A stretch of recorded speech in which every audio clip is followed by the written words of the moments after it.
Fact 1. The gentle dawn of the Viking Age. In the soft mists of history, around the year 793, a new chapter began to unfold across the northern seas. The Viking Age didn't arrive with a sudden thunderclap, but rather emerged gradually, like the first light of dawn breaking over a quiet fjord. For centuries before this time, the Norse people had been skilled seafarers, fishermen, and farmers, living in harmony with the harsh yet beautiful landscapes of Scandinavia. Their longships had already been gliding through coastal waters, carrying families to new fishing grounds and traders to neighboring settlements. But something began to shift in the hearts of these northern people, a restlessness, perhaps, or simply the eternal human desire to see what lay beyond the horizon. The monastery at Lindisfarne, a peaceful island off the English coast, became known as the beginning point of this age, though in truth, the Vikings had been preparing for generations. They had been perfecting their shipbuilding, honing their navigation skills by watching the stars and the flight patterns of birds, and passing down stories of distant lands around crackling fires. This wasn't an invasion born of pure aggression, but rather the natural expansion of a people who had mastered the art of reading the sea's moods and riding its waves to distant shores. Fact 2. The longship's whispered secret. Imagine standing on a misty shore as dawn breaks, and there before you sits a Viking longship, the dragon ship, as some called it, resting gracefully in the shallow water. These vessels were not merely boats, they were masterpieces of engineering, each one a poem written in wood and iron. The Vikings crafted their ships from oak trees that had grown for centuries in the deep forests, selecting each plank with the care of an artist choosing a brushstroke. The secret to their ship's success lay in their remarkable flexibility. Unlike the rigid vessels of other cultures, a Viking longship could twist and bend with the waves, moving like a living creature through the water. The hull was clinker-built, with overlapping planks that allowed the entire structure to flex, absorbing the power of the ocean rather than fighting against it. These ships drew so little water, sometimes less than 3 feet, that Vikings could sail up rivers deep into foreign lands, appearing where no one expected seaborne travelers. On the open ocean, they could survive storms that would shatter other vessels, while in calm waters, they moved with such grace that they seemed to float above the surface. Each ship took months or even years to build, and the shipwrights worked with such precision that they rarely needed measurements, trusting instead in the knowledge passed down through countless generations. Fact 3. Navigation by the songs of whales and stars. Long before the compass became commonplace, Viking navigators possessed a profound understanding of the natural world that guided them across vast, empty oceans. They sailed without maps as we know them, yet they found their way from Norway to Iceland, from Iceland to Greenland, and eventually to the shores of North America with remarkable accuracy. Their secrets were many and subtle. They watched the patterns of waves, knowing that swells from distant storms followed consistent directions. They observed the behavior of whales and seabirds, understanding that certain species would only be found within specific distances from land. The Vikings even noticed how clouds formed differently over islands versus open ocean, creating subtle visual cues in the sky. At night, they navigated by the stars, particularly the North Star, but their knowledge went deeper still. Some sagas speak of a mysterious sunstone, likely a crystal of calcite or cordierite, that could detect the sun's position even through heavy clouds or fog by showing patterns of polarized light. When the sky was clear, they used a simple yet ingenious sun compass, marking the sun's shadow at different times of day to maintain their course. Perhaps most remarkably, they developed detailed mental maps passed down through oral tradition, describing landmarks, currents, and the number of days sailing between destinations, all committed to memory in the form of stories and verses that could be recited on the long, lonely watches of ocean crossings. Fact 4. The hidden warmth of the Longhouse. As evening settles over our journey into Viking life, let us step inside a longhouse, where families gathered after long days of work, and where the true heart of Viking culture quietly beat. These structures stretched long and low across the landscape, sometimes reaching 100 feet in length, with walls of timber or stone and roofs thatched with layers of turf that grew thick with grass and wildflowers in summer. Inside, darkness was held back by the gentle glow of a central hearth, where a fire burned continuously, its smoke rising slowly to escape through a small opening in the roof. The air was warm and carried the scent of burning wood, cooking food, and the earthy smell of wool and animal hides. Along the walls, raised platforms served as benches by day and beds by night, covered with furs and woven blankets. Here, in this cozy dimness, families would gather after sunset, not just to eat and sleep, but to share stories, sing songs, and work on crafts by firelight. Women would spin wool or weave at their looms, the rhythmic clacking of the heddles creating a soothing background music. Men might carve wood or repair tools, while children played quiet games or listened wide-eyed to tales of gods and heroes. The longhouse was more than shelter, it was a vessel of culture, where the old ways were preserved and every story told, every skill taught, and every moment of shared warmth against the cold northern nights. In this intimate space, the Vikings were not fierce warriors but simply people, finding comfort and connection in the simplest of ways. Fact 5. The language that carved itself in stone.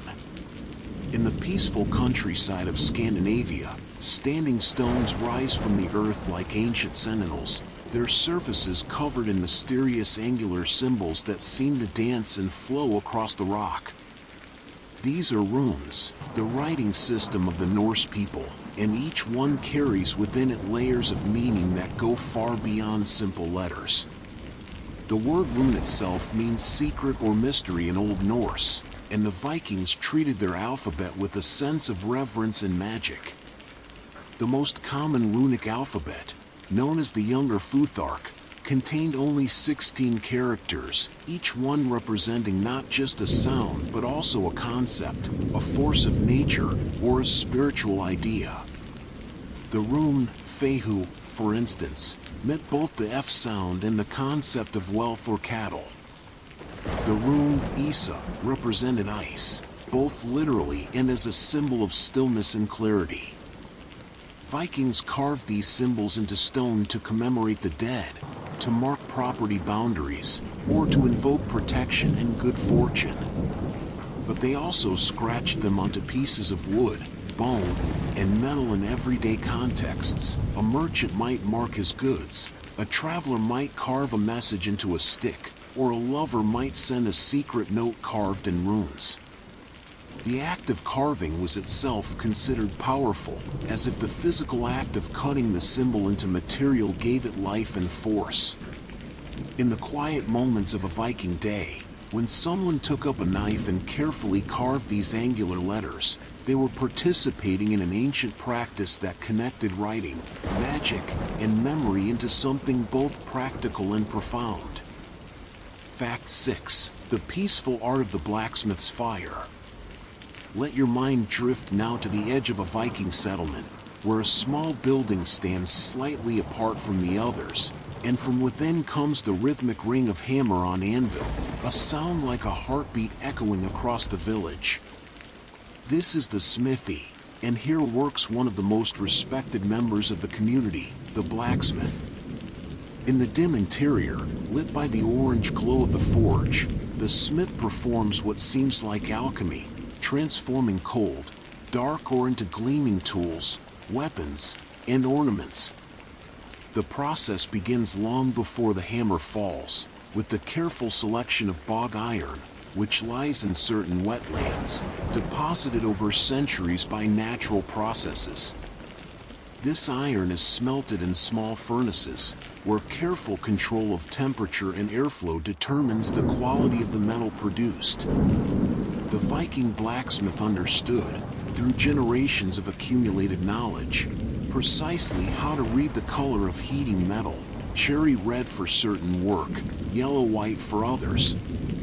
They knew how to fold and hammer the metal repeatedly, creating layers that added strength and flexibility, especially important in sword making. But the blacksmith's work wasn't limited to weapons of war. Most of their time was spent creating the everyday objects that made life possible: cooking pots, nails, hinges, fish hooks, needles, shears for cutting cloth, and agricultural tools. Each object was crafted with care, because metal was precious and the smith's reputation depended on the quality of every piece. In the evening, when the forge fire burned low and the day's work was done, the blacksmith might sit in the doorway, watching the last coals pulse with fading heat, satisfied with the knowledge that their skill helped the entire community thrive. Fact 7. The women who held the keys. In the soft afternoon light of understanding Viking society, we discover a truth that often surprises those who imagine Vikings only as warriors. Women held significant power and respect in Norse culture, symbolized beautifully by the keys they wore at their belts. When a woman married and became the mistress of a household, she received a set of keys that hung from a distinctive brooch or chain at her waist. These keys unlocked the storerooms, chests, and cupboards where the household's wealth and supplies were kept: grain, dried fish, cloth, silver, and all the resources needed for survival. But these keys were far more than practical tools. They were symbols of authority and trust. The woman who wore them was not merely a housewife in the modern sense, but rather the manager of a complex economic unit. She directed the work of servants and slaves, made decisions about resources, organized the production of cloth and food, and even had authority over financial transactions in her husband's absence. Viking women could own property, inherit wealth, and initiate divorce if they were mistreated, rights that women in many other medieval societies did not possess. Some women became traders, traveling with goods to sell in distant markets. Others were Valvas, wise women and seers who were consulted for their knowledge of herbs, healing, and prophecy. In the graves of high-status Viking women, archaeologists have found not just jewelry and domestic items, but sometimes weighing scales and weights, evidence of their role in commerce. As the day fades and we think of these key-bearing women moving through their bustling households, we see a society where power took many forms, and where the ability to manage, plan, and preserve was valued as highly as the ability to fight. Fact 8. The silent artistry of Viking jewelry. As twilight deepens and our journey through the Viking world grows more intimate, let us pause to admire something small, intricate, and breathtakingly beautiful: the jewelry that Vikings crafted with extraordinary skill and wore with great pride. In a time often mischaracterized as crude and barbaric, Viking artisans were creating pieces of metalwork that rival anything produced in medieval Europe. They worked primarily in silver and bronze, though gold appeared in the most prestigious pieces, using techniques like filigree, granulation, and repoussé to create designs of astonishing delicacy. The most common piece of jewelry was the penannular brooch, a circular or oval pin with a gap in the circle and a long pin that could be threaded through fabric and then secured. These brooches were worn by both men and women to fasten cloaks and were often decorated with intricate patterns: interlaced animals, serpents biting their own tails, geometric knots that seemed to have no beginning or end. Arm rings and neck rings were also popular, worn as signs of wealth and status, and often given by chieftains to their followers as rewards for loyalty. But perhaps most touching are the smaller, more personal items, the tiny Thor's hammers worn as pendants for protection, the beads of glass and amber strung on leather cords, the decorated belt buckles and strap ends that showed individual taste and style.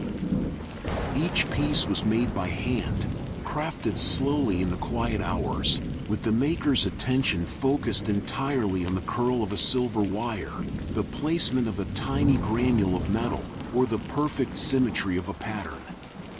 When you imagine a Viking woman fastening her cloak with a beautiful brooch on a cold morning, or a man adjusting the silver arm ring that marked his bond with his chieftain, you see people who valued beauty, craftsmanship, and the small dignities of personal adornment, people not so different from us, after all. Fact 9. The rhythm of the agricultural year. As our first gentle exploration of the Viking world draws toward its close, let us settle into the quietest and perhaps most important aspect of Norse life, the agricultural rhythm that governed most people's existence. For all the tales of raiding and exploration, the vast majority of Vikings were farmers, and their lives followed the ancient cycle of the seasons with a devotion born of necessity. In spring, as the ice melted and the earth softened, families emerged from the semi-dormancy of winter to prepare their fields. They used a simple wooden plow, called an ard, which scratched furrows in the soil without turning it over completely. Seeds of barley, oats, and rye were scattered by hand and covered carefully, while prayers might be offered to the gods for good weather. Summer was a time of relentless work, tending crops, cutting and drying hay for winter fodder, fishing, gathering wild foods from forests and shores, and making the most of the long daylight hours. Children helped by scaring birds from the growing grain or gathering berries, while adults worked from dawn until the late northern sunset. Autumn brought the harvest, a time of both celebration and anxiety, for the success of the harvest determined whether the community would eat well through the coming winter or face hunger. Grain was cut with sickles, tied into sheaves, and stored in barns or underground pits. Animals that couldn't be fed through winter were slaughtered, and their meat was preserved by smoking or salting. Then came winter, the dark season, when the world drew inward and families lived close together in their longhouses, surviving on stored food, telling stories, and waiting for the light to return. This rhythm, repeated year after year, generation after generation, was the true foundation of Viking society, not glory or conquest, but the patient, persistent relationship between people and the land that sustained them. Fact 10. The sacred groves and quiet worship. In the dappled shadows of ancient forests, where sunlight filters through leaves like golden rain, the Vikings found their temples, not buildings of stone and mortar, but sacred groves where the boundary between the human world and the divine seemed thin and permeable. The Old Norse religion was not practiced in grand cathedrals but in these natural spaces, beside holy springs, atop wind-swept hills, and in clearings where ancient trees stood as silent witnesses to centuries of ritual. The Vikings believed the world was filled with spirits and divine presences, not distant and unreachable, but woven into the fabric of everyday life. They made offerings to the gods not with elaborate ceremony necessarily, but with simple gestures of respect. A bowl of milk left by the door for the landvetter, the spirits who protected the land, a portion of the feast offered to Thor or Odin, a treasured object buried in the earth or cast into water as a gift to the divine powers. Their places of worship were marked by wooden posts carved with faces of gods, by stones arranged in meaningful patterns, or sometimes by nothing visible at all, just the knowledge, passed down through generations, that this particular grove or spring was holy. When families gathered for seasonal festivals, they came together not in somber silence but with feasting, storytelling, and celebration, believing that the gods appreciated joy and abundance. The rituals were led sometimes by chieftains, sometimes by dedicated priests called gore, and sometimes simply by the head of the household, for religion was not separate from daily life but threaded through it like roots through soil.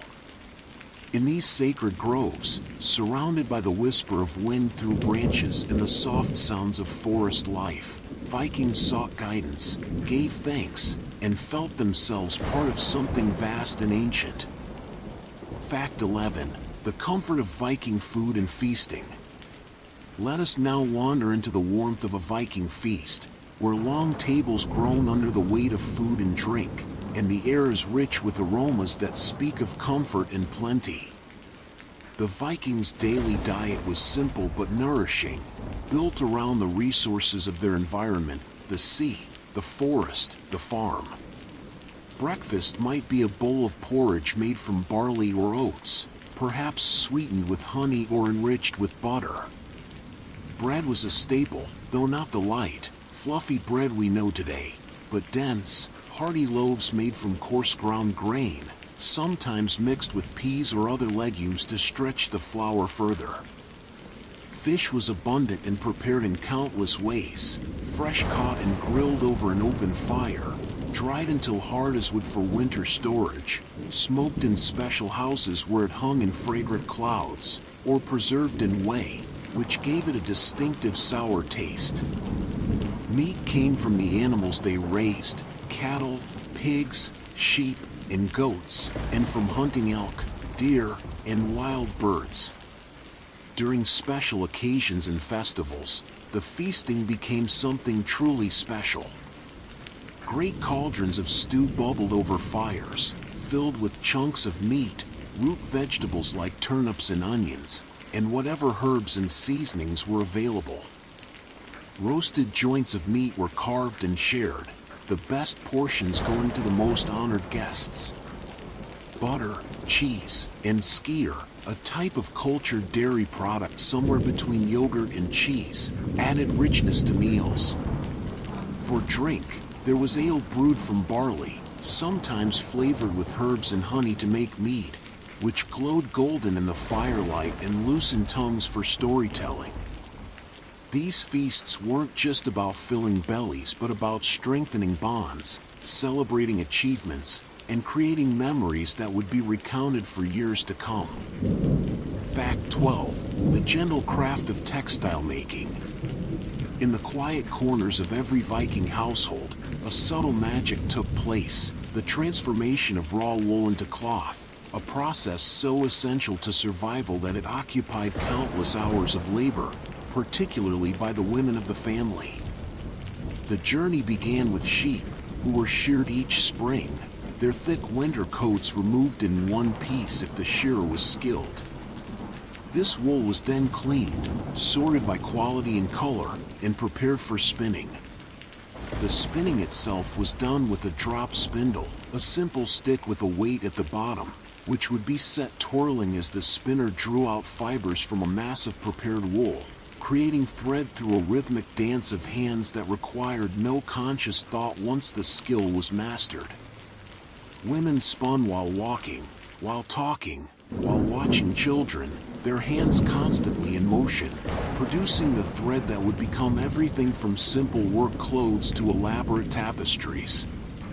The thread was then woven on upright looms that stood against the walls of the longhouse, where warp threads hung vertically, weighted with stones or clay weights, and the weaver passed the weft thread back and forth, creating cloth inch by patient inch. The Vikings were masters of different weaving techniques, producing everything from coarse, thick cloth for outer garments to fine, tightly woven fabric for underclothes. They dyed their textiles with natural materials, madder root for red, woad for blue, lichen for purple and gold, creating a rainbow of colors that challenged the notion of Vikings dressed only in drab browns. The finest cloths were decorated with tablet weaving, intricate pattern bands created with small square cards threaded with colored yarns and turned in precise sequences to create geometric designs. In the evening's gentle light, the rhythmic sound of the loom's heddles and the soft whisper of thread being drawn from the distaff created a music of productivity and patience. Fact 13. The mystery of Viking tattoos and body art. As darkness deepens and our exploration becomes more intimate, we turn to a question that has long fascinated those who study the Vikings. Did they decorate their skin with tattoos and paint? The historical evidence is tantalizingly sparse, as skin does not survive the centuries, but what clues we have paint an intriguing picture. An Arab traveler named Ahmad ibn Fadlan, who encountered Vikings along the Volga River in the 10th century, wrote in his account that they were covered from fingertips to neck in dark green figures, trees, animals, and other designs. While some scholars debate the translation of his words, wondering if he meant tattoos or perhaps temporary paint, his description suggests that these northern people did indeed mark their bodies in permanent ways. The Vikings certainly had access to the materials needed for tattooing. Soot could provide black pigment, and certain plant dyes might have created other colors. They had sharp needles made of bone or metal, and they possessed the artistic sensibility evident in their jewelry and wood carving. Some scholars point to the elaborate and fantastical animal designs found in Viking art, the gripping beasts, serpents, and stylized creatures that adorned everything from ships to everyday objects, and suggest these same motifs might have been worn on skin. Body decoration wouldn't have been unusual. Many cultures the Vikings encountered practiced tattooing, and the Norse people were known for adopting useful practices from others. Whether or not they wore permanent tattoos, we know Vikings used temporary body paint for special occasions, applying designs before battles or religious ceremonies, marking themselves as belonging to certain groups or seeking the protection of particular gods. Imagine a Viking warrior in the moments before a raid, carefully applying dark lines to his face and arms, each stroke an invocation, a prayer, a declaration of identity, standing between two worlds, decorated in symbols that connected him to his gods, his ancestors, and his courage. Fact 14. The Viking love of board games and quiet competition.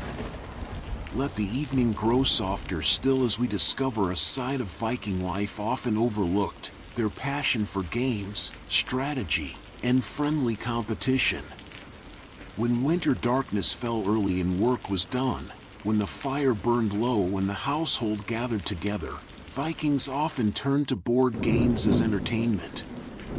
The most popular was Nefadafel, sometimes called the King's Table, a strategy game played on a grid board where one player commanded a king and his defenders positioned at the center, while the other player controlled a larger force of attackers surrounding them. The goal was elegant in its simplicity. The king's player tried to move the king piece to one of the corners to escape, while the attacker tried to capture the king. But beneath this simple premise lay depths of strategy that could occupy minds for hours, each game a small battle of wits rather than strength. These gaming boards have been found in Viking graves, carved from wood or bone, sometimes simple and functional, sometimes elaborate works of art.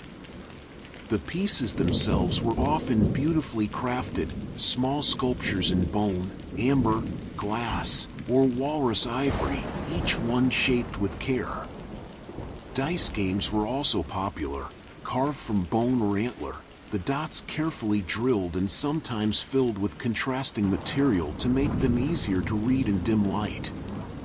These games served many purposes. They passed long, dark hours. They taught strategic thinking. They provided a way for status and hierarchy to be challenged and negotiated in a controlled, peaceful setting, and they created moments of connection, laughter, and shared experience. Picture a Viking family gathered around the fire, the board between them, studying the pieces with furrowed brows, arguing good-naturedly about the best move, while outside the wind howls across the frozen landscape, and inside, warmth and civilization persist in these simple pleasures. Fact 15. The Skalds and the Power of Memory. In the flickering firelight of the longhouse, where shadows dance and smoke rises toward the roof hole, a special figure rises to speak, the Skald, the poet whose voice carries the history, values, and very soul of Viking culture. These poets held positions of tremendous respect and influence, for in a largely pre-literate society, they were the living repositories of memory.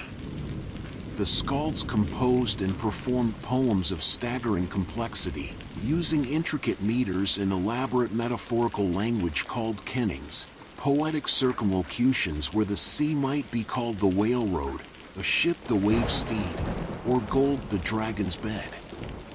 These weren't simple rhymes but sophisticated verbal art that required years of training to master. The Skalds composed poems to commemorate great deeds, to praise generous chieftains, to preserve the genealogies of important families, and to tell the stories of gods and heroes. But their role went deeper than entertainment. They were also truth-tellers who could criticize leaders through their verse, protected by the sacred nature of their craft. A well-crafted poem of praise could secure a skald's fortune, but a poem of mockery could destroy a reputation. The greatest skalds traveled from hall to hall, carrying news and culture with them, connecting distant communities through shared stories. They memorized vast quantities of verse, sometimes their own composition, sometimes the works of earlier poets, passing down an oral tradition that stretched back generations. In the quiet of evening, when a skald began to recite, voice rising and falling in the complex rhythms of Norse poetry, words painting pictures of battles and voyages, gods and giants, glory and tragedy, the audience would fall silent, drawn into a shared imaginative space where the boundaries between past and present, between legend and life, grew thin and permeable. Fact 16. The Healing Arts and Herbal Wisdom. As our journey through the Viking world continues in this peaceful, drowsy exploration, we turn to those who tended the sick and injured, preserving life with knowledge that had been accumulated over countless generations. Viking medicine was a blend of practical surgery, herbal remedies, and spiritual healing, practiced primarily by women who held the title of Leikner or by the Valvas, wise women who combined healing with spiritual insight. These healers knew which plants could reduce fever, which could staunch bleeding, which could ease pain or help broken bones mend. They gathered their medicines from the forests and meadows, yarrow to stop bleeding and reduce inflammation, willow bark for pain and fever, plantain for wounds, bog myrtle to repel insects and perhaps aid in childbirth. Some remedies were made into poultices applied directly to injuries. Others were brewed into teas or mixed with honey to create syrups that could be swallowed. The Vikings were also capable of surprisingly sophisticated surgery. Archaeological evidence from skeletal remains shows successful amputations, trepanation, drilling holes in the skull to relieve pressure, and the setting of complex fractures. They understood the importance of cleaning wounds, using boiled water or sometimes even wine or vinegar as disinfectants, though they wouldn't have understood the concept of infection in modern terms. Pain management was achieved through alcohol, through certain narcotic herbs, and through sheer determination, for surgery without anesthesia required extraordinary courage from both patient and healer. Beyond physical remedies, healing often incorporated spiritual elements, charms spoken over wounds, runes carved into pieces of wood and placed under a sickbed, offerings made to gods or spirits in exchange for recovery. In the quiet of a sick room, lit by a single oil lamp, With the scent of healing herbs heavy in the air, these Viking healers worked their gentle magic, fighting against pain and death with every tool their tradition had given them. Fact 17. The Viking child's world of learning and play. Let us now turn our attention to the youngest Vikings, and see how they grew from infants to adults in a world so different from our own, yet filled with the same universal experiences of childhood. A Viking child's education began not in a schoolroom but in the midst of life itself, learning by watching and doing.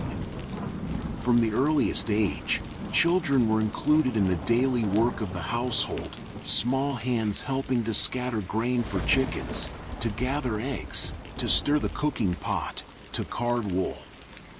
This wasn't exploitation but the natural transmission of essential skills, and it was often done through play as much as formal instruction. Children had toys, small boats carved from wood that they floated in streams, miniature weapons for practice in combat, dolls made from scraps of cloth and wood, carved wooden horses and other animals.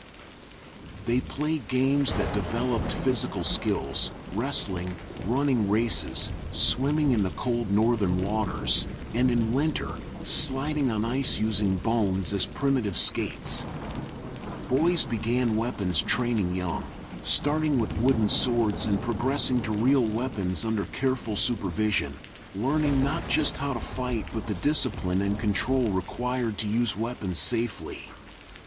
Girls learned the arts of household management, spinning and weaving becoming second nature through years of practice starting in early childhood. But Viking children also had time simply to be children, to explore the forests and shores, to tell each other stories, to form friendships that might last a lifetime. Storytelling was a crucial part of education, for through the myths and sagas children learned their culture's values, their family's history, and the expected behaviors for adults. On long winter evenings, children would sit near the fire, listening to their elders speak of gods and heroes, of ancestors and far-off lands, absorbing lessons without realizing they were being taught, drifting towards sleep as voices wove words into dreams. Fact 18. The sacred bond between Vikings and their animals. As this portion of our peaceful journey nears its end, let us consider the animals who shared the Vikings' lives, for they were far more than simply property or resources. They were companions, helpers, and in many ways, members of the family. Horses held special status, valued not just for transportation and farm work but as symbols of prestige and objects of genuine affection. A fine horse was a treasured possession, carefully bred, trained, and maintained. Vikings raced their horses, competed in horse fights, a controversial sport where stallions were goaded to fight each other, and sometimes buried favored horses with their owners, suggesting a belief that these bonds would continue in the afterlife. Dogs were constant companions, used for hunting, herding, and guarding, but also simply for companionship. Archaeological evidence shows dogs buried with obvious care, sometimes with their own grave goods, speaking to the emotional bonds between Vikings and their canine friends. Cats were valued for their ability to control mice and rats that threatened grain stores, but also, one suspects, simply for their company, the particular comfort of a purring cat on a cold northern night. Even the farm animals, cattle, sheep, goats, pigs, were treated with a level of care that suggests respect as well as economic interest. Vikings gave their animals names, spoke to them, noticed their individual personalities and preferences. The great Norse myths are filled with notable animals: Odin's eight-legged horse Sleipnir, Thor's goats who pulled his chariot and could be eaten and resurrected, Freya's cats who drew her chariot. This prominence of animals in mythology reflects their importance in daily life. On a quiet farm evening, with cows settled in their byre, horses softly breathing in their stalls, and dogs curled by the fire, Vikings would have felt themselves surrounded by life, by beings who shared their world and made survival possible in a harsh landscape. Fact 19. The art of Viking storytelling and saga creation. As darkness wraps around us like a comfortable blanket and our exploration of the Viking world grows dreamier, we arrive at perhaps the most enchanting aspect of Norse culture, the art of storytelling that preserved history, entertained, and transmitted wisdom across generations. The sagas, those long narrative tales that have come down to us in written form from medieval Iceland, represent the culmination of centuries of oral storytelling tradition. But long before they were written down, these stories were told and retold around fires, in feast halls, during long sea voyages, and in the intimate darkness of winter nights. The storytellers, who might be professional skalds but might equally be any skilled member of the community, wove together history and legend, real events and mythological themes, creating narratives that were both entertainment and cultural education. The stories ranged from the cosmological tales of how the world was created from the body of a primordial giant, how the gods battled against chaos, to the intensely personal sagas of family feuds, love affairs, and individual acts of courage or treachery. What makes these stories remarkable is their complexity and psychological realism. Viking saga characters are not simple heroes or villains but complicated human beings motivated by conflicting desires, for honor and safety, for loyalty and revenge, for love and duty. The stories acknowledge ambiguity, presenting situations where different values come into conflict and there are no easy answers. As a storyteller spoke into the darkness, their audience would have been completely absorbed, living the story alongside the characters, learning from their successes and failures, connecting their own lives to this larger narrative tapestry. The gentle rhythm of the storyteller's voice, rising and falling, would have been the last thing many Vikings heard before sleep, carrying them into dreams filled with heroes and gods, distant lands, and great deeds. Fact 20. The Viking discovery of Iceland's misty shores. Let us drift now across the cold North Atlantic, following in the wake of Viking ships as they discovered new lands, beginning with Iceland, that volcanic island of fire and ice that would become one of the great centers of Norse culture. According to tradition, the first Norse settler was Ingolfur Arnarson, who arrived around the year 874, though Irish monks may have been there earlier, living in isolation before fleeing the arrival of the pagans. But the Vikings who came were not raiders seeking plunder, they were settlers seeking land and freedom, many of them fleeing the consolidation of royal power in Norway under King Harald Fairhair. When these first explorers approached Iceland's coast, they would have seen a landscape unlike anything in their homeland, smoking volcanoes, vast glaciers gleaming white against the sky, black sand beaches, and geysers shooting water high into the air. The land was largely treeless but covered in grass and low vegetation, perfect for grazing. Most remarkably, it was uninhabited, a blank canvas where Norse society could establish itself without displacing others or fighting for territory. The settlement of Iceland proceeded with remarkable order, governed by customs that became law.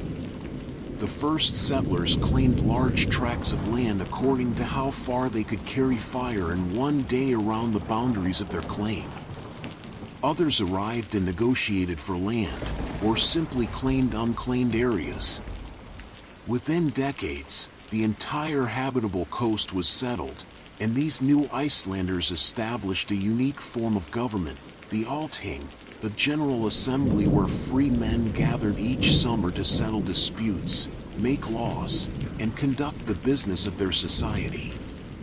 In the peaceful valleys between mountains, beside fjords that cut deep into the land, these Vikings built their farms and longhouses, raised their children, and created a culture that would produce some of the greatest literature of medieval Europe, all in this remote island at the edge of the known world. Fact 21. The Thing, Democracy in the Open Air. As we continue our restful journey through Viking society, we come to one of their most remarkable achievements, the Thing, the assembly that served as court, legislature, and social gathering all in one. The word thing itself meant assembly or meeting, and it represents something profound about Viking culture. Despite the prominence of chieftains and the existence of slavery, there was also a strong tradition of collective decision-making among free men. The thing took place at regular intervals. Some local things met monthly or seasonally, while the great regional things like Iceland's Althing met annually. These gatherings were held outdoors in designated places considered neutral ground, often marked by natural features or erected wooden posts.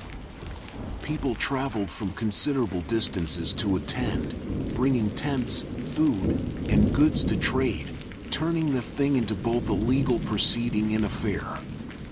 When the thing began, the laws would be recited. In Iceland, one man held the position of law speaker, whose duty was to memorize and recite 1/3 of all the laws each year, so that over 3 years the entire legal code was publicly proclaimed. Disputes were brought before the assembly, witnesses testified, and the free men present would reach verdicts through discussion and voting. Punishments ranged from fines to outlawry, the most severe penalty, which declared someone outside the protection of law, making it legal to kill them. But the thing was more than a court. It was where alliances were formed, marriages arranged, news exchanged, and the community reaffirmed its bonds. Young people met potential spouses, merchants found customers, and leaders gathered supporters. In the open air under the northern sky, with perhaps thousands of people gathered together, the Vikings practiced a form of governance that, while imperfect and limited to free men, nonetheless represented a remarkable commitment to communal decision-making rather than purely autocratic rule. Fact 22. The mysterious berserkers in their trance. In the quiet of this late evening hour, as our exploration grows more mysterious, we encounter one of the most enigmatic aspects of Viking culture, the berserkers, those warriors who were said to fight in a trance-like fury that made them impervious to pain and gave them superhuman strength. The very word berserker comes from either bear shirt or bear shirt, suggesting warriors who wore bear skins into battle or perhaps fought without armor. The sagas describe them as entering a state before combat where they would howl like animals, bite their shields, and become seized by a battle fury that made them fearsome opponents. But what was actually happening with these warriors? Modern scholars have proposed various theories. Some suggest the berserkers used psychological techniques to induce an altered state, rhythmic chanting, hyperventilation, and intense mental focus that could produce a kind of trance. Others have wondered if they consumed substances, fly agaric mushrooms, which grow in Scandinavia and have psychoactive properties, or preparations of herbs that might have had stimulant effects. Still others suggest that the berserker accounts may be partly legendary, exaggerations of the normal rush of adrenaline and terror that comes with combat. What seems clear is that these warriors were set apart, both feared and respected, sometimes serving as elite guards for chieftains. But there's also evidence that berserkers could be problematic in peacetime. The very qualities that made them formidable in battle could make them dangerous when no outlet existed for their aggression. Some laws specifically mention berserkers as a category of person who might need special handling. In the flickering shadows between history and legend, the berserkers remain mysterious, symbols of the thin line between civilization and the wild fury that Viking culture both celebrated and tried to contain within controlled contexts. Fact 23. the Viking appreciation of bathing and cleanliness. Let the warm steam now envelop our understanding as we discover something that often surprises people. Vikings were notably clean by medieval standards, with a strong appreciation for bathing and personal grooming that set them apart from many of their European contemporaries. Saturday was even called Laugardagr in Old Norse, washing day, a custom so ingrained that the word passed into English as Latherday. Vikings bathed at least once a week, an astonishing frequency for medieval times, when many people in other parts of Europe might go months between baths. They created bathhouses, small buildings with heated stones where water could be poured to create steam, similar to later Scandinavian saunas. These steam baths would open the pores and allow for thorough cleansing, and they were followed by washing with soap made from animal fats and wood ash, which created an effective lye-based cleanser. Vikings also swam frequently in lakes, rivers, and even the cold ocean, finding both pleasure and cleanliness in the water. Personal grooming was important. Combs have been found in countless Viking graves, often beautifully decorated, suggesting they were valued possessions. These combs were made from bone or antler, with fine teeth that could untangle hair and remove lice. Men maintained their beards with care, sometimes braiding them or using techniques to shape them. Both men and women kept their hair neat, with various styles that might indicate status or region. Archaeological evidence even suggests the use of a kind of bleaching agent made from lye water to lighten hair color. The Vikings may have been early adopters of hair dyeing. English chroniclers, not always friendly to Vikings, nonetheless noted their cleanliness and appealing appearance, with one writer complaining that Viking men were too attractive to English women because of their habit of combing their hair and bathing regularly. In a world where bathing was often viewed with suspicion or simply ignored, the Vikings' commitment to cleanliness was a small but significant mark of their culture's distinctiveness. Fact 24. The Viking understanding of time and seasons.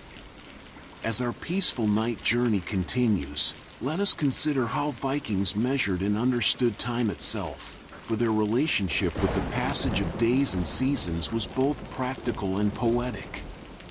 Without mechanical clocks, Vikings divided the day by observing the sun's position, creating terms for different times: morgen, morning; dagr, day; apton, evening; and natt, night, with further subdivisions that could be quite specific. Eight, for instance, referred to the time of day when it was light enough to find your way around but not yet full daylight, that liminal time of early dawn. They measured time at night by the stars, particularly noting when certain constellations reached specific positions. For longer periods, they used a lunar calendar of 12 months, each with its own descriptive name tied to seasonal activities or natural phenomena. There was Goi in late winter, when the snow began to melt; Harpa in spring, named for a female figure associated with seasonal change; Skerpla, which might mean bright or cutting, in late spring when days were growing long; and Alur in midwinter, the darkest time. Every 3 years or so, an extra month was added to keep the lunar calendar aligned with the solar year and the actual seasons. The Vikings also divided the year into just 2 seasons, summer and winter, with the transition points marked by special celebrations.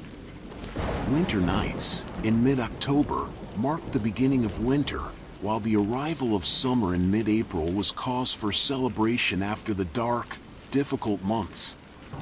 This binary division reflected the reality of northern life, where the great distinction was between the time of growth and light versus the time of darkness and survival on stored resources. Time, for the Vikings, was not an abstract measurement but an intimate awareness of their place in natural cycles: the turn of seasons, the waxing and waning of the moon, the journey of the sun across the sky from its low winter arc to its barely setting summer glory. Fact 25. The secret language of Viking runes and magic. Now, in the deep stillness of our nighttime exploration, we return to runes, but this time to understand their magical and mystical dimensions, for Vikings believed these symbols held power beyond mere writing. The myths tell us that Odin himself won the knowledge of runes through suffering, hanging from the world tree Yggdrasil for 9 nights, pierced with a spear, sacrificing himself to gain this wisdom. This origin story reveals how Vikings viewed runes, not as a human invention but as a fundamental force of the cosmos that had to be discovered through ordeal. Certain individuals developed reputations as rune masters, people who understood not just how to write with runes but how to use them for magical purposes. They carved runes onto weapons to make them more effective in battle, onto ships to ensure safe passage, onto amulets to protect the wearer from harm or illness. The sequence and combination of runes mattered, as did the material they were carved upon and the intent of the carver. Some runic inscriptions that survive are clearly magical in nature, with cryptic messages, palindromic arrangements, or nonsensical combinations that suggest they were meant to invoke supernatural forces rather than communicate literal meaning. One famous example speaks of breaking trolls and defeating evil spirits. Others are cursed tablets, meant to bring harm to enemies.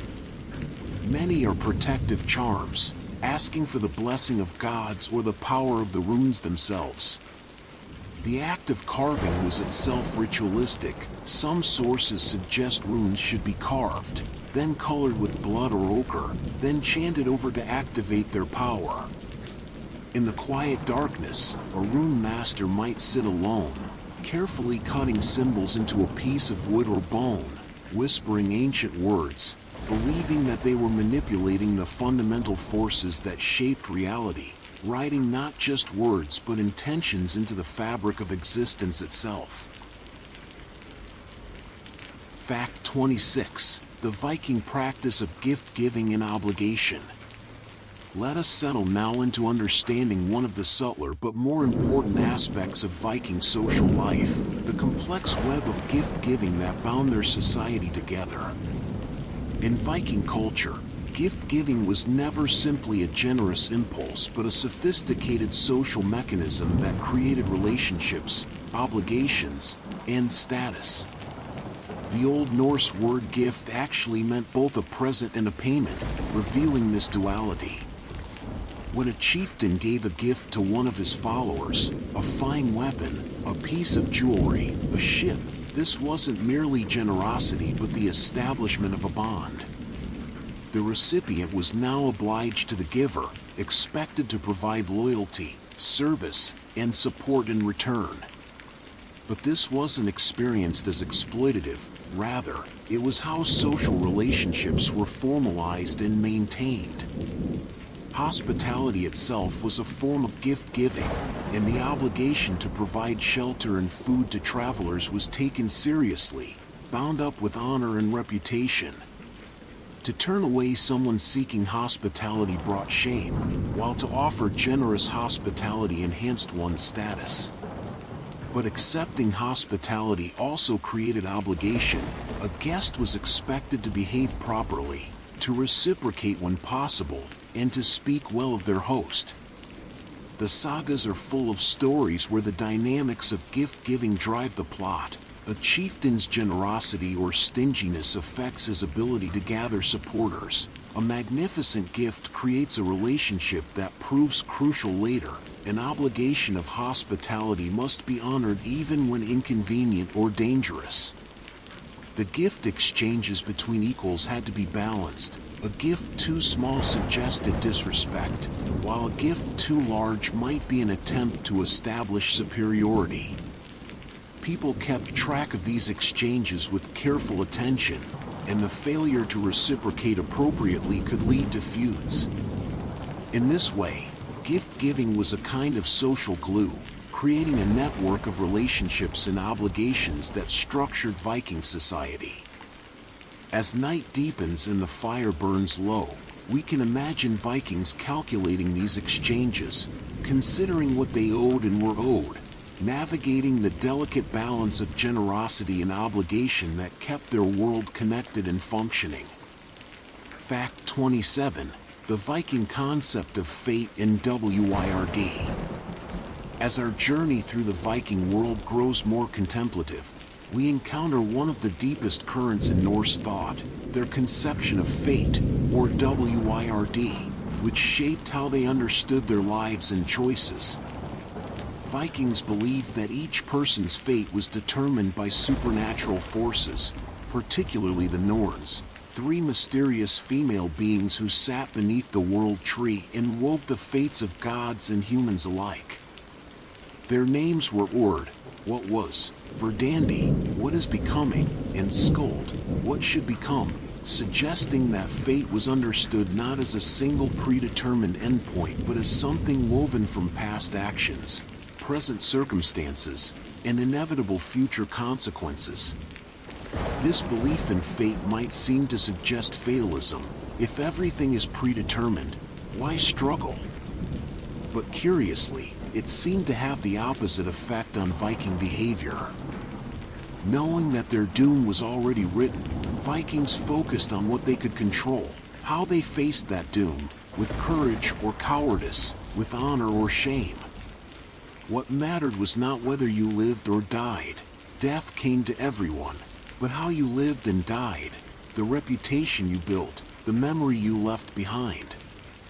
The concept of fate was deeply tied to honor and reputation, for while your lifespan might be determined by the Norns, your fame was not. You could die young but be remembered for centuries if you died well, performed great deeds, or lived with exceptional integrity. This perspective created a culture that valued courage not as the absence of fear but as the willingness to act rightly despite knowing the potential consequences. The belief in fate also provided comfort. If misfortune came, it could be understood as the working out of destiny rather than personal failure. In the quiet of evening, when Vikings contemplated their lives and choices, this sense of fate wove through their thoughts, not constraining them but somehow freeing them to focus on what truly mattered, the quality of their actions and the names they would leave behind. Fact 28. The construction and meaning of Viking burial mounds. Let the twilight of our exploration lead us to the sacred burial mounds that still dot the Scandinavian landscape, grass-covered hills that hold within them the remains of Vikings and their most precious possessions. The treatment of the dead reveals much about how Vikings understood life, death, and what might come after. Burial practices varied by region, time period, and the status of the deceased, but they shared common threads. Many Vikings were buried in ships or boats, either full-sized vessels or symbolic boats outlined with stones, reflecting the importance of ships to their identity and perhaps providing transportation to the afterlife. The body might be laid out in the ship with clothing, weapons, tools, jewelry, and sometimes even sacrificed animals or, more controversially, human servants. These grave goods weren't just token offerings but were the deceased's actual possessions, suggesting a belief that they would need or use these items in whatever came next. Some graves included food and drink, gaming pieces, musical instruments, and personal items that spoke to the individual's life and interests. The construction of a burial mound was itself significant, requiring considerable labor as earth was piled high over the grave, creating a visible marker in the landscape that would endure for generations. These mounds served as monuments to the dead but also as territorial markers and gathering places for the living. Families might meet at an ancestor's mound for important occasions, maintaining a connection between the living and the dead. Some mounds were oriented towards specific landscape features or celestial phenomena, suggesting careful planning and astronomical knowledge. Over time, These mounds became part of the sacred geography of Viking lands, places where the boundary between worlds seemed thin, where the living might encounter the spirits of ancestors, or where important decisions should be made in the presence of those who came before. As darkness settles around these ancient mounds, we can almost feel the weight of time, the long sleep of warriors and queens, farmers and traders, all resting beneath the earth they once walked. Fact 29. The Viking exploration of Greenland's frozen expanse. Our peaceful voyage now carries us even further west, to Greenland, that massive island of ice and rock where Vikings established one of history's most remote European settlements. Around 985 CE, Eric the Red, banished from Iceland for manslaughter, sailed west into largely unexplored waters and found land, a harsh landscape of glaciers and mountains, but with narrow fjords along the southwestern coast where grass grew in the short summer. Eric spent 3 years exploring before returning to Iceland with tales of this new land, which he called Greenland in what may have been history's first instance of creative marketing, hoping the attractive name would encourage settlers. Remarkably, his strategy worked. Some 25 ships set sail from Iceland, though only 14 completed the dangerous journey. Those who arrived found a land of stark beauty and terrible hardship. The growing season was shorter than in Iceland, the climate even more unforgiving, but the settlers established farms in 2 main areas, the eastern and western settlements, raising sheep and cattle in the coastal meadows. They built churches and farms, traded walrus ivory and polar bear skins with Europe, and maintained their Norse identity far from their homeland. But Greenland also brought Vikings into contact with peoples completely unknown to them, the Thule people, ancestors of modern Inuit, whose culture was magnificently adapted to Arctic conditions. The relationship between Norse and Thule appears to have been complex, involving both conflict and trade. The Norse Greenlanders persisted for nearly 500 years, an extraordinary achievement given the isolation and harsh conditions, before the settlements mysteriously failed sometime in the 15th century. Perhaps the climate grew colder during the Little Ice Age, perhaps trade connections with Europe weakened, perhaps conflict with Thule people increased, or perhaps some combination of factors made the settlements untenable. As we imagine those lonely farms in the fjords, the people looking out over ice-choked waters toward a distant homeland they would never see again, we witness Viking determination to build lives even at the very edge of the possible. Fact 30. The first European steps on North American soil. Now our peaceful journey takes us to perhaps the most remarkable Viking achievement, the discovery and settlement of North America, 5 centuries before Columbus, a feat so extraordinary that it was dismissed as legend until archaeology proved it true. Around the year 1000 CE, Leif Erikson, son of Eric the Red who had settled Greenland, heard tales from a merchant who had been blown off course and sighted land to the west. Leif organized an expedition and sailed westward, discovering lands he named Helluland, likely Baffin Island, Markland, probably Labrador, and finally Vinland, a place with salmon, wild grapes or berries, and timber, resources precious to settlers from tree-poor Greenland and Iceland. At Lonseux Meadows in northern Newfoundland, archaeologists have found the remains of a Norse settlement, the foundations of 8 buildings constructed in typical Viking style, including a forge where bog iron was smelted, artifacts that definitively place Vikings in North America. The sagas tell us that Vikings made several attempts to settle Vinland, but they were ultimately driven back by conflicts with the indigenous peoples they called Skrælings. These encounters, described in the saga of Eric the Red and the saga of the Greenlanders, represent the first recorded meetings between Europeans and Native Americans. The Vikings traded with these peoples, exchanged goods, but also fought them, and eventually concluded that the distance from home and the hostility of the inhabitants made permanent settlement impossible. Yet for a brief, shining moment, Vikings lived and worked on North American soil, cutting timber, exploring rivers, and walking on beaches where their footprints have long since washed away. As we drift towards sleep, we can imagine Leif and his crew pulling their ship onto a strange shore, stepping onto a continent unknown to their entire world, standing at the edge of a vast land that would remain largely unknown to Europe for another 500 years, their achievement remembered only in stories until modern archaeology brought it back into the light.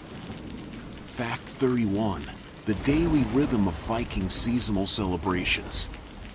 Let us settle now into the gentle cycle of Viking celebrations that marked the turning of the year, bringing communities together in joy and ritual. The Vikings did not celebrate many of the holidays we know today, but their own festivals were deeply meaningful, tied to the agricultural cycle and the movements of celestial bodies. The most important was Yule, celebrated at midwinter around the time of the winter solstice, when the darkest days began slowly yielding back toward light. Yule lasted for multiple days, some sources say 12, and involved feasting, drinking, sacrifice to the gods, and the burning of a special log that was meant to burn throughout the celebration. Oaths and promises made during Yule were considered especially binding, sworn over sacred objects or over the Yule boar, an animal consecrated to the god Freyr. As families gathered in their warm longhouses, sharing stored food and drink, telling stories and singing songs, the Yule celebration helped them endure the psychological challenge of deep winter. In spring came celebrations welcoming the return of warmth and the beginning of the farming season, with rituals to ensure fertility of fields and flocks. Summer solstice was marked with gatherings and feasts, celebrating the peak of light and warmth. In autumn, during winter nights, Vikings gave thanks for the harvest and prepared mentally and practically for the coming dark months. These celebrations often included sacrifice, animals were killed, their meat shared in communal feasting, and portions offered to the gods. Ale flowed freely, special foods were prepared, and the usual social hierarchies might be temporarily relaxed in the spirit of celebration. The festivals also served as important social occasions when far-flung families gathered, when marriages might be arranged, when disputes could be settled, and when the community reaffirmed its bonds. As we imagine these festivals, the warmth, the laughter, the singing voices raised together, the sense of community standing strong against whatever hardships the season might bring, we see Vikings not as grim warriors but as people who knew how to find joy, who marked time's passage with celebration, who held tight to one another in the long northern darkness. Fact 32. The Viking art of woodcarving and craftsmanship. In the soft, drowsy light of our continuing journey, let us turn our attention to the extraordinary artistry of Viking woodcarvers, whose work transformed functional objects into beautiful expressions of culture and creativity. Wood was the Vikings' primary material, abundant, workable, and versatile, and they used it for everything from ships to houses to everyday utensils. But they didn't settle for merely functional. They carved their possessions with elaborate decorations that elevated the mundane into art. The stave churches of Norway, built slightly after the Viking Age proper but using techniques perfected during it, show the heights of this craft. Entire buildings covered in intricate carvings of dragons, serpents, and interlaced patterns. But even everyday items received artistic attention. Wooden cups, bowls, and spoons might be carved with decorative patterns. Furniture, the benches and beds of the longhouse, often bore carvings. The posts that stood at the corners of beds or marked important places were elaborately decorated. Gaming boards were carved with patterns and images, Even utilitarian items like spindles for spinning thread or weaving tablets might be decorated. The decorative style favored by Vikings featured several recurring motifs: the gripping beast, a creature with a mask-like face and paws that grasped its own body or neighboring beasts, serpents and dragons intertwined in complex knots, tendrils and vines that seemed to grow and twist across surfaces. These weren't random decorations but part of a sophisticated artistic tradition with recognized styles that evolved over time: the Osberg style, Bohr style, gelling style, and others, each with distinctive characteristics that art historians can identify. The carvers worked with simple tools, knives, chisels, and gouges, yet achieved remarkable delicacy and precision. In the quiet of a winter workshop, with wood shavings curling away from the blade and the scent of fresh-cut timber in the air, these craftsmen created objects that were simultaneously useful and beautiful, imbuing daily life with artistry and meaning. Fact 33. The role of slaves in Viking society. As our nighttime exploration continues, we must acknowledge a darker aspect of Viking life: the existence of slavery, which was common throughout their world. The Norse word for slave was thrall, and thralls formed the lowest tier of Viking society, people with no legal rights or protection, considered property rather than persons. Many slaves were captives taken during raids: men, women, and children from Britain, Ireland, and other lands the Vikings attacked. Others were born into slavery, the children of thrall mothers. Some people even sold themselves or their children into slavery in times of desperate poverty, though this was rare. The life of a thrall was hard, consisting of the most difficult and unpleasant labor: clearing forests, working in bogs to extract iron ore, performing the heaviest agricultural work, and handling tasks that free people preferred to avoid. Female thralls worked in households, grinding grain, cooking, cleaning, and weaving, and were vulnerable to sexual exploitation by their owners. However, the reality of Viking slavery was more complex than simple brutal oppression. Some thralls lived and worked alongside their owners in relatively close quarters, especially on smaller farms. They might receive clothing, food, and shelter that, while certainly inferior to what free people enjoyed, still represented a basic level of care. Thralls could sometimes earn money and eventually buy their freedom. Some owners freed slaves in their wills or freed the children of slave women who were fathered by free men. Once freed, a person became a freedman, with some rights though not equal to those born free. Their children, however, would be fully free. The Norse gods themselves, according to mythology, created the three social classes including thralls, suggesting this hierarchy was seen as divinely ordained and natural. As uncomfortable as this topic is, understanding the existence of slavery helps us see Viking society completely, a culture capable of great achievement and artistry, but also one that accepted the ownership of human beings, reminding us that even societies we admire from history had profound moral failings by modern standards. Fact 34. The intricate world of Viking naming traditions. Let the gentle rhythm of names and their meanings now lull us deeper into understanding Viking identity, for how Vikings named themselves and their children reveals much about their values and worldview. Vikings did not use family surnames as we know them today. Instead, a person had a given name followed by a patronymic, a name based on their father's name. So if a man named Bjorn had a son named Eric, that son would be Eric Bjornsson, Bjorn's son, and a daughter named Astrid would be Astrid Bjornsdotter, Bjorn's daughter.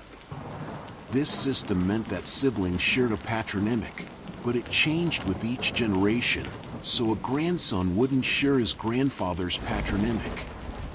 Given names were chosen with great care and meaning. Many incorporated the names of gods, Thor or Tor, Odin, Freya, showing devotion and hoping to invoke divine favor. Others referenced qualities parents hoped the child would embody. Bjorn meant bear, suggesting strength. Astrid meant divine beauty. Ingrid meant beautiful goddess. Eric meant eternal ruler. Some names referenced ravens, wolves, eagles, and other powerful creatures. Names could honor ancestors, with children named after deceased grandparents or other respected relatives, creating a living connection to the past. People might also acquire nicknames based on their characteristics, achievements, or memorable incidents. These nicknames could be flattering: Eric the Red for his hair color, Harold Bluetooth, possibly referring to a dead tooth that appeared blue, Ragnar Hairy Britches, or they could be mocking, though usually not spoken to the person's face if genuinely insulting.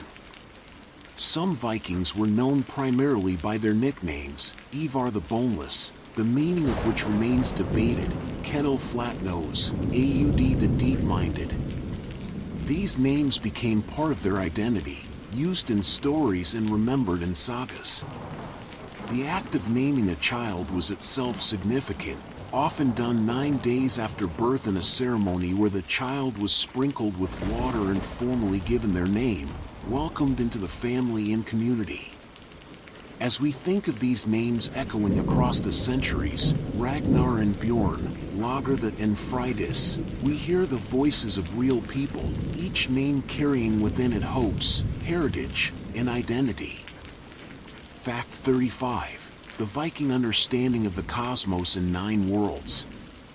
As darkness deepens and our journey becomes more dreamlike, let us explore the Viking conception of the universe, a complex, beautiful cosmology of 9 worlds connected by Yggdrasil, the Great World Tree.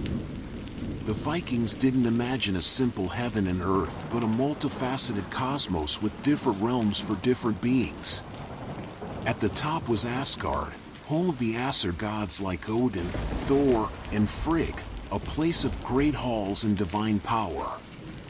Nearby was Vanaheim, home of the Vanir, another group of gods associated with fertility and prosperity. Alfheim was the realm of the Light Elves, beings of beauty and magic. In the middle was Midgard, literally middle enclosure, the world of humans, surrounded by ocean and connected to Asgard by Bifrost, the Rainbow Bridge. Below Midgard was Svartalfheim or Nidavellir, home of the dwarves, master craftsmen who worked in underground forges creating magical objects. Jotunheim was the realm of giants, beings of chaos and tremendous power who were often in conflict with the gods. Niflheim was a world of ice and mist, primordially ancient, while Muspelheim was its opposite, a realm of fire. Finally, there was Helheim, the realm of the dead, ruled by the goddess Hel, where those who died of sickness or old age went, as opposed to warriors who died in battle and were taken to Odin's Hall, Valhalla, which was located in Asgard. All these worlds were connected by Yggdrasil, an enormous ash tree whose roots and branches held the cosmos together. At its roots lay various wells of wisdom and fate, and the tree was constantly threatened by creatures that gnawed at it, yet it endured, holding reality together. This cosmology wasn't just abstract mythology but shaped how Vikings understood their place in existence, in the middle realm, connected to divine powers above and chthonic forces below, living in a universe that was alive with meaning, where every part was connected to every other part through the great tree that held all creation. Fact 36. The practice of blood brotherhood and sacred bonds. In the quiet intimacy of our nighttime journey, let us consider one of the most profound bonds in Viking culture, the practice of blood brotherhood, where 2 unrelated men could forge a connection as strong as kinship through ritual and oath. This practice, described in several sagas, involved a ceremony where the 2 men would cut themselves and let their blood flow together, mixing in the earth or sometimes in a specially prepared arch of turf that they would pass under. By mingling their blood, they were symbolically becoming one family, creating a bond that carried all the obligations and loyalties of biological brotherhood. Each blood brother was obligated to avenge the other if he was killed, to support him in conflicts, to share resources in times of need, and to treat his blood brother's family as his own. This wasn't taken lightly. It was a sacred bond, witnessed by others and sealed with oaths before the gods. The practice served important social functions in Viking society, where kinship determined so much of one's obligations and protections. A man far from home might form blood brotherhood with a local ally, instantly gaining a support network. Two warriors might seal their partnership in mutual loyalty this way. Trading partners might become blood brothers to solidify trust and economic cooperation. The sagas tell us of famous blood brotherhoods, Gisli and Thorgrim, whose story ended in tragedy when they broke their oath, Orm and Asmund, whose devotion to each other became legendary. The bond could be complicated when blood brothers found themselves on opposite sides of a conflict or when one brother behaved shamefully, bringing disgrace on the other. But ideally, blood brotherhood represented the Viking ideal of loyalty carried to its extreme, a chosen family bond that could transcend even biological ties, creating webs of obligation and support that strengthen the social fabric. In the flickering firelight, as two men made their cuts and watched their blood flow together, they were performing one of the most serious acts in Viking society, binding themselves to each other with ties that would last until death and perhaps beyond. Fact 37.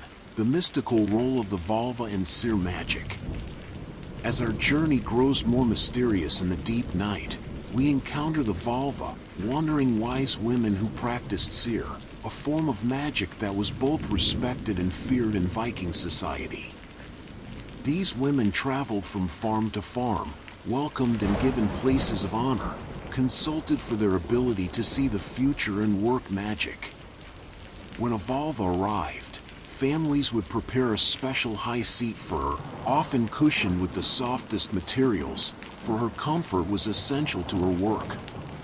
She might arrive dressed in distinctive clothing described in the sagas, a blue or black cloak, a hood, staffs of wood or metal, and sometimes catskin gloves. In the evening, the household would gather, and the vulva would perform her seer. This often involved going into a trance state, sometimes aided by others singing special songs called ward songs that helped her spirit travel to the other worlds.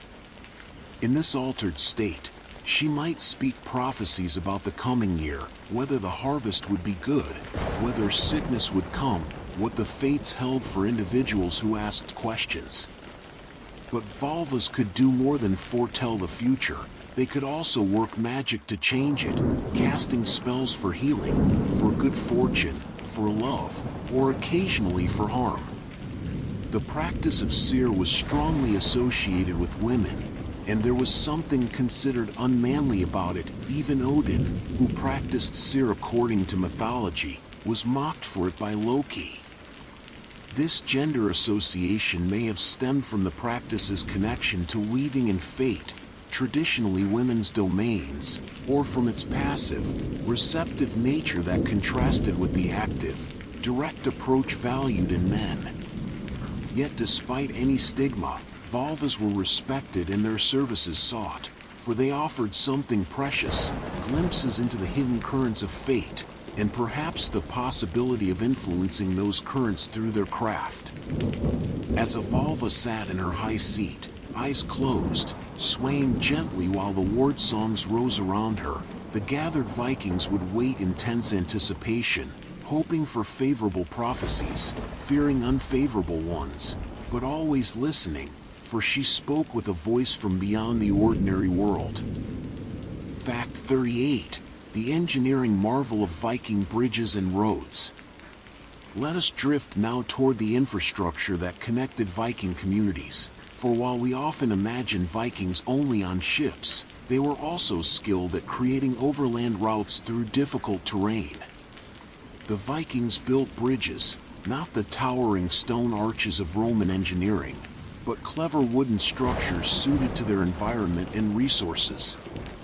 Some were simple affairs, logs laid across small streams. But others were substantial constructions, particularly in marshy or boggy areas where travel was otherwise impossible. These causeways were built by laying logs perpendicular to the direction of travel, creating a corduroy road surface that could span wetlands. Archaeological evidence shows bridges hundreds of feet long, carefully constructed with wooden pilings driven into the soft ground and planks laid across them. In some cases, these bridges were maintained for generations, rebuilt and repaired as needed, showing long-term community commitment to infrastructure. The bridges weren't just practical but also political. They were often built by local leaders as a way of demonstrating their power and concern for the community. Some runic stones commemorate bridge building, with inscriptions like X built this bridge in memory of Y, suggesting that infrastructure projects were worthy of permanent memorial. Roads, too, existed in Viking lands, though not paved highways in the Roman style. Instead, they were maintained paths, kept clear of vegetation, sometimes marked with cairns or stones to guide travelers, and occasionally improved with gravel or wooden reinforcement in difficult sections. These roads connected settlements, led to meeting places, and facilitated trade and communication. In winter, Vikings took advantage of frozen lakes and rivers, which became highways for sledges and skis, and ice roads that connected places otherwise separated by water. As twilight falls on our understanding, we see Viking society not just as raiders coming from the sea but as settled people creating the connections, bridges, roads, marked paths, that knit their communities together and allowed their society to function as more than isolated farms and villages. Fact 39. The Viking relationship with fear and courage. In the deep quietness of night, let us contemplate something intimate and universal: how Vikings understood fear and courage, concepts central to their culture and self-image. The Vikings lived in a world of real dangers. The sea could kill you in a sudden storm, disease could sweep through a community, childbirth was perilous, violence was never far away, and winter's scarcity could lead to starvation. They knew fear intimately, but their culture valued a particular response to it. Courage, in the Viking mindset, wasn't the absence of fear but the willingness to face it, to act rightly despite being afraid. The concept of dring or dringskap embodied this. It meant bravery, but also integrity, keeping one's word, facing consequences with dignity. A person of Dringar would not flee from danger when duty called, would not betray friends to save themselves, would meet death, when it inevitably came, without whimpering or begging. The sagas are full of examples of people facing terrible situations with calm acceptance. Gunnar of Hlíðarendi, offered the choice of exile or probable death, chooses to stay home because he cannot bear to leave the beautiful farm he loves, knowing he will likely be killed. Grettir the Strong, hunted and finally cornered, fights to the last. The skald Egil Skallagrimsson, facing the loss of his sons, channels his grief into poetry rather than succumbing to despair.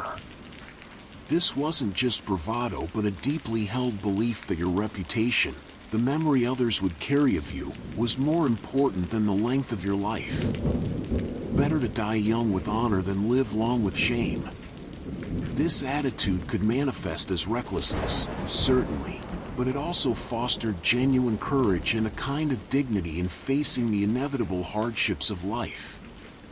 As we imagine a Viking warrior steadying his nerves before battle, or a mother facing the dangers of childbirth, or a sailor steering through a storm, We see people confronting their fears not by denying them but by choosing how to respond, with courage, dignity, and that particularly Viking quality of meeting whatever comes with resolve and even grim humor.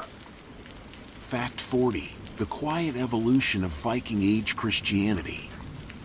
As our peaceful exploration continues towards sleep, we witness one of the great transformations of Viking culture, the gradual adoption of Christianity, which unfolded over centuries and ultimately changed Norse society forever. The conversion of the Vikings wasn't a sudden event but a slow, complex process that varied greatly by region and was driven by multiple factors. Some Vikings encountered Christianity during raids and trading missions, seeing its organizational power and the wealth of its institutions.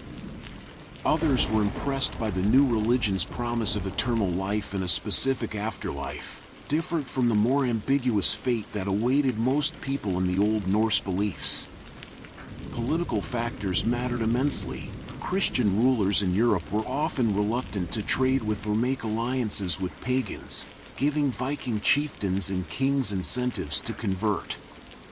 Marriage alliances brought Christian princesses to Scandinavian courts, along with their priests and customs. The conversion often happened from the top down. A king would convert, sometimes sincerely, sometimes for political advantage, and then require or encourage his subjects to follow. But the transition was rarely smooth. Many Vikings hedged their bets, worshipping both Christ and the old gods, wearing Thor's hammer alongside a cross. Some regions converted in name but continued old practices in secret. There were conflicts between those who held to the old ways and those who embraced the new. The sagas tell of families divided, of tensions between Christian missionaries and pagan traditionalists. By around 1000 CE, Iceland officially adopted Christianity, but with provisions allowing private pagan worship and the continued practice of some old customs like exposing unwanted infants. Norway, Sweden, and Denmark each followed their own paths to Christianity over the 10th and 11th centuries. The new religion brought changes. Churches replaced sacred groves, written documents became more common, and monasteries were established. Yet Christianity didn't simply erase the old culture, much of it persisted in transformed ways. Norse myths were written down by Christian scribes, and the old sense of honor and courage found new expression in Christian virtue. As midnight approaches in our journey, we see Viking society in transition, suspended between the old ways and the new, slowly transforming from the pagan raiders of legend into the medieval Scandinavian kingdoms that would follow. Fact 41. The Viking mastery of metalworking and/or extraction. Let us descend now into the earth itself, following Viking miners and smiths as they coaxed precious metals from the ground through patient labor and accumulated wisdom. The Vikings needed metal for countless purposes: weapons, tools, jewelry, ships' fittings, and they developed sophisticated methods for obtaining it.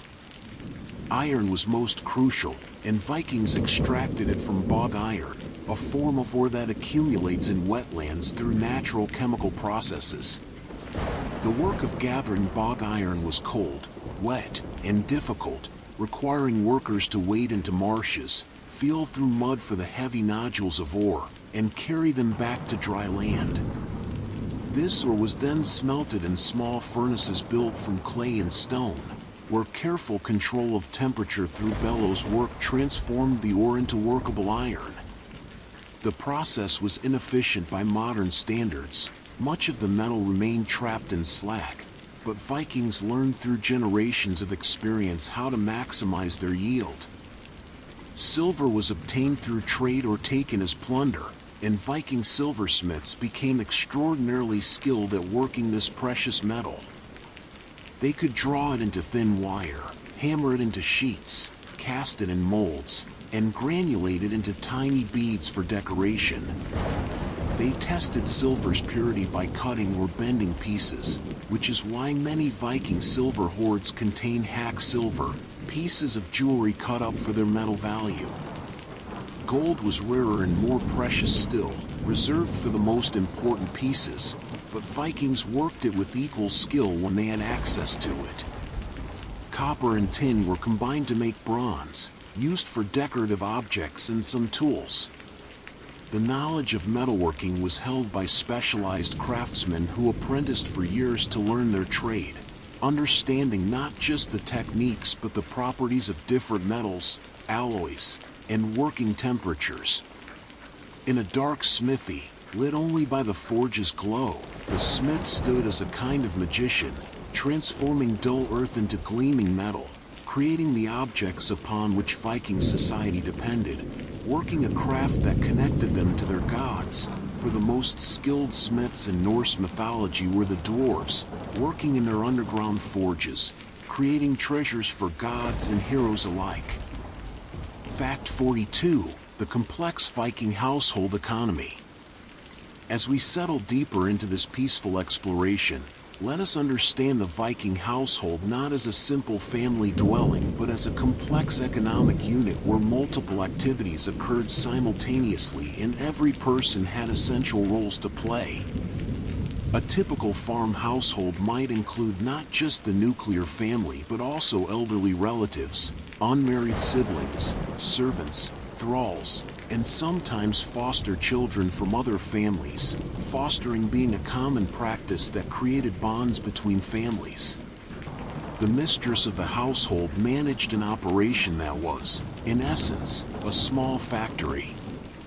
She oversaw food preparation and preservation, butchering and salting meat, churning butter, making cheese, baking bread, brewing ale. She directed the production of textiles, an enormous undertaking requiring processing wool from shearing through spinning and weaving to finished cloth, then cutting and sewing garments for the entire household. She managed the dairy operation, the care of smaller livestock, and the kitchen garden where vegetables and herbs were grown. She kept track of stores, how much grain remained, how much salted fish, how the supplies would last until next harvest.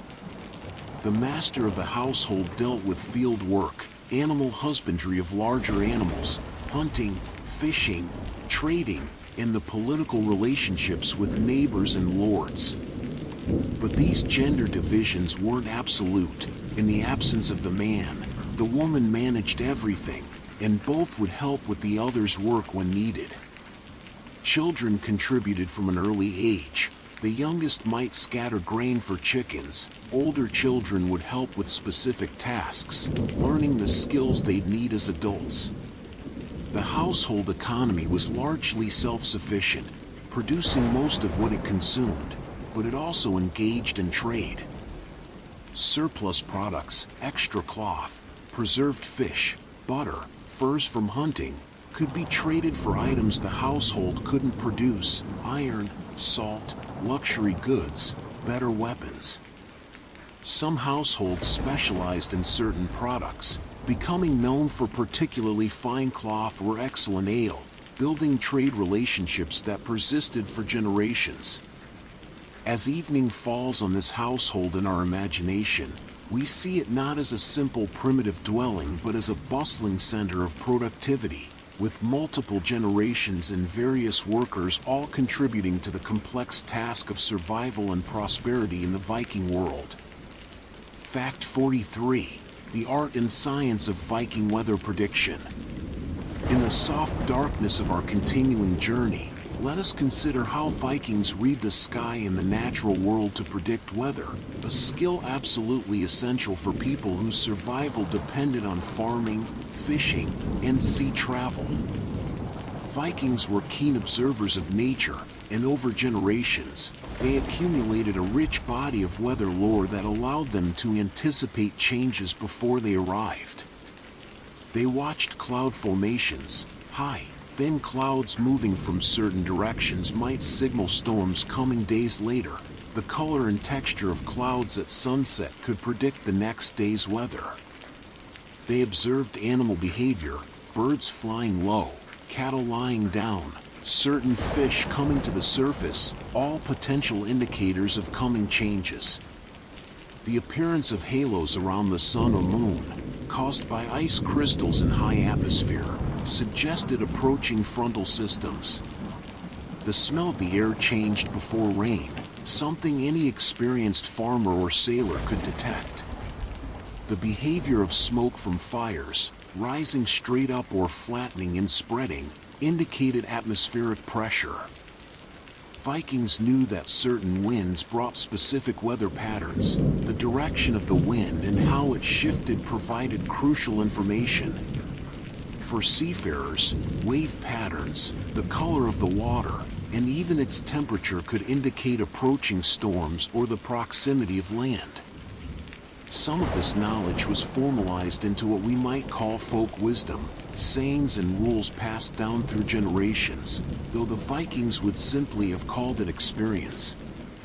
The most experienced weather readers were highly valued, consulted before voyages and at crucial farming moments. Their predictions weren't always accurate by modern standards, but they were based on genuine correlations between observable phenomena and weather patterns, refined through centuries of careful observation. On a Viking farm or aboard a longship, someone would be constantly reading these signs, scanning the horizon, feeling the wind, watching the birds, accumulating small pieces of information that together formed a picture of what the weather would bring.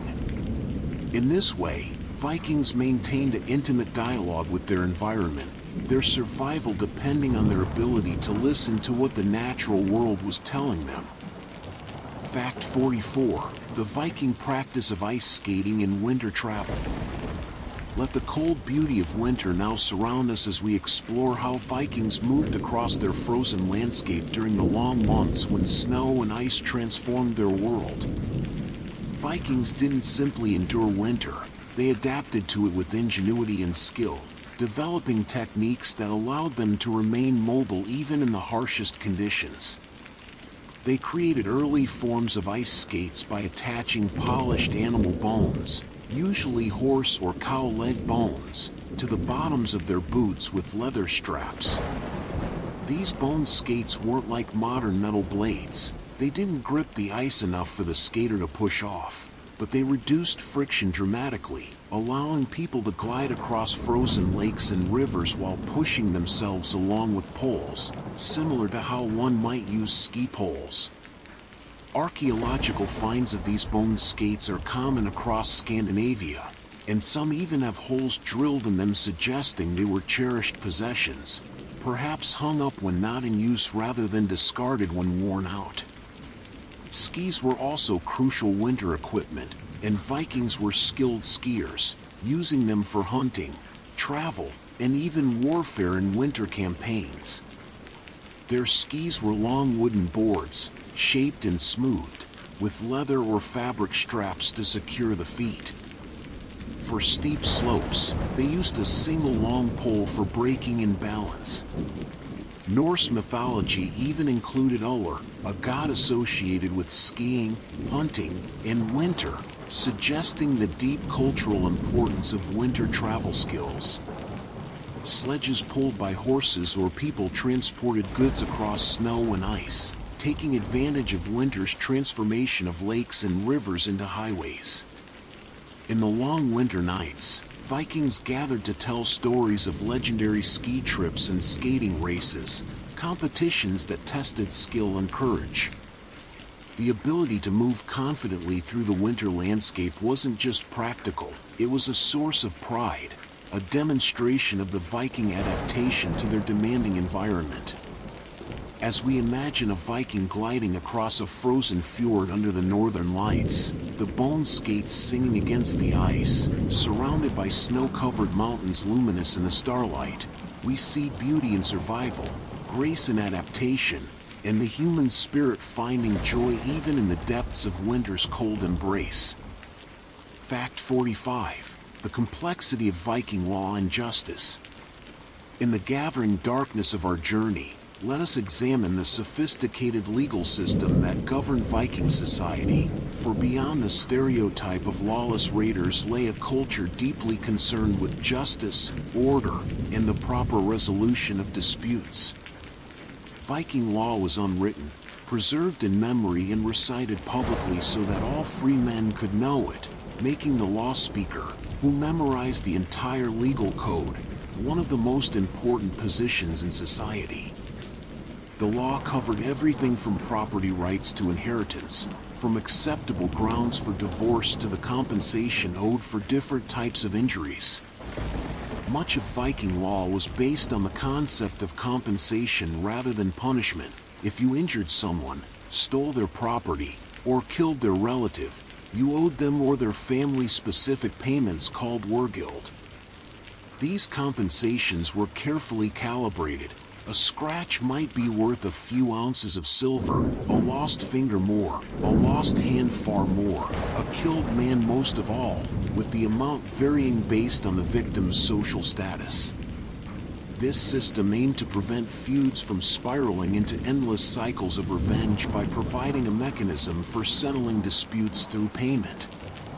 But it only worked if both parties accepted the ruling and if the guilty party could or would pay. When they couldn't or wouldn't, feuds did erupt, sometimes lasting generations, as families felt honor-bound to avenge unavenged wrongs. For the most serious crimes, murder, rape, or crimes committed against someone who had offered hospitality, outlawry could be declared. A full outlaw was literally outside the law's protection. Anyone could kill them without penalty. Their property was forfeit, and they had to leave the community. Lesser outlawry might last only 3 years, after which the person could return. The legal proceedings at the Thing involved complex procedures. Plaintiffs had to bring their cases properly, following specific formulas of words. Neighbors had to testify about a person's character, evidence had to be presented, and panels of judges or the assembly as a whole would reach verdicts. Women, though they couldn't bring cases themselves, could have male relatives bring cases on their behalf, and women's testimony was heard and valued. As night deepens around this understanding, we see Viking society bound together not just by kinship and force but by a detailed legal framework, an attempt to create order and justice in a world where both were constantly under threat. Fact 46. The Viking experience of music and song. Let gentle melody now drift through our nighttime exploration as we discover the music that filled Viking lives, not preserved in written notation, alas, but described in texts and suggested by archaeological finds of instruments. Vikings made music for many purposes: to accompany work and make labor more bearable, to celebrate at feasts and festivals, to tell stories in song form, to express emotions of love or loss, to honor the dead, and perhaps simply for the joy of creating beautiful sounds. The instruments they played have been found in graves and excavated settlements. Most common was the lyre, a stringed instrument held on the lap or against the chest, with anywhere from 5 to 7 strings that were plucked or strummed. The sound would have been gentle and melodic, perfect for accompanying the recitation of poetry or for intimate musical moments. Flutes and whistles made from bone or wood provided melody, some simple with just a few holes, others more complex. Large curved horns made of bronze, produced deep, resonant tones and may have been used for signaling or ceremonial purposes. Drums, though less commonly preserved, certainly existed and provided rhythm. Vikings also had instruments we might not immediately associate with them: bells of various sizes, rattles made from bones or shells, and possibly early forms of bowed instruments. The human voice was itself the most important instrument. Vikings sang at work, rowing songs to coordinate the timing of oar strokes, grinding songs to make the tedious work of grinding grain more pleasant, weaving songs to accompany the rhythm of the loom. They sang at celebrations, raising their voices together in joy. They sang lullabies to their children, softly in the darkness, soothing them to sleep. The professional poets, the skalds, performed their complex verses in a style that was somewhere between speaking and singing, using rhythm, alliteration, and possibly melody to make their words more memorable and moving. When Vikings gathered in the longhouse after dark, the sound of a lyre accompanying a skald's recitation or voices raised together in song would have transformed the space, creating moments of beauty and community that transcended the hardships of daily life.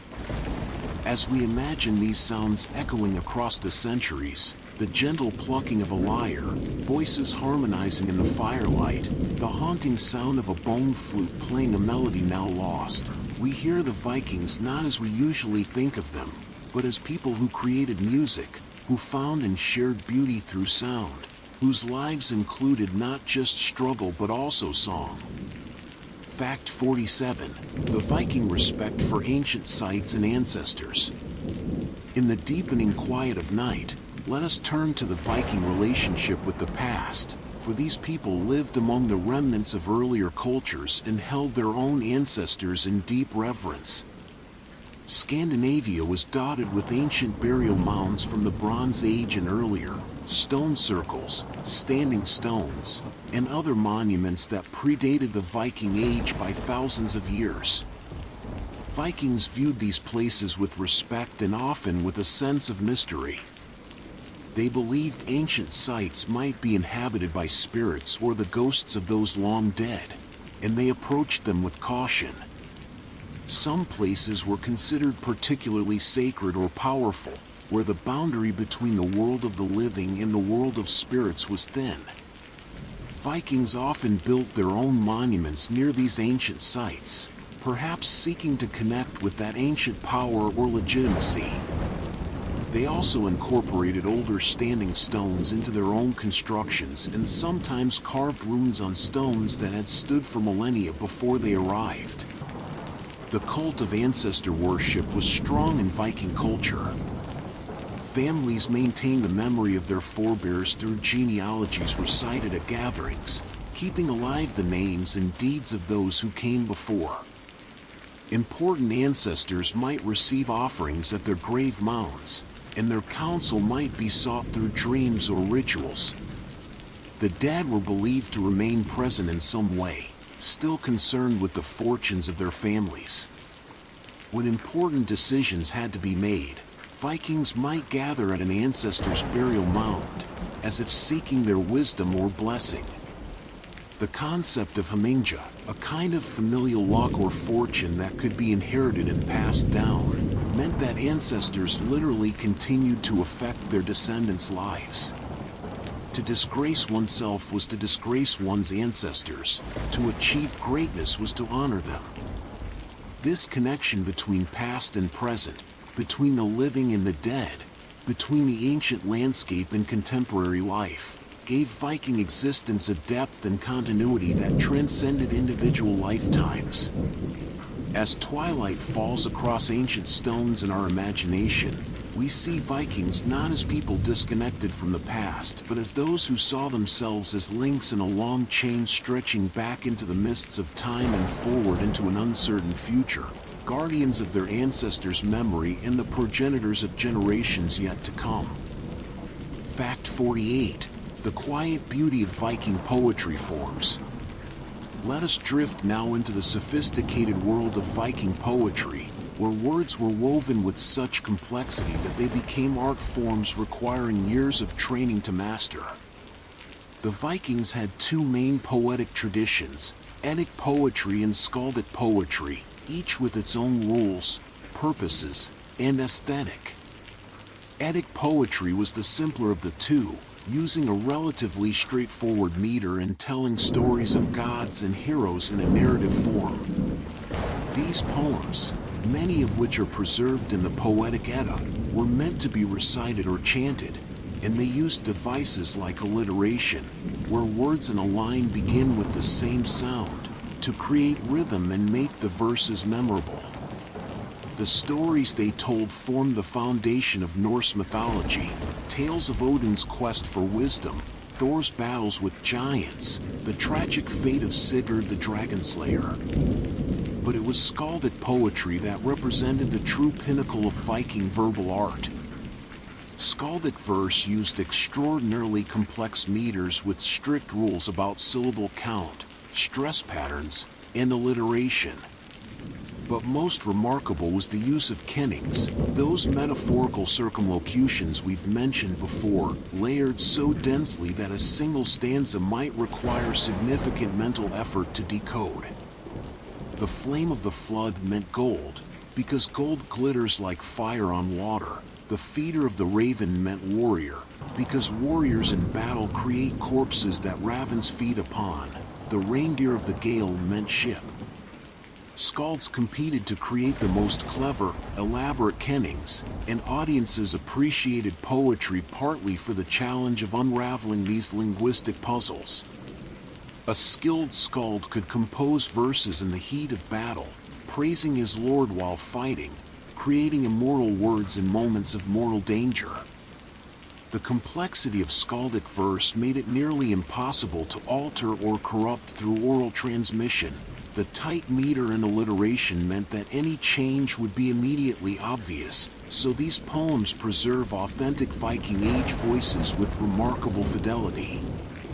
As we imagine a skald standing before a hushed audience, beginning to recite verses where every word is carefully chosen, where meaning unfolds in layers like a flower opening, where sound and sense are inseparably bound, we glimpse the Viking mind at its most sophisticated, finding beauty not in simplicity but in intricacy, not in directness but in elegant indirection, creating art that challenged both creator and audience to reach for the heights of what language could achieve.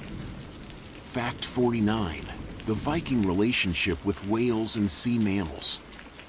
As our journey continues through the peaceful darkness, let us turn to the sea and consider the Vikings' complex relationship with the great creatures that inhabited their maritime world. Whales were both terrifying and valuable to Vikings, who encountered them regularly in their northern waters. These enormous animals could dwarf even the largest longship, and a whale surfacing suddenly near a vessel could spell disaster. The sagas tell stories of whales attacking ships, though whether these accounts are accurate or embellished is hard to know.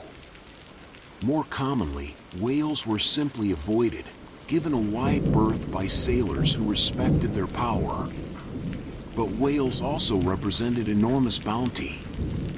A beached whale, whether it washed up dead or became stranded and died, was considered a great gift of fortune, providing massive amounts of meat, blubber for oil and light, and bone for various uses. Laws govern the rights to beached whales, specifying how they should be divided among the landowner, the finder, and sometimes the local lord. Some coastal communities actively hunted smaller whale species, using boats and harpoons in a dangerous enterprise that required tremendous courage and skill. Seals, walruses, and other marine mammals were also hunted. Walrus ivory was a valuable trade good, prized across Europe before elephant ivory became widely available, and Vikings from Iceland and Greenland hunted walruses on remote northern beaches, taking the ivory tusks and the tough hide, which could be cut into incredibly strong rope. Seals provided meat, oil, and fur, and were hunted both on beaches where they hauled out and sometimes in the water. The Vikings' use of these animals was comprehensive. Nothing was wasted, from the meat to the bones to the internal organs to the skin. They understood these creatures' behaviors, knew where and when to find them, and passed this knowledge down through generations. In the cold northern waters under the midnight sun or the aurora's dance, Vikings pursued these mighty animals, their relationship with them a mixture of respect, fear, practical need, and something like wonder at sharing the sea with creatures so powerful and strange. Fact 50. The practice of Viking fostering and extended family. In the warm embrace of night, let us explore one of the quieter but more important aspects of Viking social structure, the practice of fostering, where children were sent to be raised by families other than their biological parents, creating webs of relationship that strengthen the entire society. Fostering usually began when a child was around 7 years old and might continue until they reached adulthood. The practice served multiple purposes, all of which were considered beneficial. Children sent to foster families learned new skills, experienced different household management styles, and made connections that would serve them throughout life. For a farm child sent to a trading family, they might learn about commerce. For a child sent to a more prestigious family, they gained social advancement. The foster relationship created bonds between families that were taken as seriously as blood kinship. A child's foster father was expected to support, protect, and help establish the child in life as if they were his own, and the child owed loyalty and honor to their foster family alongside their birth family. These bonds could be called upon for support, alliance, or assistance throughout life, and they expanded each family's network of obligation and mutual support. Foster siblings grew up together and often remained close as adults, even if they hadn't been particularly close as children. The practice also provided care for children whose parents had died or fallen into difficulty, offering them a place in a functioning household rather than leaving them to struggle. Sometimes fostering was reciprocal, with two families exchanging children, creating balanced obligations. Other times, a less powerful family might send their child to a more powerful one, gaining status and connection through the relationship. The foster relationship appears frequently in the sagas, often as a positive force, foster parents genuinely caring for their charges, foster siblings supporting each other, though occasionally, when the relationship went sour, it could be a source of conflict and tragedy. As we imagine a Viking child leaving their home to travel to their foster family, perhaps nervous and excited in equal measure, beginning a new chapter that would shape their entire future, we see how Viking society used this practice to weave itself more tightly together, turning separate families into a complex network of overlapping obligations, loyalties, and affections that made the community stronger than the sum of its individual parts.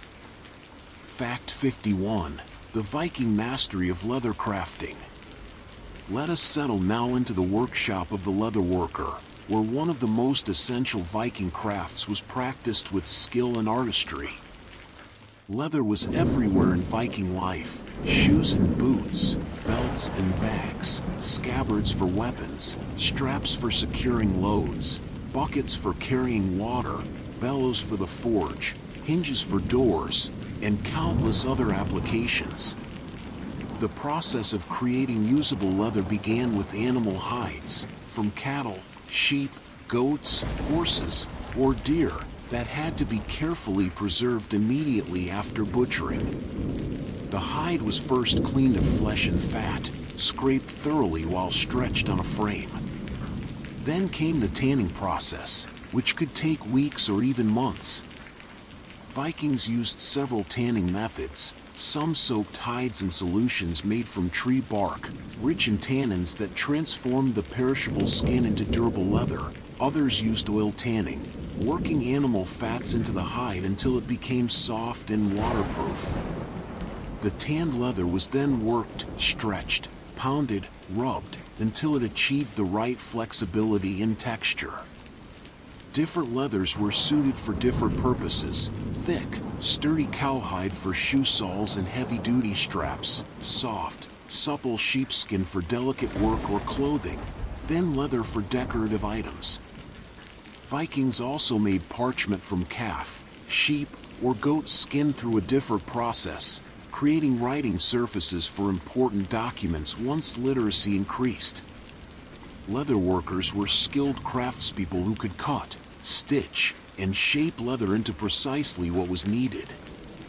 They created beautiful decorated leather items, tooling patterns into surfaces, dyeing leather in various colors, and adding decorative stitching. A pair of Viking shoes, for instance, might be both functional and attractive, with careful stitching and perhaps decorative elements.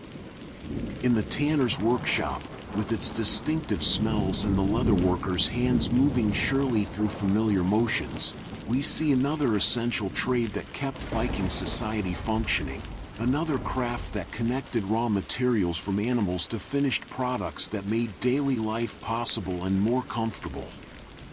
Fact 52: the importance of honey in beekeeping. In the sweetness of this nighttime journey, let us explore one of the Vikings' most valued resources, honey, the only concentrated sweetener available in their world, and the bees who produced it. Sugar was completely unknown in Viking Scandinavia, making honey extraordinarily precious for adding sweetness to food and, most importantly, for making mead, that golden alcoholic drink considered the most prestigious of beverages. Vikings kept bees in hollowed-out logs or woven skeps placed in protected locations, though much honey was also gathered from wild bee colonies found in forests. The collection of honey was dangerous work. Vikings didn't have the protective gear modern beekeepers use, and they had to approach the hives carefully, using smoke to calm the bees before reaching in to extract the honeycomb. The honey itself was carefully stored in sealed vessels, protected from moisture and pests, for it was too valuable to waste. But honey wasn't just for eating. It had medicinal uses, applied to wounds for its antibacterial properties, mixed into remedies for sore throats and coughs, and used as a preservative for certain medicines. Beeswax was almost as valuable as the honey itself, used for making candles that burned cleaner and brighter than tallow, for waterproofing, for modeling small objects, and for various crafts. Mead making was an art in itself. Honey was mixed with water and fermented, sometimes with the addition of fruits, herbs, or spices when available. The finest mead aged in barrels could be kept for years, growing smoother and more potent. Mead held a sacred place in Norse culture. It was the drink of gods and heroes in mythology, served at the most important celebrations, offered in toasts and odes, and believed to confer wisdom and poetic inspiration. The great mythological mead of poetry was said to grant the gift of verse to those who drank it. As evening settles around a Viking mead hall, with horns of golden mead being passed from hand to hand, we see how a simple insect's labor became transformed through human ingenuity into something that brought sweetness, celebration, and a touch of the divine to Viking life. Fact 53: the Viking understanding of medicine and the human body. As darkness deepens, let us consider how Vikings understood health, illness, and the mysterious workings of the human body. Their medical knowledge was a blend of practical observation, herbal lore, and spiritual beliefs, surprisingly effective for some conditions while limited by their lack of microscopes, antibiotics, and modern diagnostic tools. Vikings recognized that certain conditions ran in families, that cleanliness helped prevent disease, and that diet affected health. They treated wounds with remarkable skill, cleaning them thoroughly, sometimes stitching them closed with thread made from animal sinew or human hair, applying honey or specific herbs known to prevent infection, and bandaging them carefully. For broken bones, they used splints and understood the importance of immobilizing the injury while it healed. Some injuries that we would consider permanently disabling they learned to work around. People survived the loss of limbs, eyes, or other body parts and continued to participate in community life. Vikings understood that certain plants had specific effects. Willow bark reduced pain and fever. It contains salicylic acid, the basis of aspirin. Chamomile calmed upset stomachs. Garlic had antiseptic properties. and dozens of other herbs had recognized uses. Some treatments worked through mechanisms they couldn't have understood. Their remedies that drove out evil spirits sometimes contained plants with genuine antimicrobial or anti-inflammatory properties. They also recognized mental and emotional illness, though they understood it differently than we do. The saga of Grettir describes what seems like post-traumatic stress following a violent encounter. Other texts mention depression, anxiety, and various mental conditions, treated through a combination of herbal remedies, social support, and sometimes the intervention of wise women or religious figures. Surgery was practiced for serious injuries, trepanation to relieve pressure from head wounds, amputation of hopelessly damaged limbs, removal of arrowheads and other foreign objects. These operations were done without anesthesia beyond alcohol or narcotic herbs, requiring tremendous courage from patients. The understanding of why people got sick was less accurate. They didn't know about bacteria or viruses, attributing illness to evil spirits, curses, or imbalances in the body. Yet despite these limitations, Viking healers preserved countless lives through their practical knowledge, their careful observation, and their willingness to try to help, working in dim longhouses by lamplight, mixing their remedies, speaking words of comfort, fighting against death and suffering with every tool their tradition had given them. Fact 54. The sacred and practical role of fire. Let the warm glow of flame now illuminate our understanding as we consider fire's central role in Viking life. Fire that was practical, symbolic, and sacred all at once. Every Viking household maintained a fire that ideally never went completely out, fed constantly with wood or peat, providing heat, light, and the means to cook. Letting the fire die completely was considered a sign of negligence or misfortune, and rekindling it required effort, striking sparks from flint and steel into dry tinder, carefully nurturing those first fragile flames into sustainable fire. The central hearth was the literal and metaphorical heart of the home, the place where family gathered, where food was prepared, where darkness was held at bay. The smoke from this fire rose through the longhouse, escaping through a hole in the roof but also permeating everything, curing meat hanging from the rafters, giving buildings their characteristic smell, and coating surfaces with a thin layer of soot. But fire was also dangerous, a constant threat in buildings made of wood and thatch. House fires could destroy everything a family owned, and they occur regularly in the sagas, sometimes accidentally, sometimes deliberately set by enemies. Fighting fires was a community obligation. Everyone helped to save what could be saved and to prevent flames from spreading to other buildings. Fire had ritual and legal significance too. Newly claimed land was consecrated by carrying fire around its boundaries. Oaths might be sworn over fire, and sacred fires burned at important religious sites. Cremation was practiced alongside burial for disposing of the dead, the funeral pyre carrying the deceased to the afterlife. Fire-starting equipment, the flint, steel, and tinder, was valuable enough to be included in some burials, ensuring the dead would have fire in the next world. Vikings understood fire's properties through long experience, which woods burned hottest for metalworking, which burned longest for heating, which created less smoke for indoor use, which burned even when damp. They knew how to control fire's intensity through managing airflow, how to bank fires to keep coals alive overnight, how to use fire for clearing land, and how to fight fires with water, dirt, or by creating fire breaks. As flames dance in our imagination, casting flickering shadows on the longhouse walls, we see fire as Vikings saw it, not just a tool or hazard, but an essential element of civilization, a living presence in their homes, something to be tended, respected, feared. and relied upon every moment of every day. Fact 55. The Viking tradition of oral contracts in memory. In the quiet of this deep night, let us understand how Vikings managed complex agreements, property rights, and social obligations in a largely pre-literate society that relied on memory and oral tradition.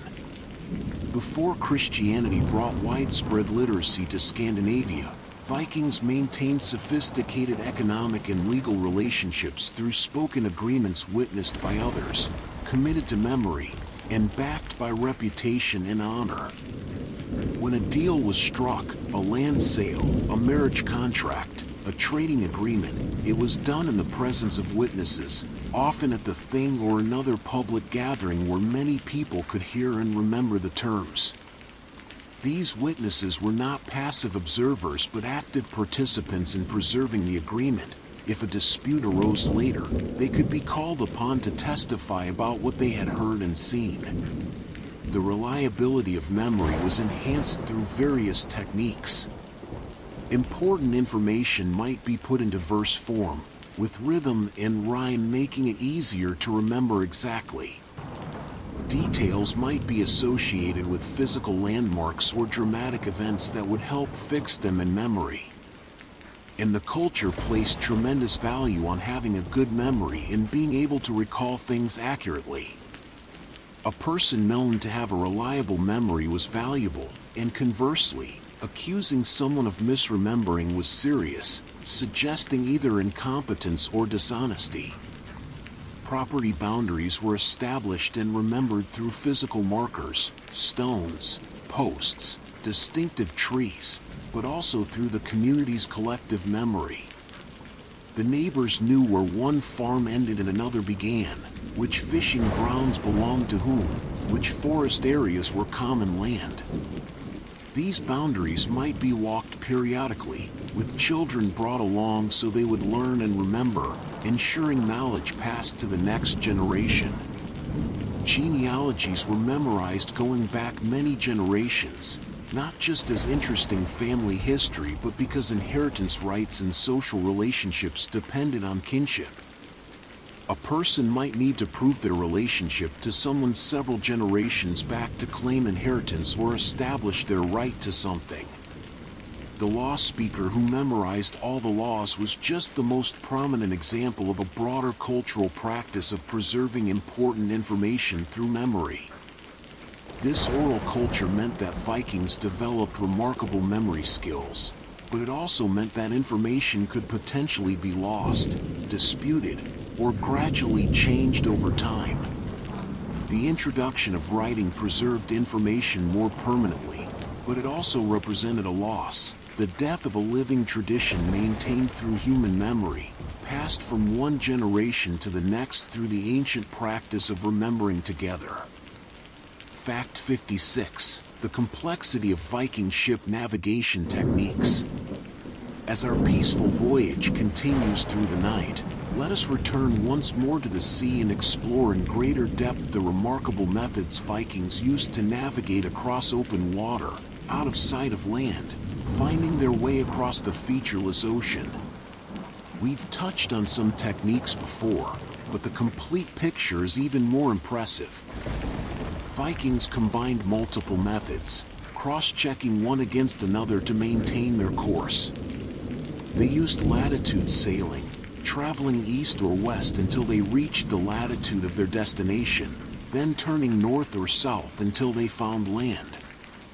To determine latitude, they observed the sun's height at noon, noting how it changed as they traveled north or south. They might use a simple sundial-like device, though most likely they judged by after long experience. At night, the North Star's height above the horizon indicated latitude. They noted the angle at which sunrise and sunset occurred, which changes with latitude. But maintaining a course east or west without instruments required constant attention. They watched the patterns of ocean swells, which maintained consistent directions over hundreds of miles, distinguishing between wind-driven waves and the deeper swells from distant storms. They observed clouds, knowing that certain formations appeared over land. They watched for birds and noted which species flew how far from shore. Whales, seals, and other marine life had patterns of distribution that indicated proximity to feeding grounds and thus to land. The color of the water changed, deeper blue in the open ocean, different shades near land or over shallow areas. They could even smell land before seeing it, the scent of vegetation carrying far over water on certain winds. Sea temperature mattered too. Currents of different temperatures could indicate position. Vikings studied ice formations in northern waters, understanding which types of ice suggested nearby land. They noticed changes in wave patterns that indicated underwater features or approaching coastlines. All of this information was processed continuously, with the helmsman and navigator constantly reading the environment, maintaining awareness of their position and course through multiple simultaneous observations. A skilled navigator didn't just follow a single method but synthesized all available information, maintaining a mental model of where they were and adjusting course based on what the ocean told them. This required not just knowledge but also experience, judgment, and a kind of holistic awareness that connected the navigator to their environment in ways that modern GPS-dependent sailors can hardly imagine. Fact 57. The practice of Viking textile patterns and symbolism. Let us rest now in the gentle patterns woven into Viking textiles, for these weren't simply decorative but carried meanings and marked identity. The tablet-woven bands that decorated clothing and furnishings could display intricate geometric patterns, diamonds, chevrons, complex interlocking shapes, created through the careful turning of small square cards threaded with colored yarn. Each pattern required planning and precision, with the weaver following a mental pattern or perhaps marks on a stick to remember the sequence of card turns. Some patterns were associated with specific regions or families, making them a form of visual identification. A person seeing a particular pattern might recognize which area or even which household someone came from. The colors used in textiles also carried significance. Natural dyes produced specific, recognizable shades. Madder root created reds ranging from orange to deep crimson. Woad produced blues from pale sky to deep indigo. Weld made yellows. Oak galls and iron created blacks and grays. The ability to dye cloth certain colors might indicate wealth. Some dyes were more expensive or difficult to obtain than others. The quality of cloth itself was a marker of status. Fine, tightly woven cloth in vibrant colors for the wealthy. Coarser cloth in natural or simple dyed colors for common people. Vikings also embroidered, adding designs to finished cloth with needle and thread, creating images of animals, geometric patterns, or stylized plants. Some of the most spectacular Viking textiles were decorated with silk imported from far away, or with tablet-woven bands that incorporated silver or gold thread, creating glittering accents. The patterns often echoed those found in other Viking art, the same intertwining animals, the knotwork patterns, the style of any given period. Wearing elaborately decorated clothing was a display of wealth, but it was also a display of the household's skill and productivity, for someone had to shear the sheep, process the wool, spin the thread, dye it, weave the cloth, and add the decorations. Hundreds of hours of work transformed into a single fine garment. As twilight falls on looms and weaving, we see Vikings communicating through their textiles, wearing their identity, their status, their regional affiliation, and their family's skill for all to see. Fact 58. The Viking experience of pain and suffering.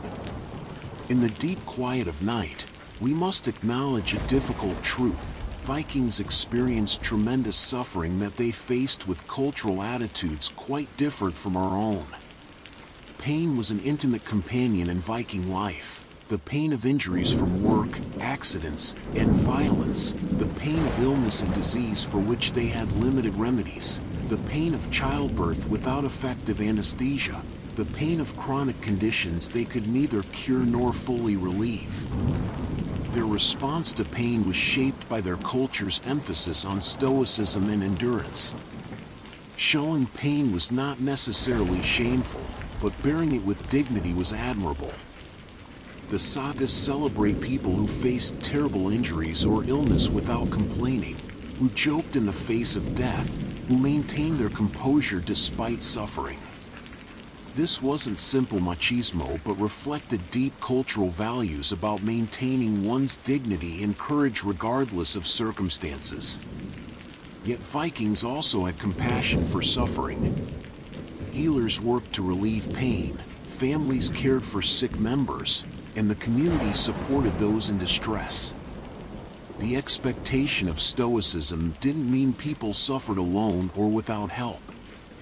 Grief, too, was a profound experience in Viking life, where violence, disease, and the dangers of childbirth took loved ones with terrible frequency. The death of children was heartbreakingly common. Women died in childbirth, men died in accidents, illness, or violence. Epidemics could devastate communities. Vikings mourned their dead, sometimes deeply and publicly. The sagas show people prostrate with grief, unable to function after devastating losses. Yet there were also cultural expectations about grief. It should be borne with strength, and excessive mourning might be criticized as weakness or as showing insufficient faith in fate. Some grief found expression in poetry, with skalds crafting verses that channeled sorrow into art, perhaps finding some consolation in the act of creation. In facing suffering and loss, Vikings found meaning through several frameworks. The concept of fate, which made suffering part of the inevitable pattern of existence, the importance of reputation and honor, which suggested that how one bore suffering mattered more than the suffering itself, and the bonds of community and family, which provided support and comfort in dark times. Fact 59. The art of Viking tent making and portable shelter. As we journey further into the peaceful darkness, let us understand how Vikings created shelter when they traveled. Tents and temporary dwellings that protected them during journeys, at the Thing, during seasonal work far from home, or on military campaigns. Viking tents were made from the same materials as sails, wool cloth woven tightly enough to shed rain, treated with animal fats or natural oils to increase water resistance. The cloth might be made in panels that could be sewn together to create tents of various sizes, from small shelters for 1 or 2 people to large tents that could accommodate many. The tent fabric was supported by wooden poles or frames, sometimes quite elaborate, other times simple. Some tents had a central pole supporting a conical or pavilion-style roof. Others had ridge poles creating a peaked roof. Still others might be supported at the edges only, creating a low profile that was more resistant to wind. The edges of the tent were secured to the ground with wooden pegs or heavy stones, and guy lines helped stabilize the structure. Inside, Vikings might spread animal hides or additional cloth on the ground for insulation from cold earth, arrange their belongings around the perimeter, and create a living space that, while certainly less comfortable than a solid longhouse, still provided genuine shelter from rain, wind, and snow. Some tents included smoke holes to allow for small fires inside, though this was risky and probably reserved for the largest, most carefully managed tents. Archaeological evidence from military camps shows how Vikings arranged temporary settlements, with tents set up in organized patterns, communal cooking areas, and defensive arrangements. At the Althing in Iceland, thousands of people gathered each summer, bringing tents that created a temporary city in the wilderness. complete with paths between tent clusters, areas for trading, and spaces for entertainment and socializing. The ability to create portable shelter meant Vikings could maintain their activities during seasonal travel, taking flocks to highland pastures for summer grazing, fishing at distant locations, participating in raids or trading voyages that lasted months. As we imagine a Viking tent in the wilderness, the cloth walls flapping gently in the night wind, a small oil lamp casting flickering light on the temporary home, we see the adaptability and resourcefulness that allowed Vikings to extend their reach far beyond their permanent settlements. Fact 60. The Viking practice of storytelling as living history. Let the soft murmur of ancient voices now carry us deeper into sleep as we understand storytelling not just as entertainment but as the primary method Vikings used to preserve their history and culture. In a world without widespread literacy, history lived only in human memory, maintained through the practice of telling and retelling. The stories Vikings told weren't just the grand mythological tales or famous sagas, though those were important. They also told family histories, recounting the deeds of grandparents and great-grandparents, preserving genealogies and the stories of how land was acquired, feuds were settled, or alliances were formed. They told stories about the place they lived, how it got its name, what significant events happened there, what spirits or presences inhabited particular locations. They told stories to teach lessons, to preserve legal precedents, to maintain cultural knowledge about everything from shipbuilding to farming techniques. The process of storytelling was interactive and communal. People didn't just passively listen, they participated, correcting details, adding their own memories, debating interpretations. This communal aspect helped maintain accuracy. Multiple people remembered the same events and could check each other, but it also meant stories gradually evolved, shaped by each generation's concerns and perspectives. The best storytellers were valued members of the community, people who could hold an audience's attention, who remembered details accurately, who could bring events to life through their telling. Young people learned to be storytellers by listening and then gradually participating, first repeating stories they'd heard, then adding their own observations, eventually becoming the ones who carried the tradition forward. This oral culture meant that Vikings lived with constant awareness of the past. History wasn't something studied from books but was woven into daily conversation. People made decisions based on precedent. When our grandfather faced a similar situation, he did this. They understood themselves as part of long family lineages, temporary holders of land and traditions that would be passed to the next generation. As evening deepens and a Viking elder begins to speak, the community gathered around the fire. We hear not just a story but the very mechanism by which Viking culture perpetuated itself, the living memory of a people preserved in words, passed from voice to voice, generation to generation, keeping the past alive in the present moment. Fact 61. The Viking relationship with horses beyond transportation. In the gentle stillness of our continuing journey, let us deepen our understanding of the profound bond between Vikings and their horses, for these animals were far more than mere transportation or farm labor. A Viking's horse was often a lifelong companion, carefully selected as a young animal and trained with patience and skill. The relationship between rider and horse was intensely personal, built on trust and mutual understanding developed over years. Vikings gave their horses individual names and could recognize them by subtle characteristics, the way a particular horse moved, the sound of its whinny, the patterns of its temperament. They spoke to their horses, believed the animals understood them on some level, and treated them with a respect that went beyond their economic value. Horse fights, though we've mentioned them briefly before, deserve deeper consideration for what they reveal about Viking culture. Two stallions would be brought together and goaded to fight, with owners using special staves to provoke their horses while trying to control them. These events were violent and dangerous, with horses sometimes seriously injured and handlers risking injury as well. Yet they were popular entertainments, drawing crowds and inspiring poetry. The practice reflected the Viking fascination with controlled violence, competition, and the testing of animals' courage, qualities they valued in themselves. But horses also appeared in more tender contexts. A favorite horse might be buried with its owner, suggesting a belief that the bond would continue in the afterlife. Horses were sometimes given as gifts between people who respected each other, transfers of valuable animals that created obligations and strengthened relationships.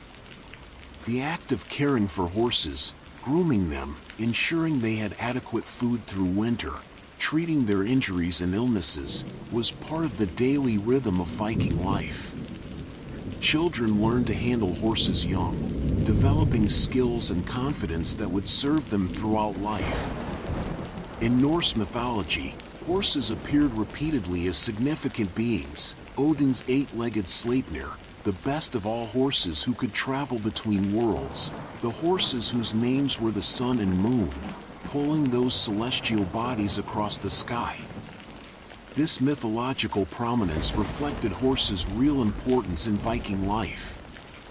As night settles around a Viking stable, with horses breathing softly in the darkness and the smell of hay and warm animals filling the air, we sense the quiet companionship between species, the trust built through daily care, and the way these powerful animals wove themselves into the very fabric of Viking existence. Fact 62. The practice of Viking divination and fortune-telling. Let us now drift into the mysterious realm of Viking divination, where people sought to glimpse the future or gain insight into hidden things through various practices that blended spirituality, tradition, and psychology. We've encountered the Volva who practiced seer, but divination took many other forms in Viking life. Some practiced casting lots, throwing marked sticks, bones, or stones and interpreting the patterns they formed when they fell. Each symbol or marking might represent different outcomes, and the skilled diviner would read these patterns to answer questions about the future, about hidden enemies, about the best course of action. Runes were used for divination, with marked stones or wooden pieces drawn from a bag or scattered onto a cloth, their positions and combinations interpreted according to traditional meanings and the diviner's intuition. Dreams were taken very seriously as sources of prophetic information. Vikings believed that in sleep, the boundary between worlds grew thin, allowing glimpses of things to come or messages from the gods. Dream interpretation was a recognized skill, and particularly vivid or strange dreams were discussed and analyzed, their meanings debated by family and community. Some people were considered particularly gifted at understanding dreams, and their interpretations were sought and respected. Birds were observed for omens, their flight patterns, their calls, their unusual behavior, all potentially significant. Ravens held special importance as Odin's birds, and seeing them in certain ways might be interpreted as messages from the god. The behavior of other animals could also be significant. Horses balking before a journey might suggest danger ahead. Unusual actions by livestock might portend changes. Natural phenomena provided omens, auroras in the sky, unusual cloud formations, lightning striking in particular places, all these could be read as signs. Even the way smoke rose from a fire, how wax melted from a candle, or how yarrow stalks fell when tossed could be interpreted by those with the knowledge. These practices weren't considered superstition by Vikings, but were serious methods of gaining information about uncertain situations. Before making important decisions, Whether to go on a voyage, whether to marry a particular person, whether to pursue a feud, people might seek divination to help guide their choice. The practice reflected Viking awareness that the future was uncertain and that forces beyond human control influenced events, combined with a desire to find any information, however fragmentary, that might help navigate life's challenges. In the flickering shadows of evening, as a diviner interprets the fallen runes or a wise person considers the meaning of a dream, we see Vikings reaching toward the unknown, seeking reassurance or warning, trying to illuminate even slightly the darkness of the unknowable future. Fact 63. The significance of Viking hair and grooming practices. As we continue our peaceful drift through Viking life, let us consider something intimate and personal: how Vikings cared for and styled their hair, for this was far more significant than simple grooming. Hair was a marker of identity, status, and personal pride. Both men and women kept their hair long in most periods. Those styles evolved over the centuries of the Viking Age. Men typically wore their hair loose or tied back, sometimes braided, with well-maintained beards that might also be braided or shaped. The length and quality of one's hair and beard marked free status. Thralls might have their hair cut short as a sign of their servitude.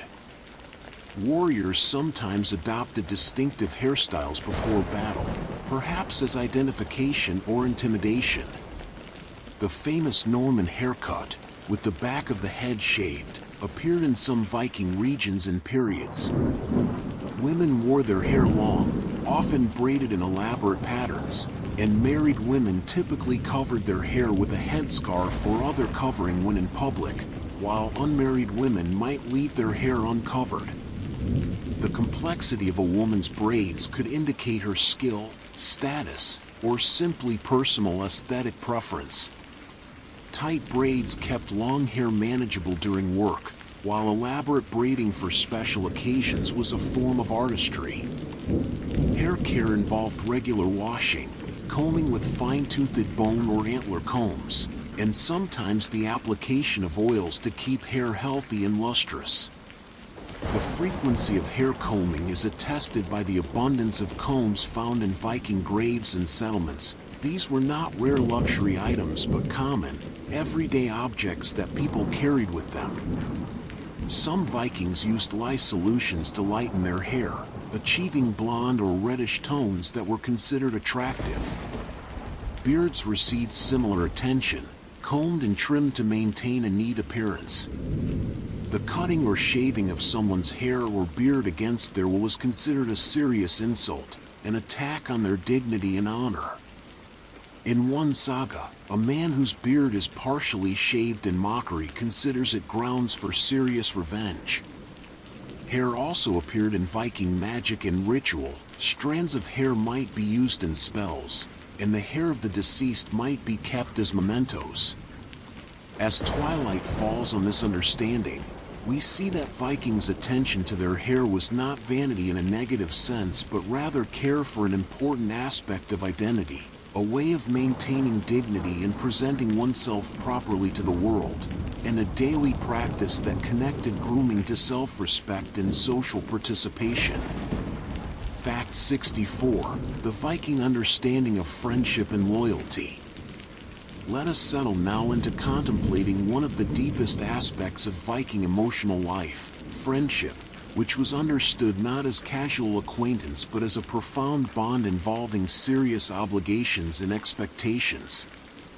The Old Norse word vinr, friend, carried weight in meaning that went far beyond how we casually use the term today.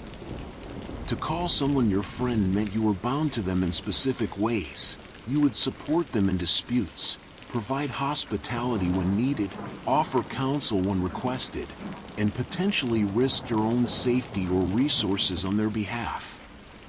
These weren't abstract ideals but concrete expectations that people took seriously.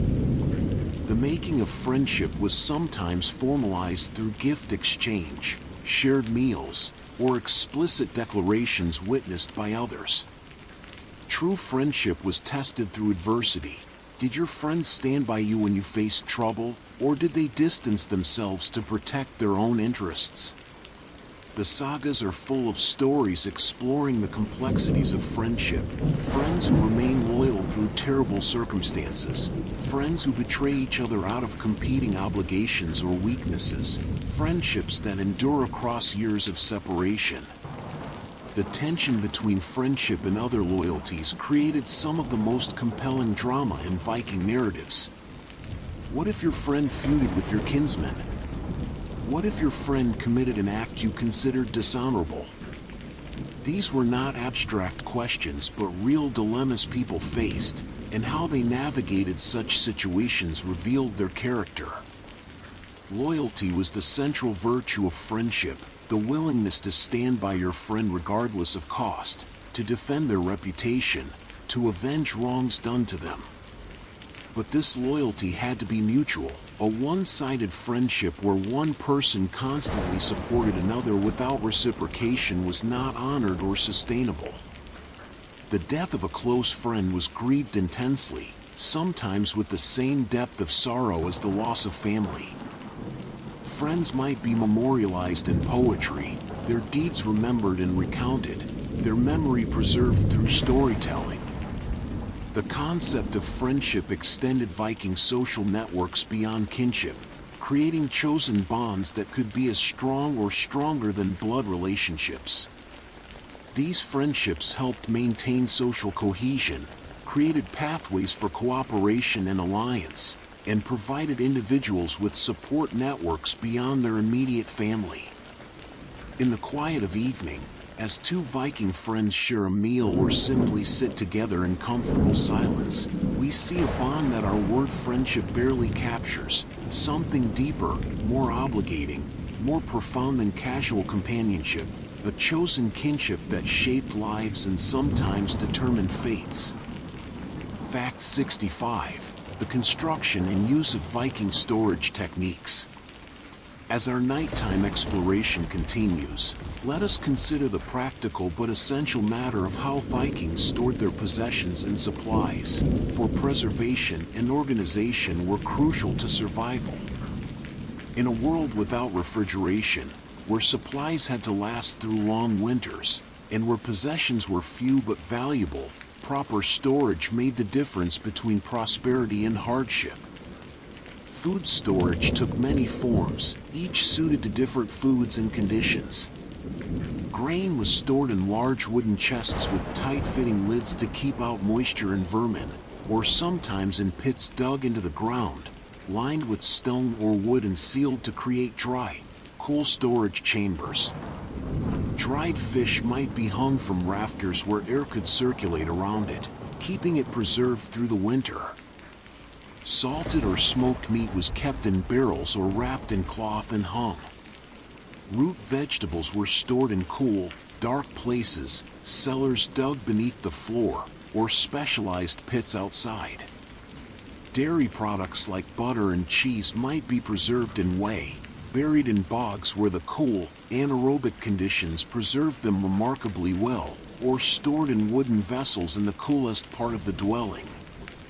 Clothing, textiles, and valuable items were kept in wooden chests or trunks, often quite beautifully made and sometimes decorated with carving or metalwork. These chests protected contents from damp, dust, and pests, and they could be locked with wooden or metal mechanisms to secure valuable items. The keys to these storage chests, as we've noted, were symbols of household authority, worn by the woman who managed the household's resources. Smaller items might be kept in bags made of leather or woven fabric, hung from hooks or stored on shelves. Liquids, water, ale, mead, milk, were stored in wooden buckets and barrels, in leather bags, or in vessels made from horn or pottery. Vikings also used natural cold storage, taking advantage of their northern climate by storing perishables in snow or ice during winter, or in cool streams during summer. The organization of storage reflected both practical necessity and social structure. The finest items stored most securely, everyday items kept accessible, bulk supplies stored in dedicated spaces. Good storage practices meant the difference between having enough food to last the winter and facing hunger in late winter or early spring when stores might run low. As we imagine a Viking household in autumn, with every storage space being filled, every container checked and repaired, every supply carefully preserved and put away, we see the careful planning and hard work that allowed Vikings to survive their challenging climate. Fact 66. The Viking experience of solitude and privacy. In the soft darkness, let us contemplate something we might not expect: the Viking experience of being alone, of solitude and privacy in a society where most people lived in crowded longhouses and worked collectively. Privacy as we understand it was largely absent from Viking life. The longhouse arrangement, with family members sleeping on benches along the walls and servants or thralls nearby, meant that one was rarely truly alone or unobserved. Personal conversations might be overheard, intimate moments occurred with others nearby, and most activities were visible to multiple people. This lack of privacy was simply accepted as normal. People grew up in these conditions and developed different boundaries about what required privacy than we might have today. Yet Vikings did find moments and spaces for solitude when they needed them. A person might walk out to the edges of the settlement, to the forests or shores, finding space away from others for reflection or simply for the experience of being alone with their thoughts. Shepherds watching flocks on distant hillsides experienced long hours alone, as did fishermen on solitary boats, hunters in the forest, or sentries keeping watch. These solitary experiences were different from the communal life of the settlement, perhaps providing necessary respite from constant social interaction. Some individuals were known for their preference for solitude: outlaws, hermits, or simply people whose temperament inclined them toward independence. The sagas sometimes portray solitary figures living apart from society, such as Grettir the Strong during his years as an outlaw, forced into isolation that ultimately contributes to his fate.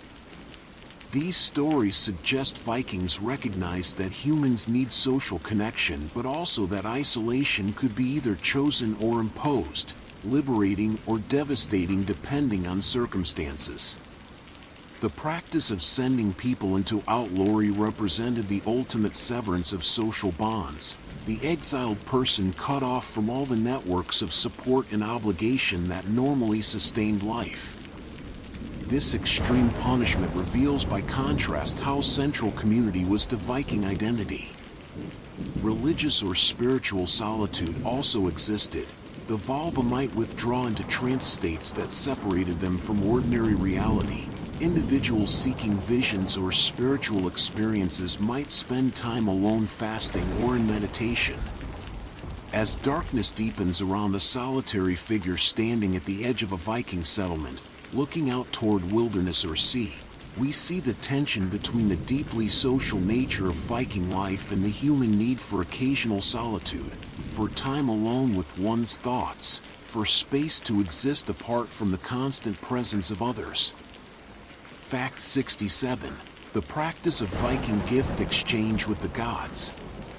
Let us turn now to the intimate relationship Vikings maintained with their gods through offerings and gifts, for this practice reveals much about how they understood the divine and their place in relation to it.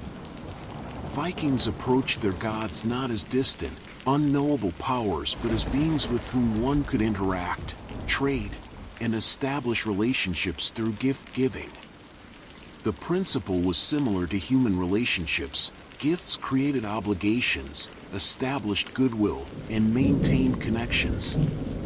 When a Viking made an offering to Thor before a dangerous sea voyage, they were essentially saying, "I give you this gift, and in return I ask for your protection."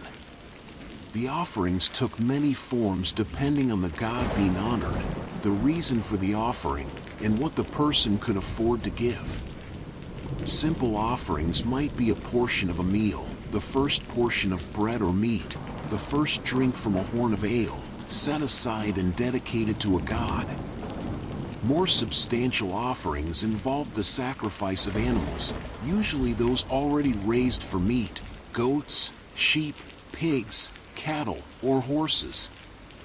These sacrifices combined religious and practical elements. The animal was killed ritually, portions were offered to the gods, sometimes burned, sometimes left at sacred sites, and the rest was consumed in a communal feast. The sacrifice thus fed both gods and people, turning slaughter into sacred act. Valuable objects were offered too, especially to mark significant requests or to give thanks for major blessings. Objects might be thrown into bogs, lakes, or springs, watery places considered sacred boundaries between worlds. Archaeologists have recovered countless weapons, jewelry, and other valuable items from these sites, offerings that remained where they were thrown over 1,000 years ago. Some offerings were made at sacred groves or at distinctive natural features, special rocks, ancient trees, waterfalls, places where the divine presence seemed particularly strong. Personal items might be buried near significant sites, or hidden in caches as offerings to land spirits. The practice of offering to the gods was woven into the rhythm of Viking life. Seasonal festivals involved community-wide sacrifices, but individuals also made private offerings as circumstances warranted. Before undertaking risks, after surviving dangers, when seeking guidance or help, or simply to maintain good relations with the divine powers, Vikings gave their gifts and made their requests.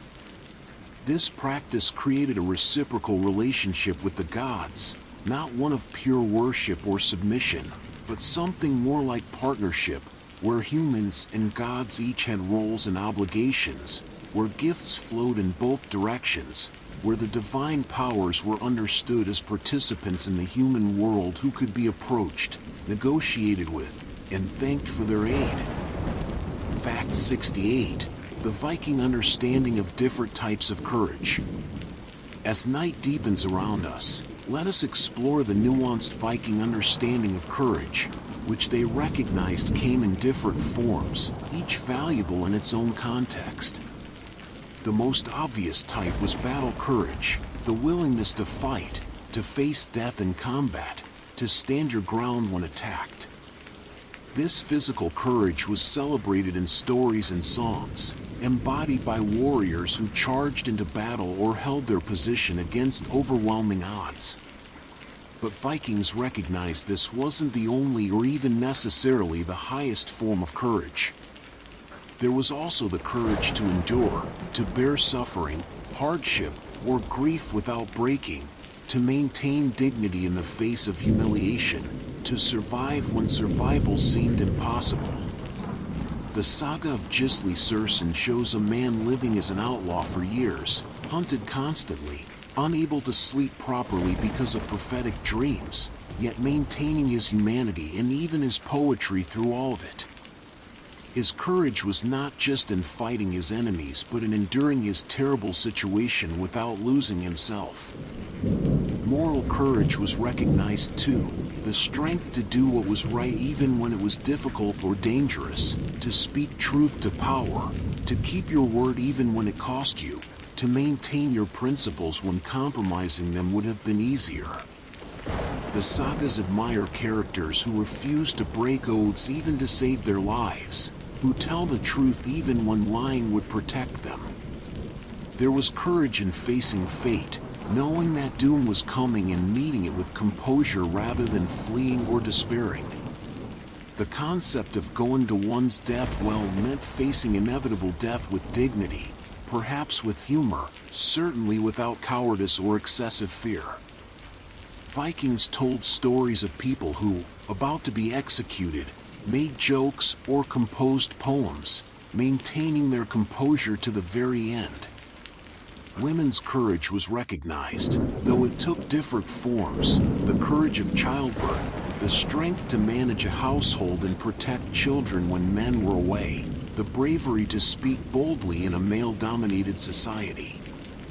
Some saga women show remarkable courage. Gernasfafersdatter, who survives 4 marriages and countless tragedies while maintaining her will and influence. Freydis Eriksdatter, who in one account faces down Native Americans while pregnant, scaring them off through her fierce demeanor. The courage to change one's mind or admit error was also valued, though perhaps less celebrated than steadfastness. A person who recognized they were wrong and adjusted their course showed wisdom that complemented courage. As darkness surrounds us, we understand that Vikings saw courage as multifaceted. Sometimes it meant fighting, sometimes enduring, sometimes speaking, sometimes remaining silent, but always it meant facing whatever came with dignity, strength, and steadfastness of character. Fact 69. The quiet importance of Viking wells and water sources. Let us descend now into the earth, following Vikings to the water sources that sustained their lives and carried deep cultural significance. Wells were not mere conveniences but essential infrastructure, carefully located and constructed, often considered sacred or at least special places. Vikings chose well locations based on careful observation, where water naturally pooled, where the water table was closest to the surface, where springs emerged from hillsides. They dug these wells by hand, a task requiring significant labor, lining them with stones or wood to prevent collapse and keep the water clean.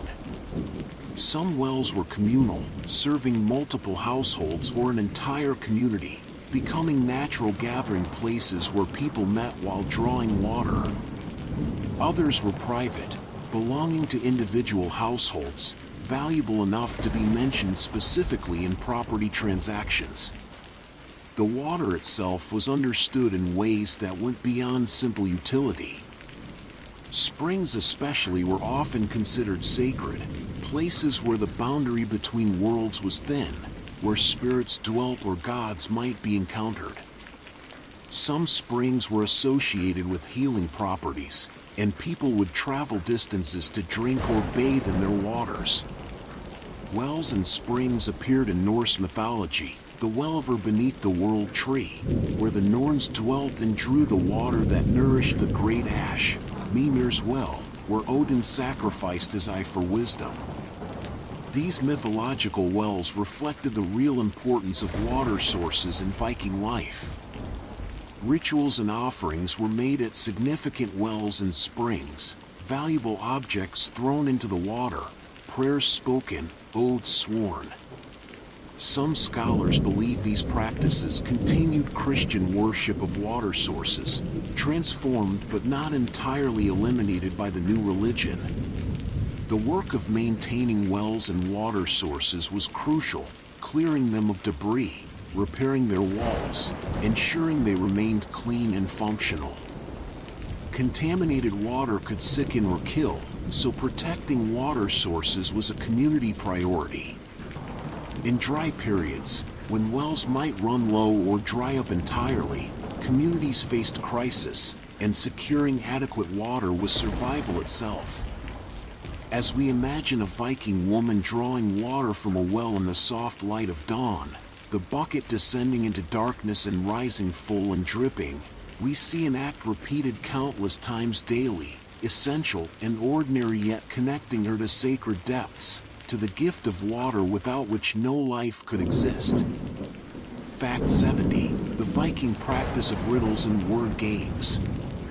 Let evening's gentle entertainment now engage us as we explore the Viking love of riddles, word games, and verbal wit, which were not merely pastimes but valued forms of intellectual competition and social bonding.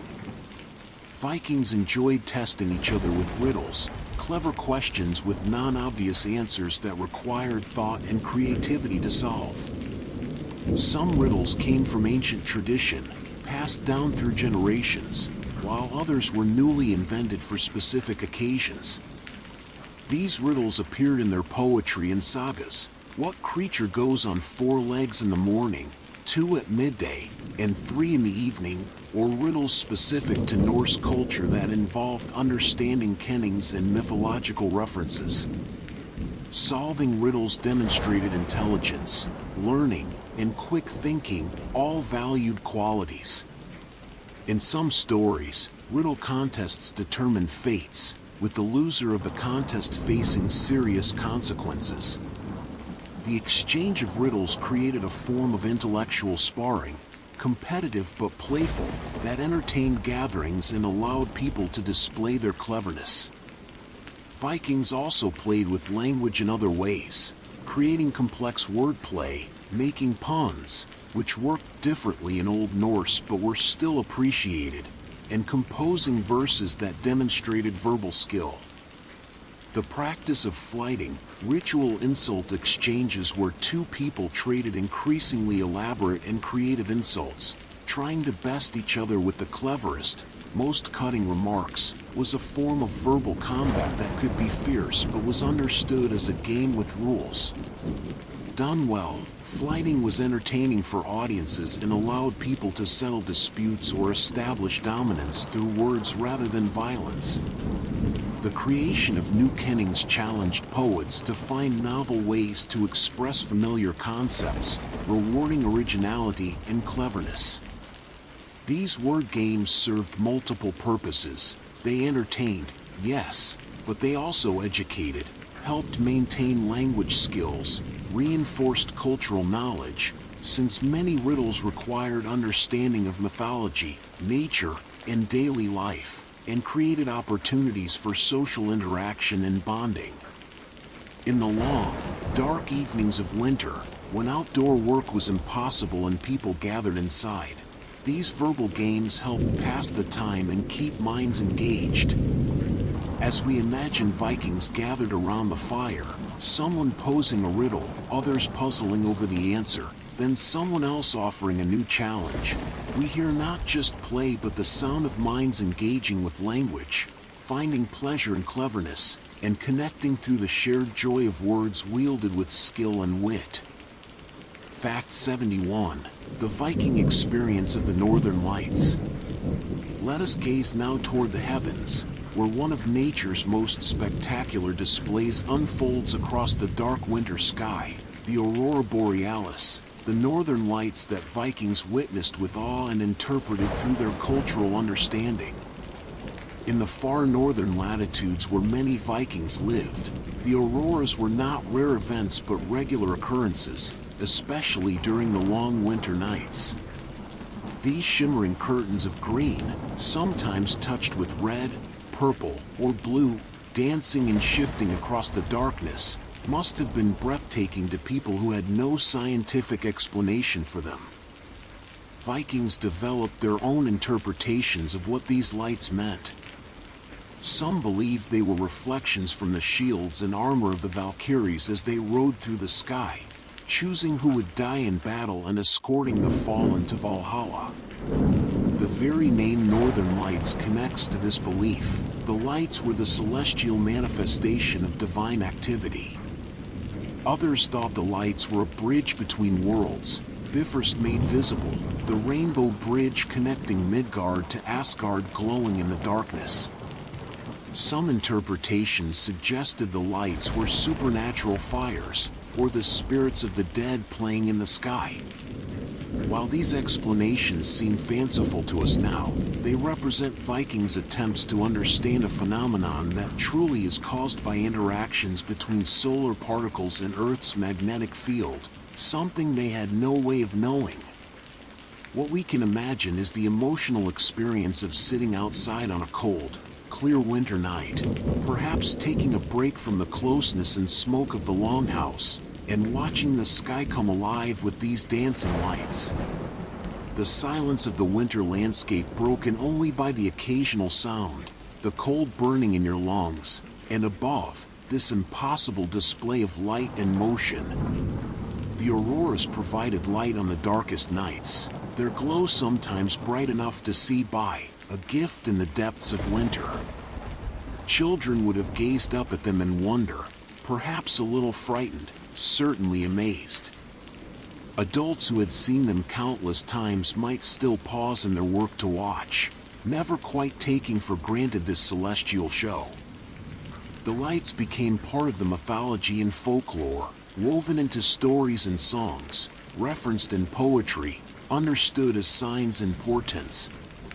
As we imagine Vikings standing beneath the aurora's dance, their breath frosting in the cold air, faces turned upward toward the green fire flowing across the stars, we see people connected to their environment in ways we've lost, people who witnessed natural wonders without understanding their mechanism but responded with appropriate awe, finding in the lights a confirmation that their world was filled with magic, that the boundary between the mundane and the extraordinary was always nearby, visible in the very sky above them. Fact 72: the construction and use of Viking bridges across rivers. In the peaceful flow of our nighttime journey, let us return to consider more deeply how Vikings crossed the many rivers and streams that cut through their landscape, for water was both highway and obstacle in their world. While we've touched on bridge building before, the full picture deserves a closer look. Vikings built bridges not in the Roman style of stone arches but using the materials and techniques suited to their environment and expertise in woodworking. The simplest crossings were fords, places where rivers were shallow enough to wade across, their locations known and used by travelers. But for deeper or wider rivers, actual bridges were necessary. Viking bridges were primarily wooden structures, built using several techniques depending on the river's characteristics. For narrower streams, they might simply lay long logs across, creating a basic but functional crossing. For wider rivers, they drove wooden pilings into the riverbed, creating a series of supports that could hold a wooden platform or causeway above the water level.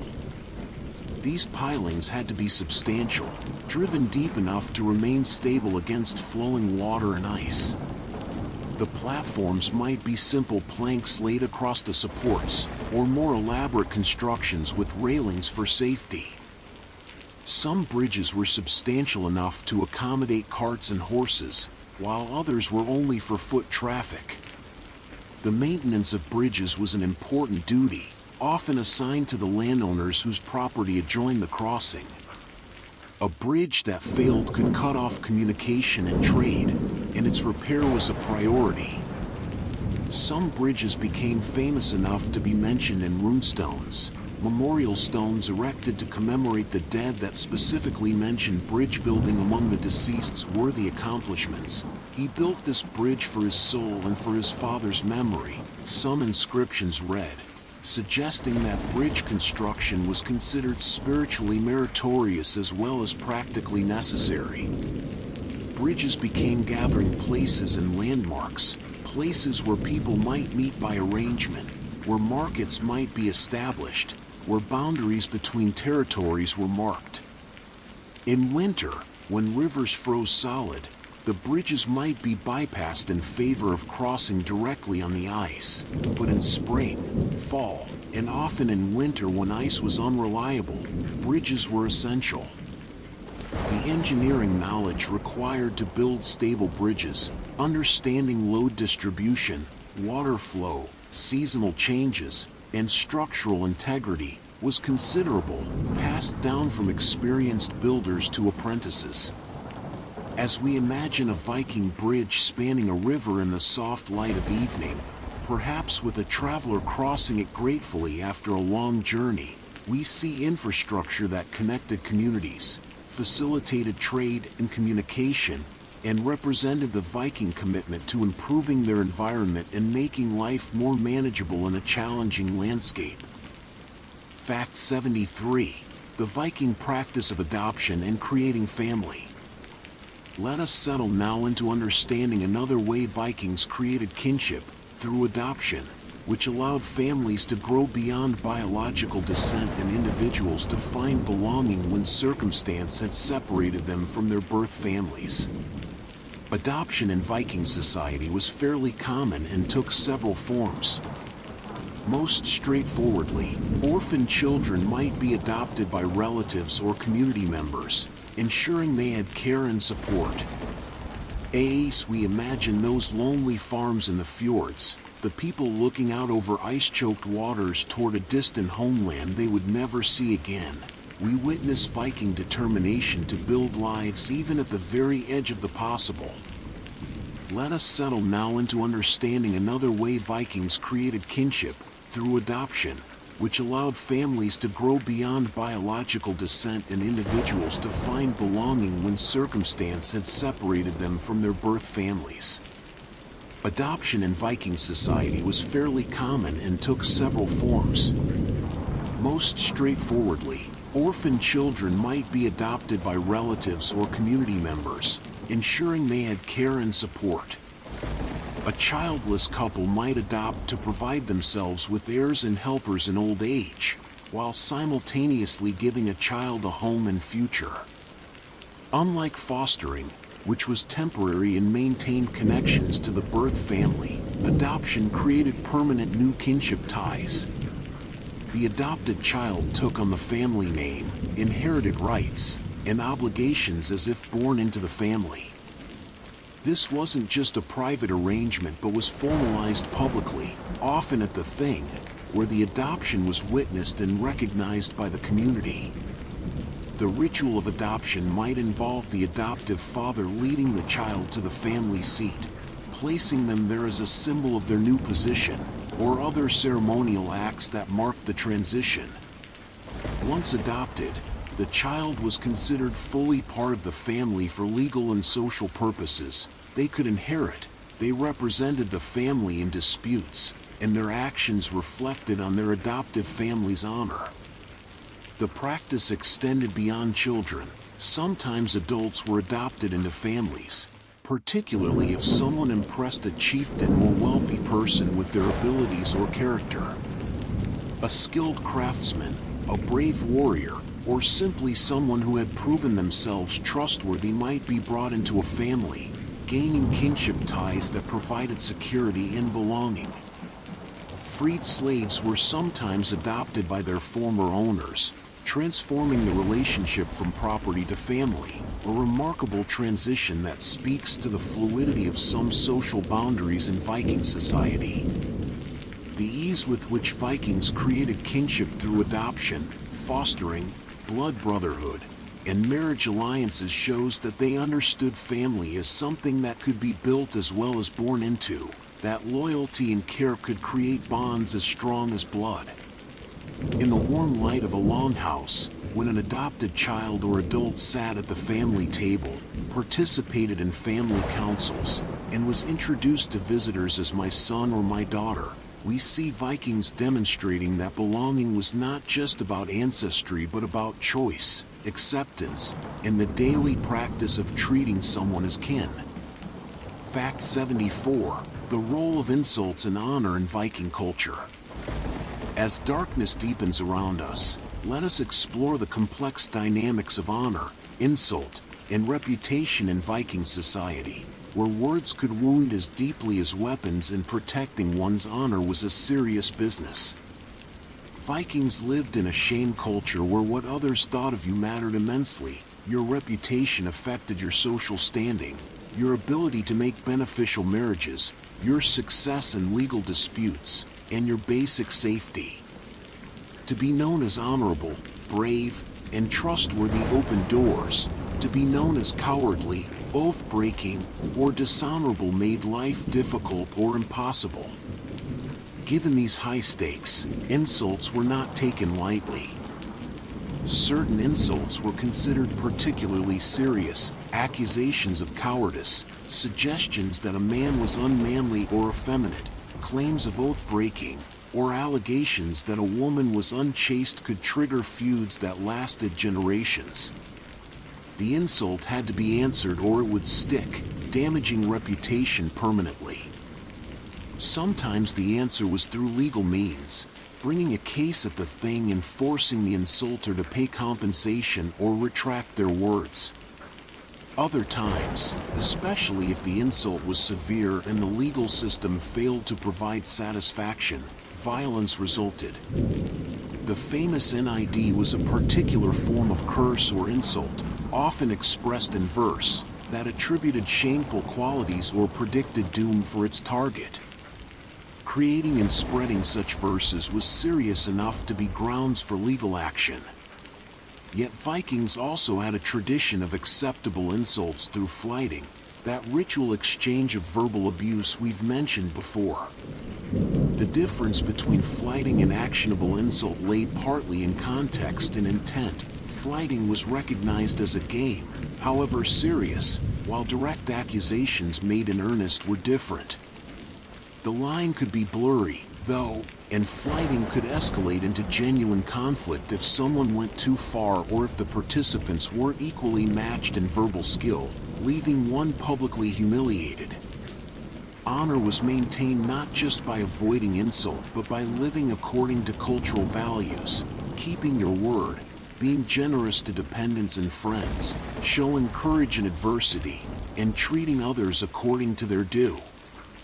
Honor was also maintained by how you responded to challenge, accepting personal insults with violence if necessary, defending family members' honor, and refusing to allow wrongs to go unanswered. This honor culture created both community cohesion, as people mostly behaved honorably to maintain their reputations, and violence, as conflicts over honor escalated into feuds. As we imagine a Viking facing an insult, weighing how to respond, considering what others will think if they ignore it versus what will happen if they challenge it, we see people navigating a social landscape where reputation was currency, where words carried weight that could change lives, and where honor, once lost, was nearly impossible to regain. Fact 75: the Viking experience of seasonal depression and long darkness. In the deep winter darkness of our journey, let us acknowledge something Vikings surely experienced but rarely spoke of explicitly: the psychological challenge of the long northern winter, particularly the weeks around the winter solstice when the sun barely rises or, in the far north, doesn't rise at all.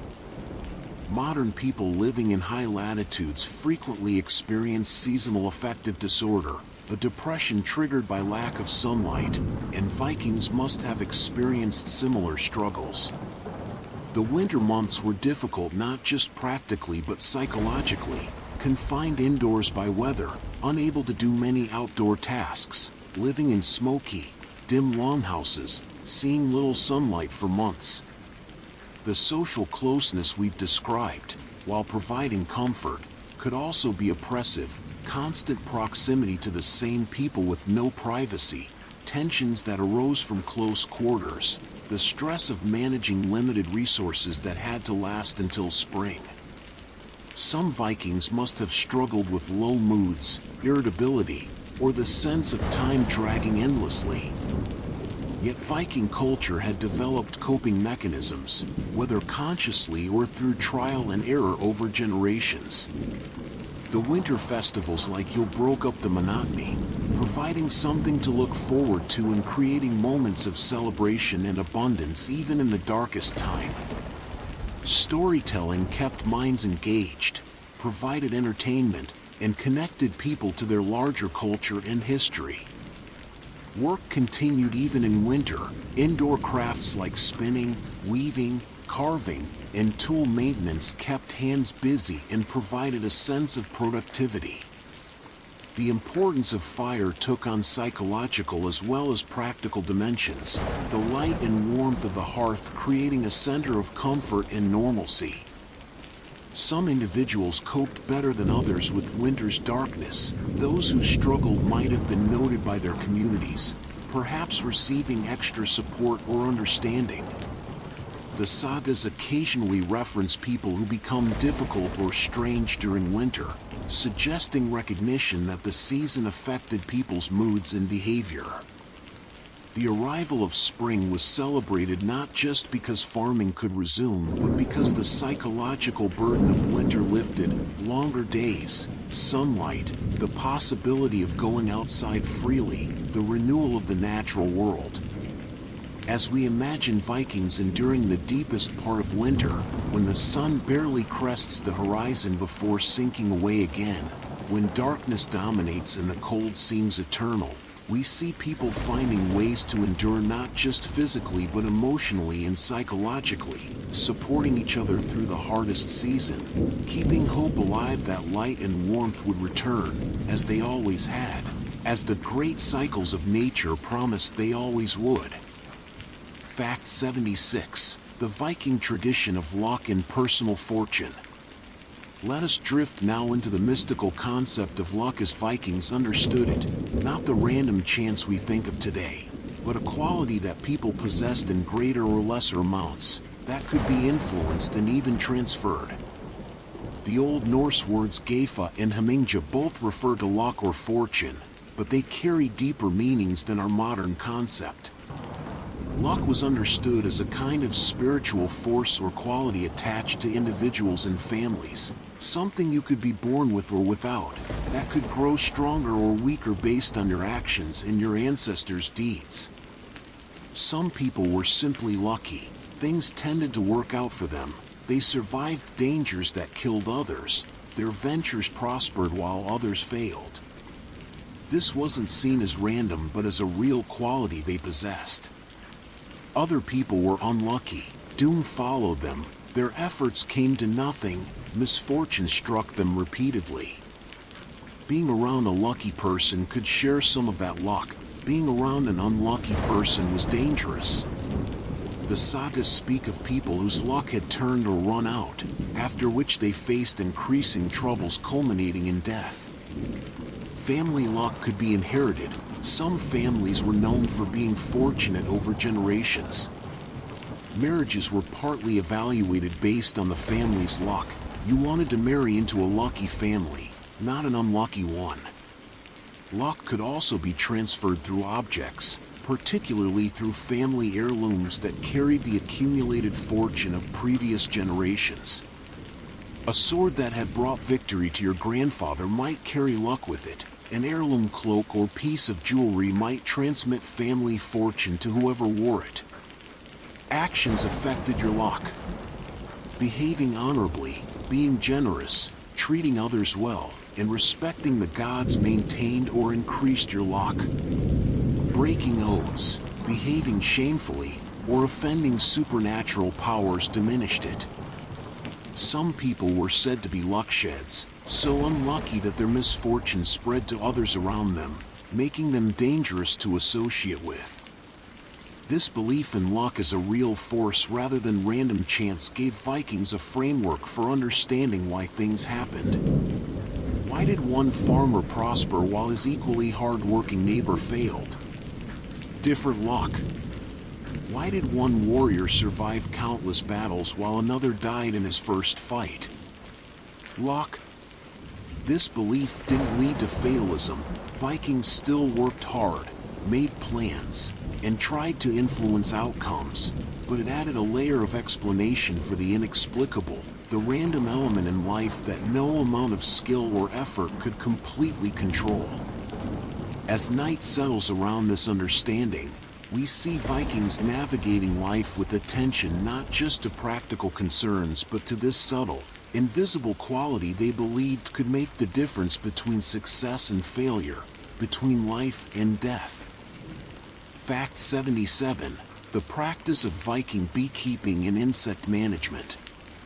In the gentle buzzing of evening, let us explore more deeply the Viking relationship with the insects that shared their world, particularly bees, which we've touched on before, but also the less welcome insects that nonetheless played roles in their lives. Beekeeping, as we've noted, was important for honey and wax, but the practice itself reveals Viking observation and ingenuity. Bees were kept in various kinds of hives, hollowed logs, woven straw skeps, or structures built from wood. Vikings placed these hives in locations protected from harsh weather but accessible to flowering plants. They learned through observation when bees swarmed, when honey could be harvested, how to divide colonies to create new hives. The timing of honey harvest was crucial. Too early and there wouldn't be enough honey, but waiting too long risked the bees consuming their stores through winter. Vikings also learned to manage other insects and creatures. Lice and fleas were constant companions in a world without modern hygiene, living in clothing, hair, and bedding. The frequent combing we've mentioned wasn't just for appearance but helped remove these parasites. Clothes might be boiled to kill insects, and certain herbs were known to repel them, tansy, wormwood, and others might be strewn on floors or hung in storage areas.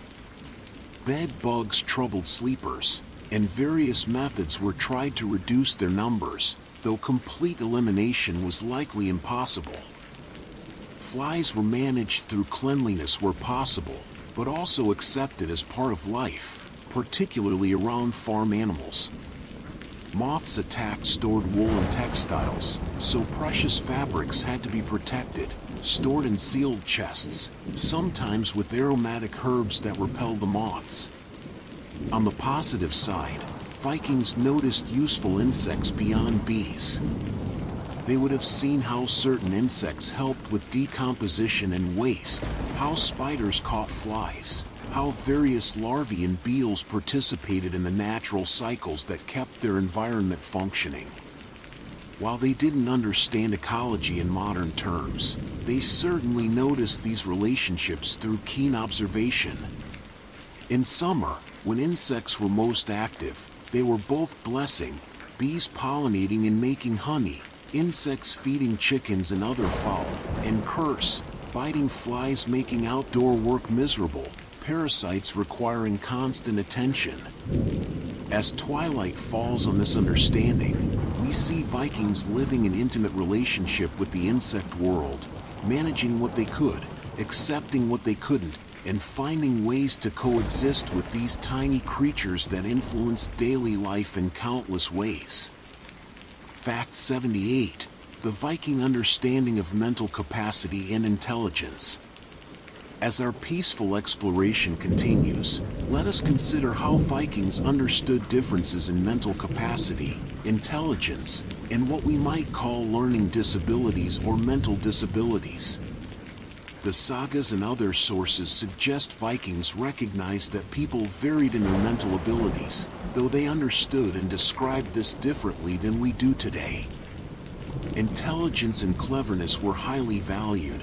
The ability to solve problems, to speak well, to create poetry, to remember information, to make good judgments.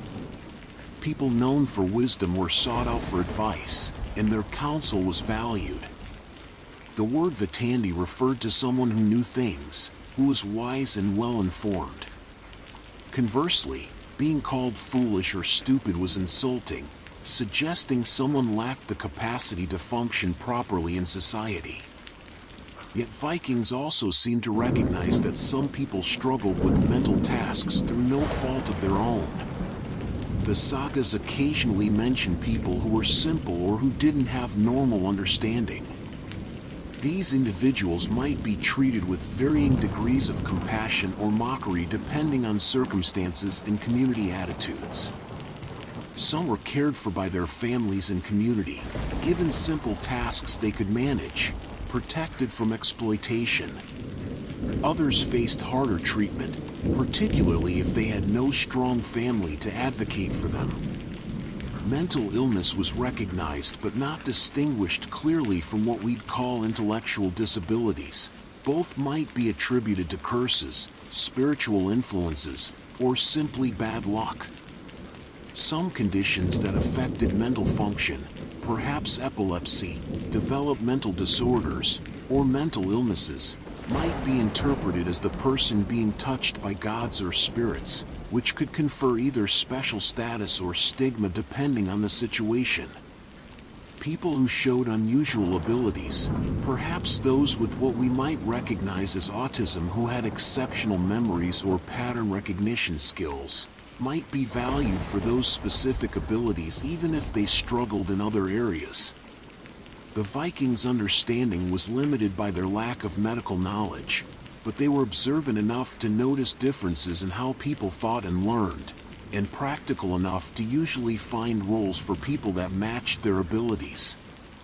As evening settles around this topic, we see a society that, while not perfect in its treatment of those with cognitive differences, nonetheless recognized human variation and generally tried to include people in community life according to their capacities. Fact 79. The construction and use of Viking sledges in winter transport.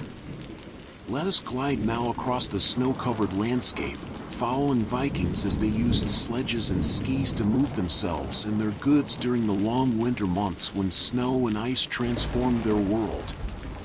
The sledge, a platform or container mounted on runners that could slide over snow and ice, was essential winter equipment, as important in its season as a cart was in summer.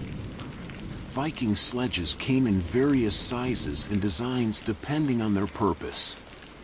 Small hand sledges could be pulled by a person, used for transporting firewood from forest to home, for moving goods across frozen lakes, or for other tasks requiring mobility in deep snow. Larger sledges were pulled by horses or oxen, capable of moving heavy loads across the winter landscape.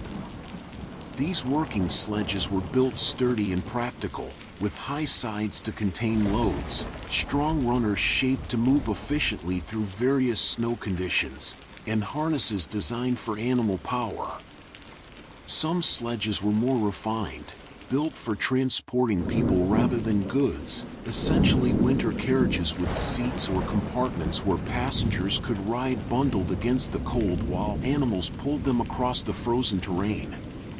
The runners of sledges were carefully crafted, often shod with iron or bone to reduce friction and increase durability. The angle and shape of the runners affected how the sledge handled different snow conditions. Fresh powder versus packed snow versus ice each required slightly different optimization.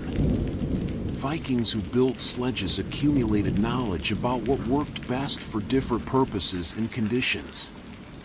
Winter travel by sledge could actually be faster than summer travel by cart in some situations. A frozen lake or river became a smooth highway where sledges could travel quickly and directly, avoiding the rough terrain and obstacles that would slow land travel. Trade routes shifted in winter to take advantage of these frozen highways, and some goods were specifically transported during winter because of the better conditions. The loading and balancing of sledges was important. Too much weight in the wrong place could make the sledge unstable or difficult to control on slopes. Traveling by sledge had its own skills and hazards. Knowing when ice was safe to cross, how to control a loaded sledge on downhill slopes, how to prevent runners from freezing to ice during stops. As we imagine a Viking sledge moving across a moonlit snowscape, runners hissing through the fresh snow, the driver calling encouragement to the horse, cargo secured against the cold, we see winter not as a time when activity ceased but as a season requiring different tools and techniques, a challenge that Vikings met with ingenuity and adaptation. Fact 80. The Viking practice of making and using rope and cordage. In the gentle weaving of our nighttime journey, let us understand the humble but absolutely essential craft of rope making, which Vikings practiced with skill and ingenuity using whatever materials were available. Rope was everywhere in Viking life, securing loads on ships and carts, tying down tents, tethering animals, lashing together structures, creating rigging for ships, making nets for fishing, and countless other applications. Without rope, much of Viking technology in daily life would have been impossible. Vikings made rope from various materials depending on what was available and the rope's intended use. plant fibers were common, flax and hemp could be processed into strong cordage, while bast fibers from the inner bark of lime trees or willows provided another option. These plant fibers had to be processed, soaked or wet to break down the outer material, beaten to separate the fibers, combed to align them, then spun into thread which could be twisted together into rope. The process was time-consuming but produced rope suitable for many purposes. Animal materials also made rope. Leather could be cut into long strips and twisted or braided into strong cordage. Sinew from animals provided very strong thread for special purposes. Hair from horses' tails or manes could be twisted into rope, as could wool, though wool rope stretched more than other types. Most remarkably, Vikings discovered that walrus hide could be cut in a spiral pattern from a single piece of skin, creating an incredibly long, strong rope from each hide. These walrus hide ropes were so valuable that they became trade goods, exported from areas where walruses could be hunted. The technique of rope making itself required skill. Fibers had to be twisted together with the right tension. The rope built up from thread to cord to full rope, each stage twisted in opposite directions so the rope wouldn't unravel. Different twists and braids created ropes with different properties, some more flexible, some stronger, some more resistant to water. Vikings understood through experience which ropes worked best for which purposes: rough rope for general use, smooth rope where hands would grip it, waterproof rope for marine use.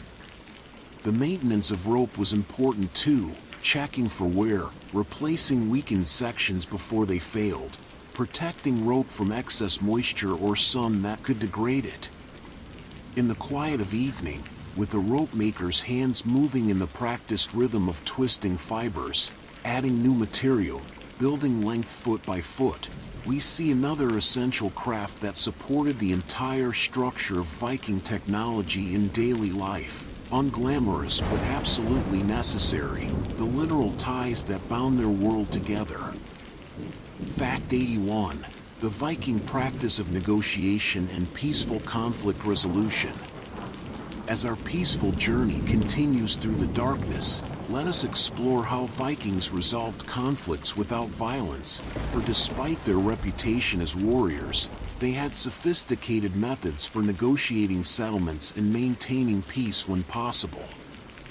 The legal system we've discussed was one avenue, but much conflict resolution happened through informal negotiation between parties and their supporters before issues ever reached the thing. When a dispute arose over property boundaries, compensation for injury, accusations of wrongdoing, the parties might agree to meet and discuss the matter, often with respected community members serving as mediators. These mediators weren't official judges but individuals whose wisdom, fairness, and standing in the community gave them authority to suggest solutions.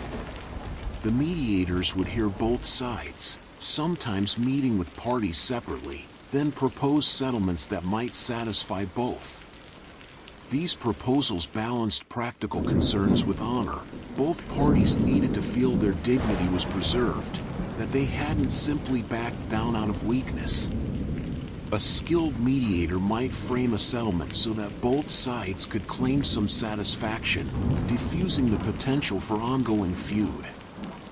The practice of compensation rather than punishment for many offenses reflected this negotiation-focused approach. If someone stole from you or injured your relative, the question became not how shall we punish them, but what payment will satisfy your loss in honor.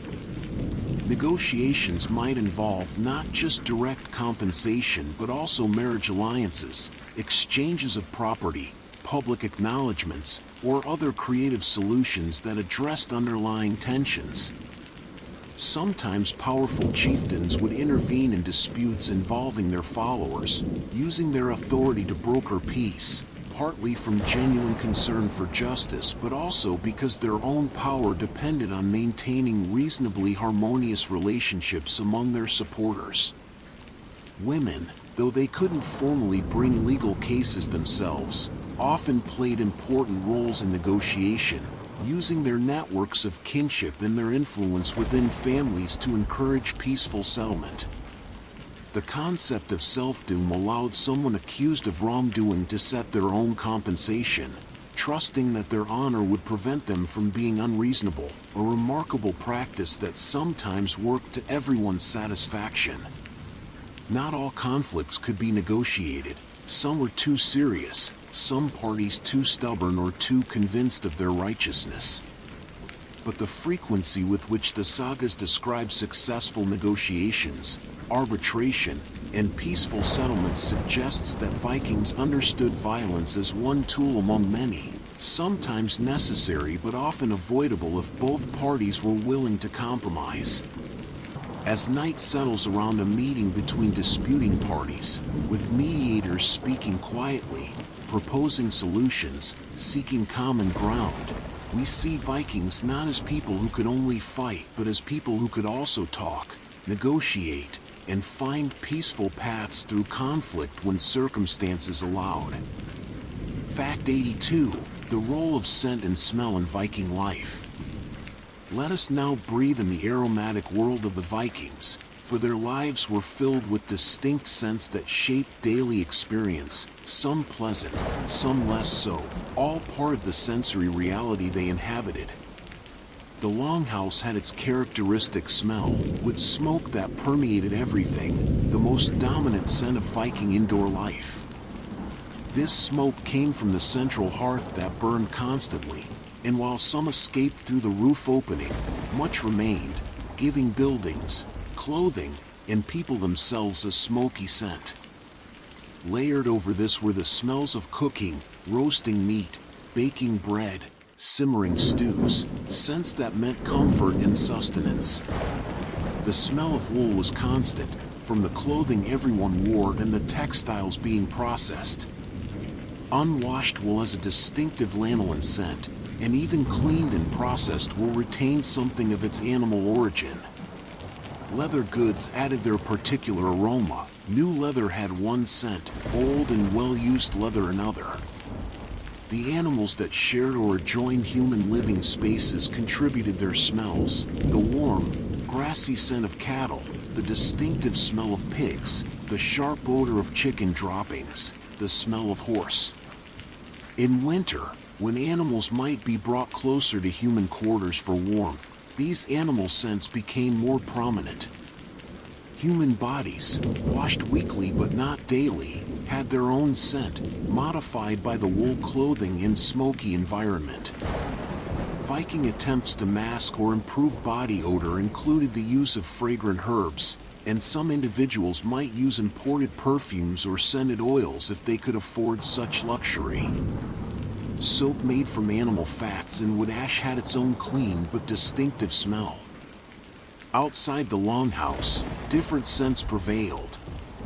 The sea smelled of salt and fish and seaweed. Forests smelled of pine, damp earth, and the varied scents of different trees and plants. Meadows in summer were fragrant with wildflowers and grass. The smithy had the acrid smell of hot metal and coal. The tannery's smell was notorious. The process of treating leather with urine, dung, or bark solutions created powerful odors that made tanneries unwelcome near living areas. Certain herbs used in cooking, medicine, or craft added their distinctive scents: the sharpness of wild garlic, the sweetness of meadowsweet used to flavor mead, the pungent smell of wormwood. Death had its smell too, and Vikings would have been more familiar with it than we are: the smell of blood from butchering, the smell of a body awaiting burial. But also life's good smells: fresh bread, honey, newly cut wood, clean linens dried in the sun, spring rain on warming earth. As we imagine the sensory world of Vikings, we realize that while we can see their world through archaeology and read about it in texts, the smells that filled their daily experience are mostly lost to us, yet they were as real and important to them as the sights and sounds, creating a complete sensory environment that shaped how they experienced each moment. Fact 83. The Viking experience of old age and respect for elders. In the gathering darkness of our journey, let us sit with the elderly Vikings, understanding how age was experienced and valued in their society. Reaching old age was an achievement in a world where injury, disease, and violence took many people young. Those who survived to old age, perhaps 60, 70, or occasionally even older, had endured much and accumulated wisdom worth hearing. Viking society generally treated elders with respect, valuing their experience and knowledge. Older people had seen multiple seasons, remembered past events that informed current decisions, knew the old ways of doing things, and understood family histories and genealogies going back generations. Their counsel was sought on important matters, and their presence at gatherings like the thing added weight to proceedings. In the household, elderly family members occupied positions of honor, given seats near the fire, served first at meals, consulted about decisions. Grandparents played important roles in raising children, teaching skills and telling stories, passing on traditions and knowledge. The relationship between grandparents and grandchildren was often warm and affectionate, with less of the tension that might exist between parents and children. However, old age also brought challenges that Viking society struggled to address.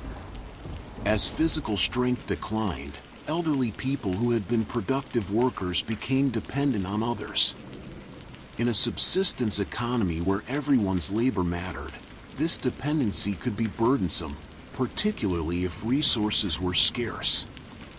Most families cared for their elderly relatives out of love, duty, and the expectation that they would receive such care in their own old age. But some sagas mention elderly people being treated poorly, neglected, or even pressured to end their lives when they became too burdensome. The practice of atestapa, elderly people throwing themselves off cliffs when they could no longer contribute, has been debated by scholars.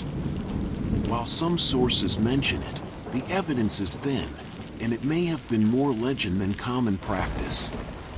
What seems clearer is that elderly Vikings faced the universal challenges of aging, declining health, loss of independence, grief over the deaths of peers and sometimes children, and the knowledge that their own end was approaching. Vikings faced death with varying degrees of composure and preparation. Some made arrangements for their property, expressed their wishes about burial, tried to settle any outstanding disputes or obligations. Others simply accepted death as the inevitable end of fate's pattern. The sagas show elderly people sometimes welcoming death, tired of life's struggles and ready to join ancestors in the afterlife.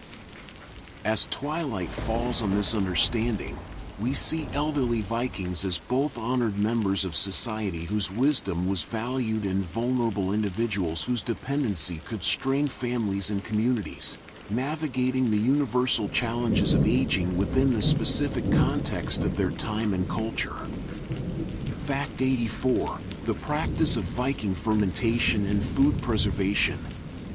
Let us descend now into the cool, dark storage places where Vikings preserved food through fermentation, a practice absolutely essential to survival but also a source of distinctive flavors and nutritious foods. Fermentation was more important to Vikings than we might initially realize, transforming perishable foods into forms that could be stored for months and that often had nutritional advantages over fresh foods. Dairy fermentation was particularly important. Fresh milk spoiled quickly, but Vikings transformed it into products that lasted: butter, cheese, and skyr. Skyr, that cultured dairy product we've mentioned before, was made by warming milk, adding a bacterial culture from a previous batch, allowing it to ferment and thicken, then straining off the whey. The result was a protein-rich food that could be stored and that provided essential nutrition through winter. Butter was churned from cream, then sometimes buried in peat bogs where the cool, anaerobic conditions preserved it. Archaeologists still occasionally find thousand-year-old bog butter in Ireland and Scandinavia. Cheese-making followed similar principles, with milk curdled, pressed, and sometimes aged to create varieties ranging from fresh soft cheeses to harder aged types. The fermentation of vegetables, while less documented for Vikings than for some other cultures, almost certainly occurred. Cabbage and other vegetables could be fermented in brine, creating preserved foods rich in vitamins that helped prevent scurvy during winter when fresh plants were unavailable. The sagas mention soured or preserved vegetables, suggesting fermentation, though details are scarce. Fish fermentation was practiced extensively, particularly in Norway and Iceland. Fish could be buried in the ground and allowed to ferment, creating products like the modern hakarl, fermented shark that develops a strong ammonia smell and distinctive taste. While hakarl strikes modern people as an acquired taste at best, it represented preserved protein available when fresh fish couldn't be caught. Other fish were preserved in whey, the acidic liquid helping to preserve them while adding flavor. Ale itself was a fermented beverage, with barley or other grains malted, mashed, fermented with wild yeasts, and sometimes flavored with herbs or honey. The fermentation process created alcohol that helped preserve the liquid while providing calories and some nutrition. Mead, fermented from honey and water, followed similar principles. The knowledge of fermentation was practical rather than theoretical. Vikings didn't understand the microbiology involved, but they knew through experience what worked, the right temperatures, the right conditions, how to tell when fermentation was complete, how to store fermented products for maximum longevity. This knowledge was passed down through generations, with each household maintaining their cultures and techniques. As we imagine a Viking household in late autumn, preparing their winter stores, filling containers with fermenting dairy, fish, and vegetables, we see people working with invisible forces, bacteria and yeasts they couldn't see but whose effects they understood and relied upon for survival through the long months when fresh food would be scarce. Fact 85. The Viking understanding of childhood development.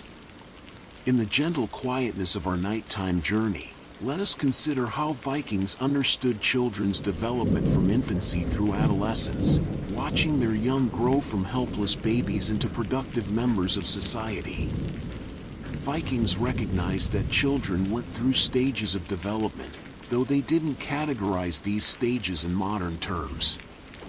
Infancy was a vulnerable time, with high mortality rates meaning many children didn't survive their first years. Babies who did survive were nursed, typically for 2 to 3 years, creating strong bonds between mother and child. The practice of wet nursing existed for mothers who couldn't or didn't nurse their own children, with another woman providing milk. As children grew past infancy into toddlerhood, they began participating in household life in small ways, following parents around, imitating adult activities through play, beginning to be given simple tasks. Vikings seemed to understand that children learn through observation and imitation, so involving them in daily activities served as education. By age 7 or so, children were considered capable of more significant work and learning. This was often the age when fostering might begin, when formal apprenticeship to a craft might start, when children began serious training in adult skills. Boys might begin weapons training, while girls intensified their learning of textile work and household management. But the division wasn't absolute. Children learned what they needed to know for their likely adult roles, which meant farmers' sons learned farming regardless of gender norms about combat, and all children learned basic survival skills. Vikings recognized that children had different temperaments and capabilities. Some children were naturally bold, others more cautious, some learned quickly, others more slowly, some were physically strong, others less so. While the culture valued certain traits, there seems to have been practical acceptance that children were individuals. Discipline of children varied, no doubt, with some parents stricter and others more lenient, but the saga suggests that most parents loved their children deeply and were devastated by their deaths. The relationship between parents and children was structured by expectation. Children owed obedience and respect to parents, while parents owed children care, education, and eventually help in establishing their adult lives. Adolescence brought increasing independence and responsibility. By the mid-teens, young people might be doing adult work, and marriages could occur from the mid-teens onward, though often later, particularly for men who needed to establish themselves economically first. The transition to full adulthood wasn't marked by a single ceremony but happened gradually as young people took on adult roles and responsibilities. As we imagine Viking parents watching their children grow, teaching them necessary skills, worrying about their health and future, delighting in their accomplishments, we see the universal experiences of parenthood played out in a specific cultural context, the timeless process of one generation raising the next, passing on knowledge and values, preparing children to face the world's challenges. Fact 86. The role of salt in Viking life and economy. Let us turn now to one of the most precious commodities in Viking life, salt, that mineral so essential to food preservation and survival that its availability shaped settlement patterns, trade routes, and economic relationships. Vikings needed salt primarily for preserving meat and fish, allowing them to store protein through winter when hunting and fishing were difficult or impossible. Without adequate salt, much food would spoil, potentially leading to starvation. The challenge was that Scandinavia had limited natural salt sources, making it a valuable trade commodity rather than something easily produced locally. Some Vikings obtained salt by evaporating seawater, a process that required considerable effort. Seawater was collected and boiled in large pans or kettles over fires, with the water gradually evaporating and leaving salt crystals behind. This process consumed enormous amounts of fuel, wood or peat, making it expensive and time-consuming. Coastal communities might engage in this salt production during summer when fuel was more available and weather better, creating stores of salt for their own use and potentially for trade. Salt could also be obtained from salt springs in certain locations, where naturally salty water emerged from the ground and could be evaporated more easily than seawater. These salt sources were valuable resources, and land containing them was prized. Much of the salt Vikings used, however, was obtained through trade. Salt from regions with better production capabilities, coastal areas of what's now Germany, France, and other parts of Europe, was imported to Scandinavia. Salt became a significant trade item, exchanged for Viking goods like furs, amber, walrus ivory, and fish. The trade routes that brought salt north were vital economic lifelines. The value of salt meant it was used carefully, not wasted. The amount needed to preserve meat or fish was calculated through experience. Too little and the food spoiled. Too much was wasteful of precious salt. Salt was also used in leather tanning, in some medicinal applications, and occasionally for its flavor in cooking, though this was a luxury most couldn't afford regularly. The phrase "worth one's salt," meaning valuable or deserving, may have roots in periods when salt was so valuable it was used as currency or payment, though this phrase's origins are debated. The control of salt sources or trade routes could be a source of power and wealth. As evening falls on this understanding, we see salt not as the cheap, common substance we know today, but as a crucial resource whose availability affected Viking survival, influenced their economic relationships, and shaped their interactions with the broader medieval world. A white mineral that, ounce for ounce, might be more valuable than many things we'd consider precious. Fact 87. The Viking practice of maintaining fire through the night. In the deep darkness of our nighttime journey, let us understand the practical and symbolic importance of keeping fire alive through the night, a responsibility taken seriously in every Viking household. As we've noted, letting the hearth fire die completely was considered negligent and unfortunate, requiring the difficult process of rekindling from scratch. Therefore, maintaining the fire overnight was a regular task with its own techniques and rituals.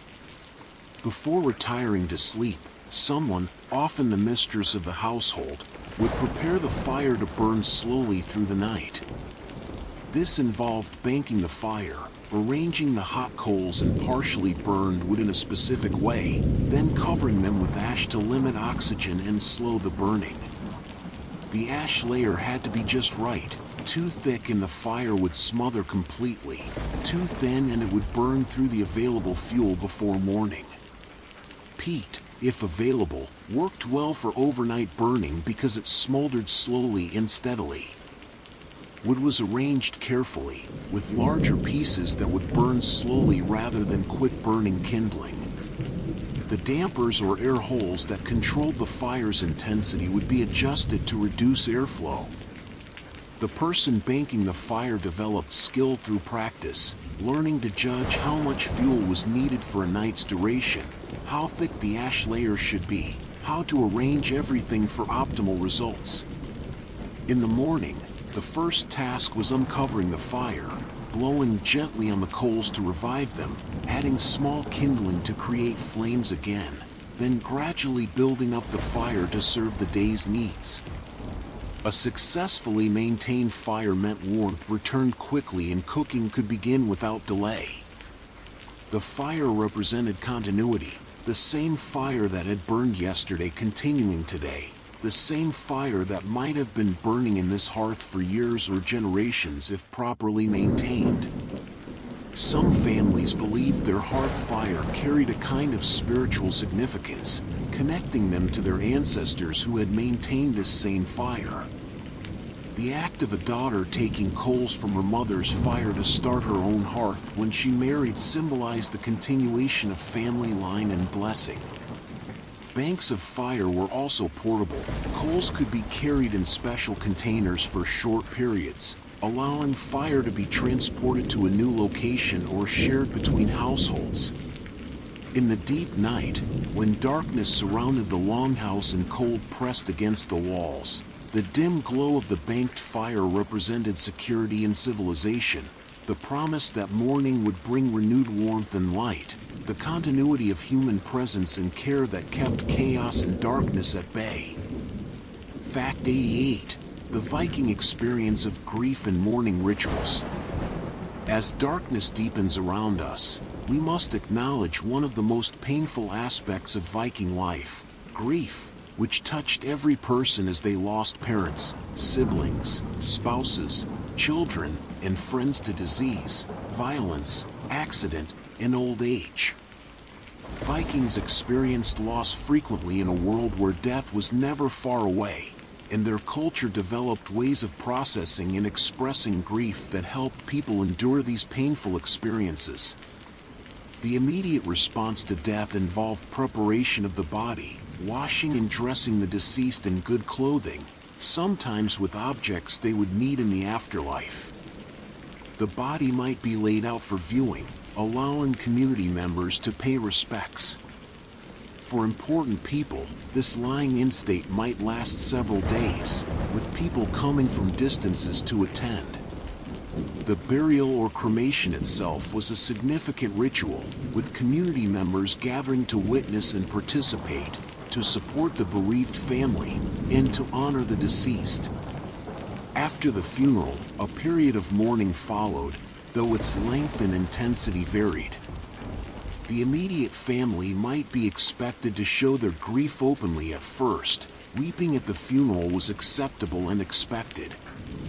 But extended grief that interfered with necessary work was sometimes criticized as excessive or weak. The saga shows some people criticized for mourning too long, as if they couldn't accept fate's decree. Yet the same sagas also show deep, lasting grief portrayed sympathetically, parents never recovering from children's deaths, spouses remaining devoted to deceased partners' memory for years. The funeral feast, held after burial, served multiple purposes, honoring the dead, providing comfort to the bereaved through community gathering and shared food, and marking the transition from life to afterlife for the deceased.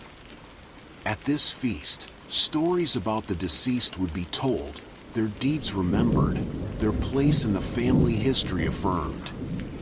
The inheritance would be formally distributed, the deceased's possessions divided among heirs. Some cultures had specific mourning clothing or practices, though evidence for Vikings is limited.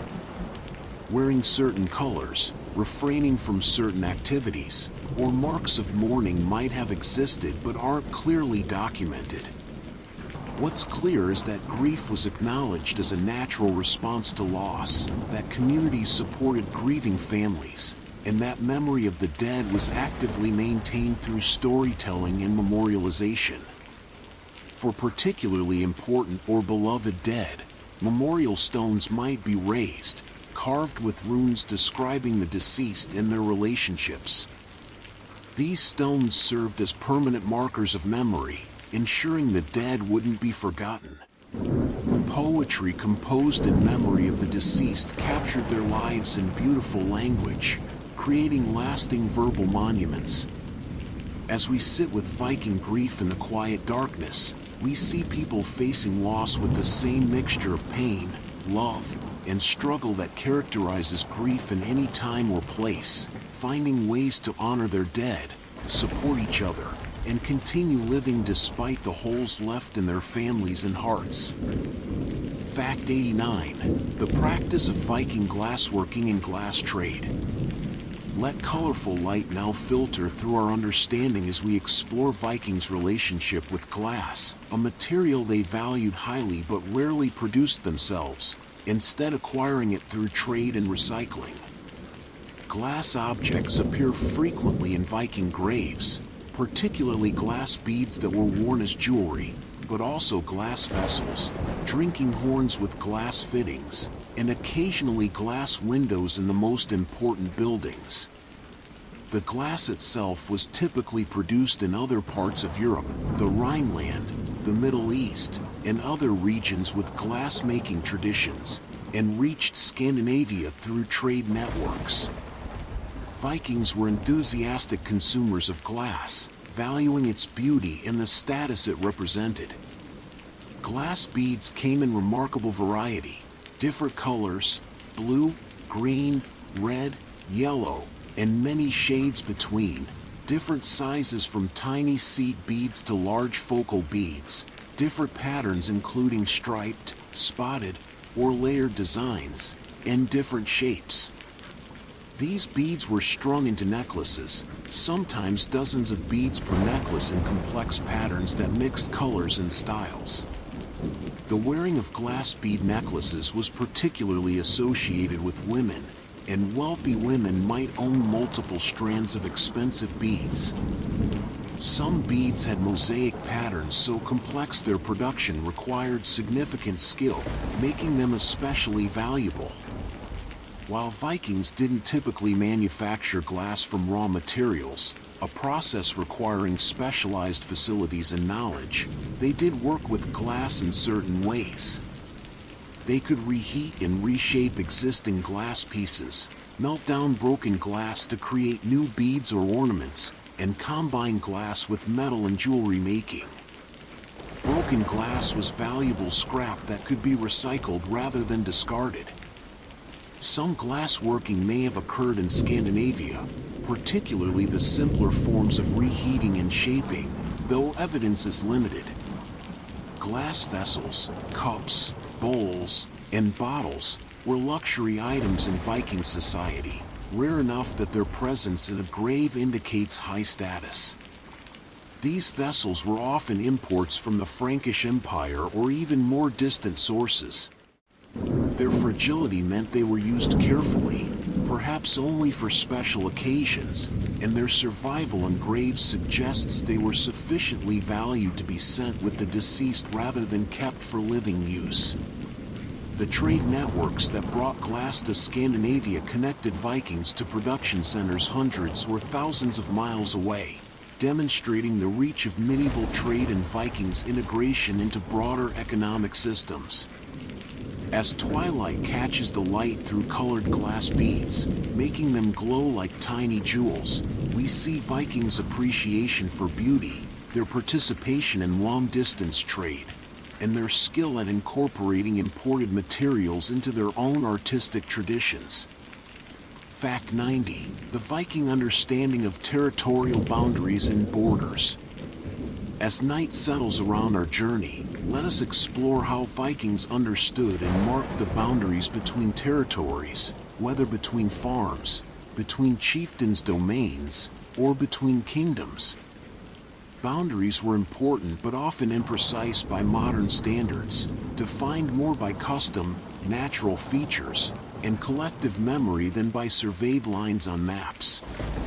Farm boundaries might be marked by natural features, streams, ridges, distinctive rocks or trees, or by deliberately placed markers like cairns of stones or wooden posts. These boundaries were maintained through periodic walking of the boundaries, with neighbors coming together to affirm where one property ended and another began. Children were often brought along during these boundary walks so they would learn and remember, ensuring the knowledge passed to the next generation. Disputes over boundaries occurred regularly and were a common reason for legal cases at the Thing. Witnesses would testify about where boundaries had traditionally been, where markers had stood, what previous generations had said. Physical evidence mattered: the position of old fences, patterns of use, the location of long-standing features. Larger territories like chieftains' domains or regional divisions were even less precisely defined. These areas were understood more in terms of settlement patterns and allegiance than exact lines. A chieftain's territory was where people acknowledged his authority, paid him tribute or taxes, and came to him for justice and support. These zones of influence might overlap at the edges, with some people perhaps owing obligations to multiple leaders depending on circumstances. The boundaries between kingdoms, Norway, Sweden, Denmark, existed but shifted over time as power dynamics changed. These borders were defined partly by conquest and partly by the limits of effective control. A king's authority extended as far as his ability to enforce it, which often meant to the practical limits of travel and communication from his center of power. Coastal areas and islands had different boundary concepts. The sea was not boundless common property but was divided into fishing rights, with certain communities having traditional rights to specific fishing grounds. These marine territories were defended and could be subject to dispute just like land territories. As darkness surrounds this understanding, we see a landscape organized through human agreement and memory, where boundaries existed primarily in people's minds and in the landscape features they pointed to, where the edges between territories were sometimes clear and sometimes deliberately vague. A flexible system that generally worked well enough but left room for the boundary disputes that filled so many legal proceedings and saga narratives. Fact 91. The Viking practice of stargazing and celestial observation. Let us gaze upward now into the vast darkness of the northern sky, where Vikings looked not just for navigation but with wonder and attention, developing their own understanding of the celestial sphere.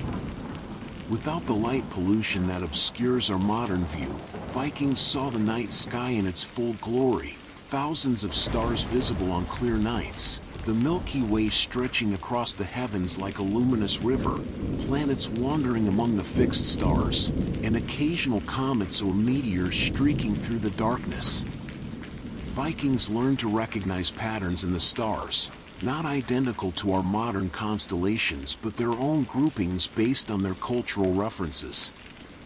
They certainly knew the North Star, which we've mentioned for navigation, understanding its unique position as the one star that seemed not to move as all others wheeled around it through the night.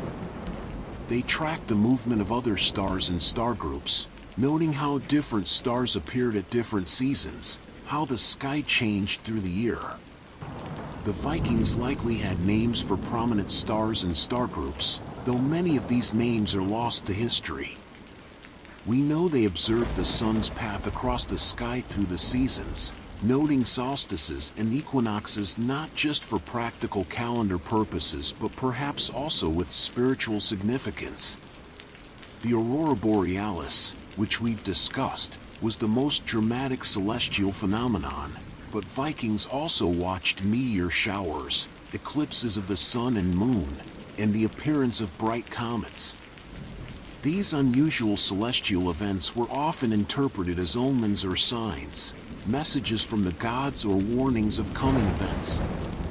An eclipse might be understood as a wolf or dragon attempting to devour the sun or moon, with the eclipse's end representing the celestial body's escape. The planets, wandering stars that moved differently than the fixed stars, were noticed and possibly interpreted, though our evidence for Viking astronomy is limited compared to some other cultures. Norse mythology reflects celestial observation. The sun and moon were personified as beings riding chariots across the sky, pursued by wolves who would eventually catch and devour them at Ragnarok. The stars themselves were said to be sparks from the forges of creation, flung into the void to provide light. These mythological explanations serve the same purpose as our scientific ones, making sense of what was observed, creating narrative frameworks that explain the cosmos.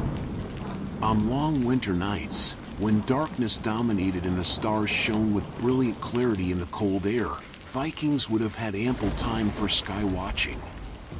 Perhaps a shepherd keeping watch over flocks, a sentry guarding a settlement, or simply someone stepping outside the smoky longhouse for a moment of solitude would look up and spend time contemplating the heavens, finding patterns, following the stars' slow wheel, and feeling themselves part of something vast and eternal. Fact 92. The role of feathers and down in Viking comfort.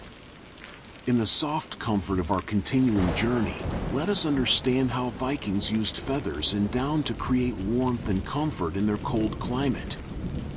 Birds were plentiful in Scandinavia, from domestic fowl to wild waterfowl, and Vikings made use of virtually every part of these birds, including their feathers and down. Down, the soft, fluffy feathers found beneath the outer feathers of waterfowl like ducks, geese, and eider ducks, provided exceptional insulation, trapping air in its structure to create warmth without weight.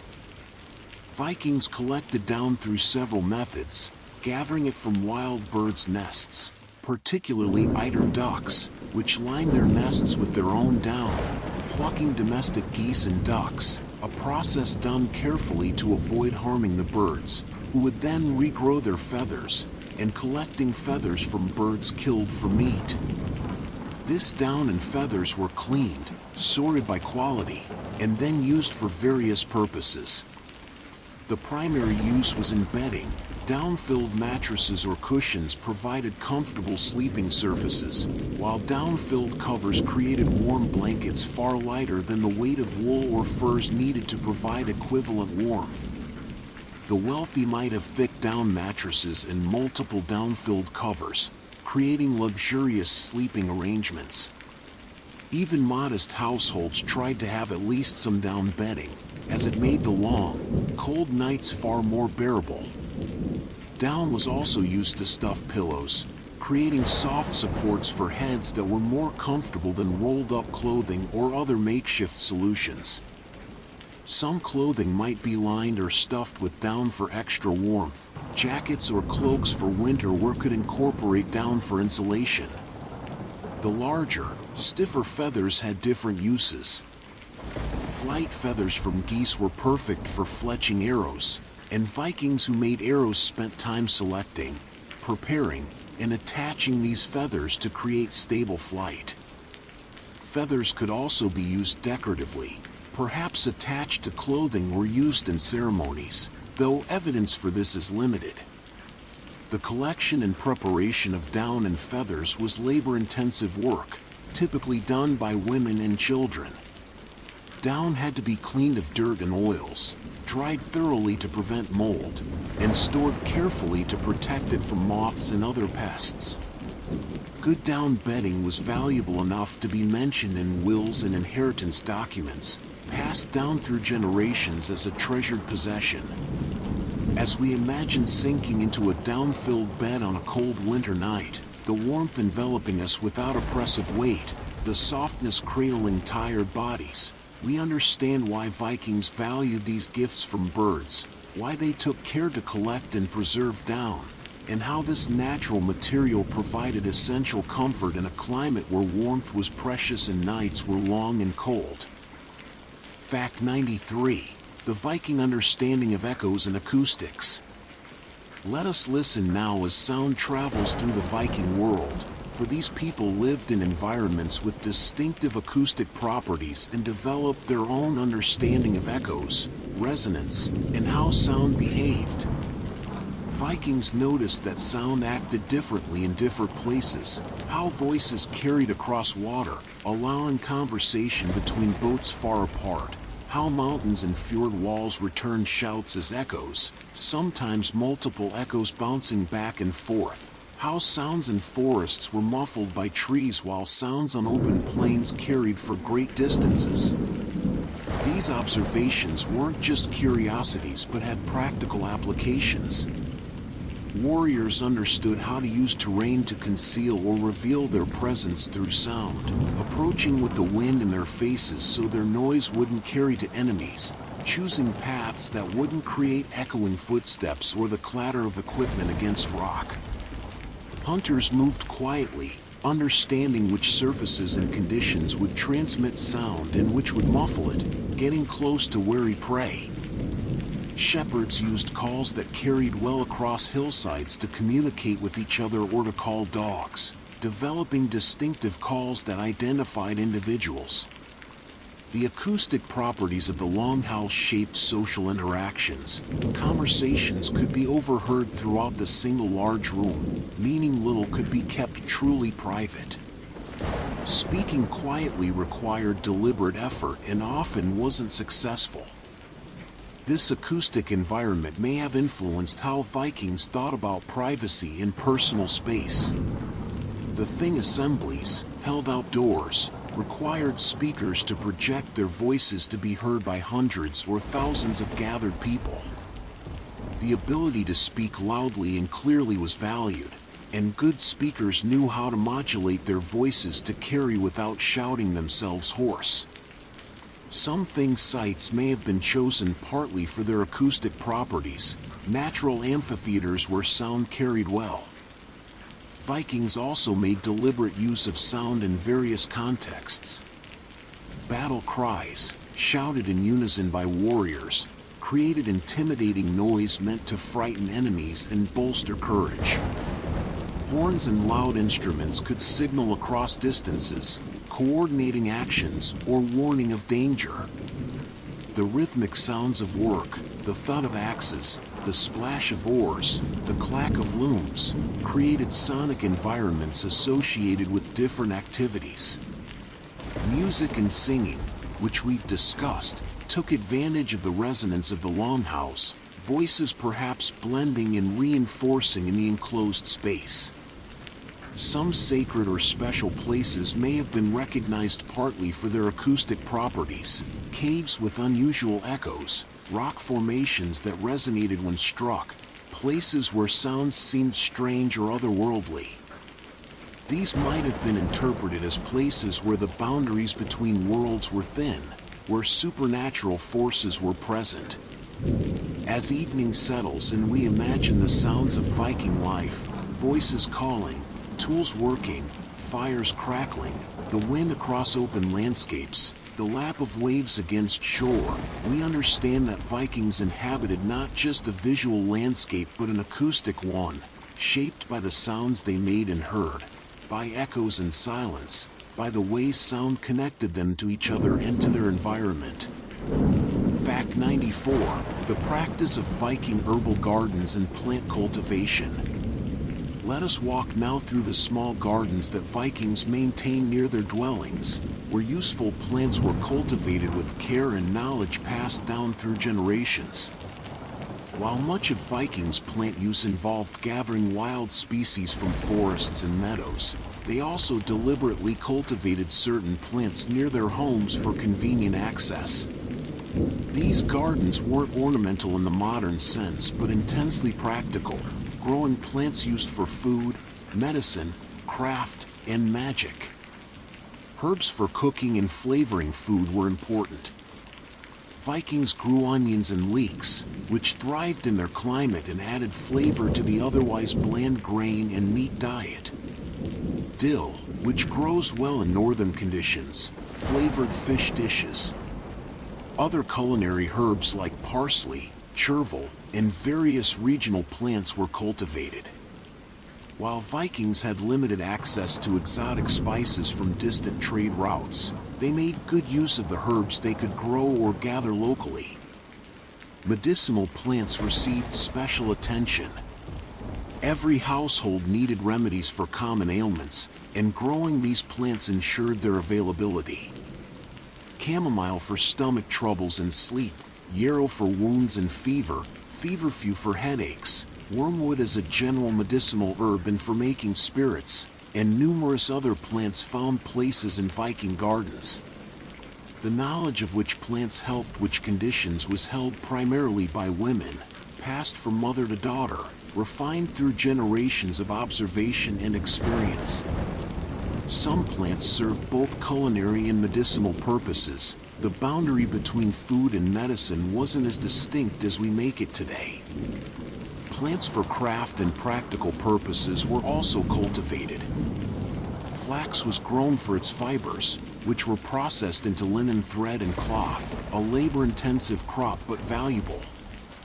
Plants that provided natural dyes might be grown, though many dye plants were gathered wild. Madder, which produces red dye, was sometimes cultivated in warmer parts of Scandinavia. Certain plants had magical or spiritual associations and may have been grown for those purposes. Herbs used in rituals, plants associated with particular gods, plants believed to offer protection or good fortune. The garden itself might be protected with practices meant to ensure good growth, offerings to land spirits, prayers or charms, the planting done at auspicious times. The work of maintaining these gardens fell primarily to women and children, who weeded, watered when necessary, harvested at the right times, and processed the plants into usable forms. Seeds and roots were saved from year to year, with the best plants selected for propagation, gradually adapting varieties to local conditions. This careful plant knowledge represented accumulated wisdom, knowledge of what grew well where, when to plant and harvest, how to process different plants, which parts were useful and which parts poisonous. As twilight falls on a Viking garden, with useful plants growing in ordered rows near the longhouse door, we see another example of Vikings shaping their environment, working with nature to ensure the plants they needed were close at hand, maintained through careful attention and transmitted knowledge. Fact 95. The Viking experience of thunderstorms and lightning. Let us stand now under darkening skies as thunder rolls and lightning flashes, experiencing how Vikings understood and responded to storms, events they witnessed with both practical concern and mythological interpretation. Thunderstorms were common in Scandinavia during summer, bringing dramatic displays of lightning, crashes of thunder, heavy rain, and sometimes hail. These storms could be dangerous. Lightning strikes could kill people or animals, start fires that destroyed buildings, or strike trees that might fall and cause damage. Wind and hail could damage crops. Yet storms also brought needed rain for crops and pastures, breaking droughts and refreshing the land. Vikings naturally connected thunderstorms with Thor, the thunder god whose hammer Mjolnir created lightning bolts and whose chariot rumbling across the sky made thunder. When a storm approached and thunder began, Vikings were literally hearing their god in action. This connection made storms not just weather phenomena but divine events, Thor exercising his power, perhaps battling giants or protecting Midgard from threats. The interpretation of storms could carry meaning.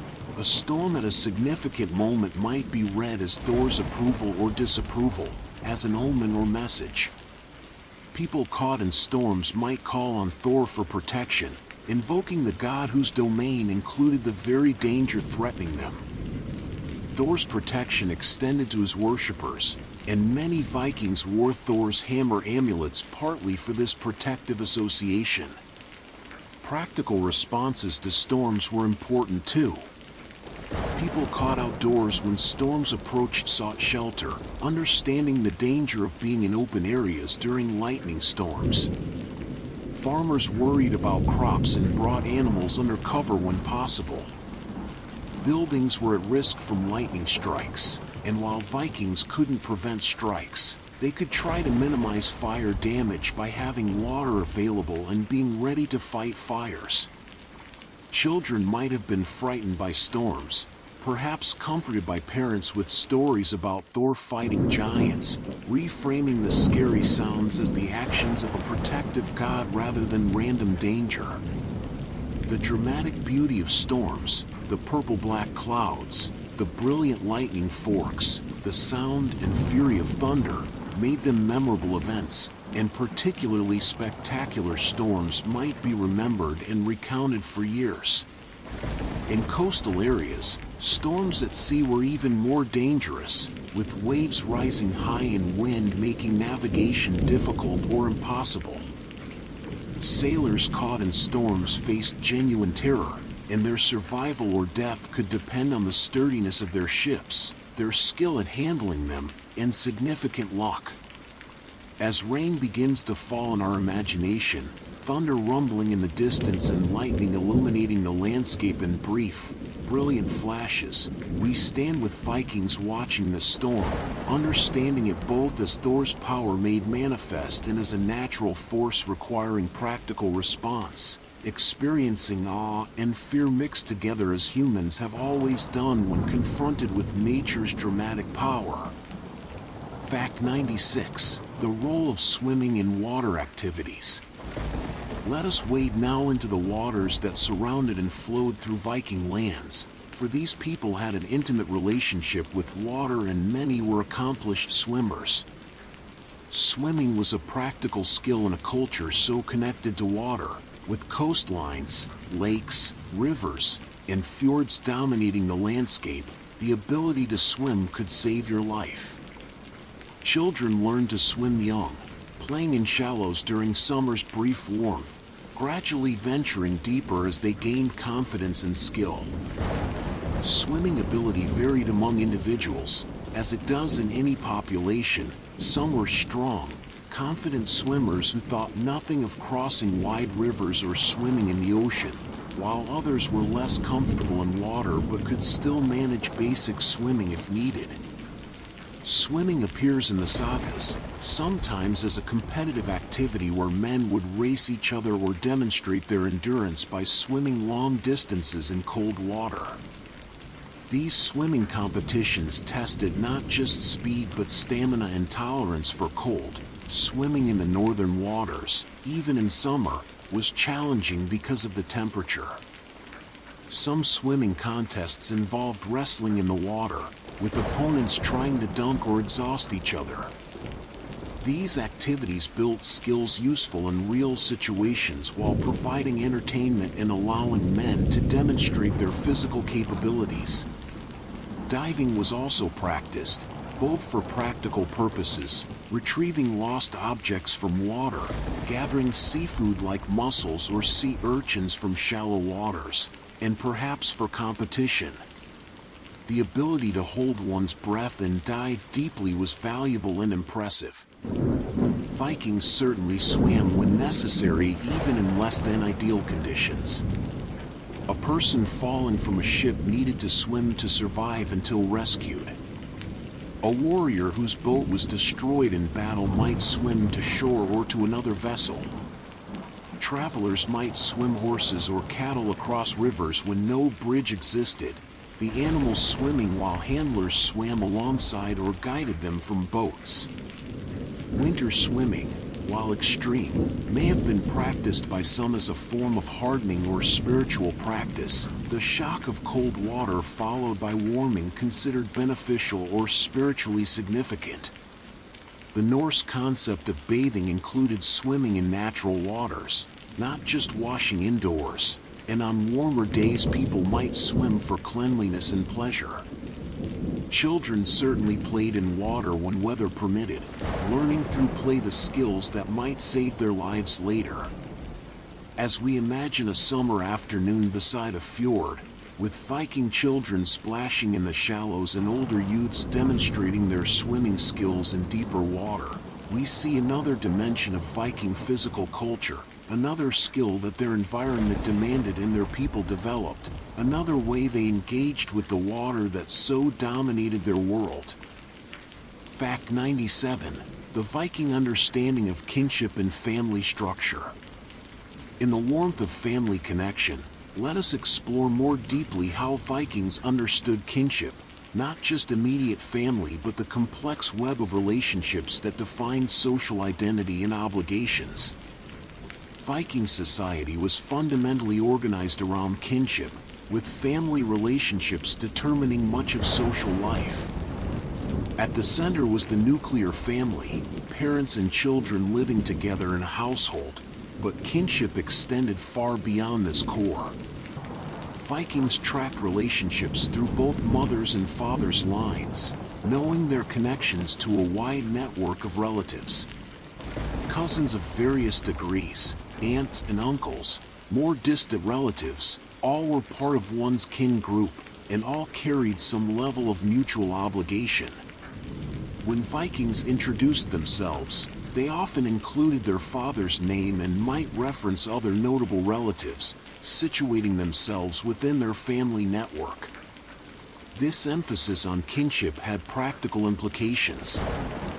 Your kin were obligated to support you in legal disputes, to help avenge wrongs done to you, to provide assistance in times of need.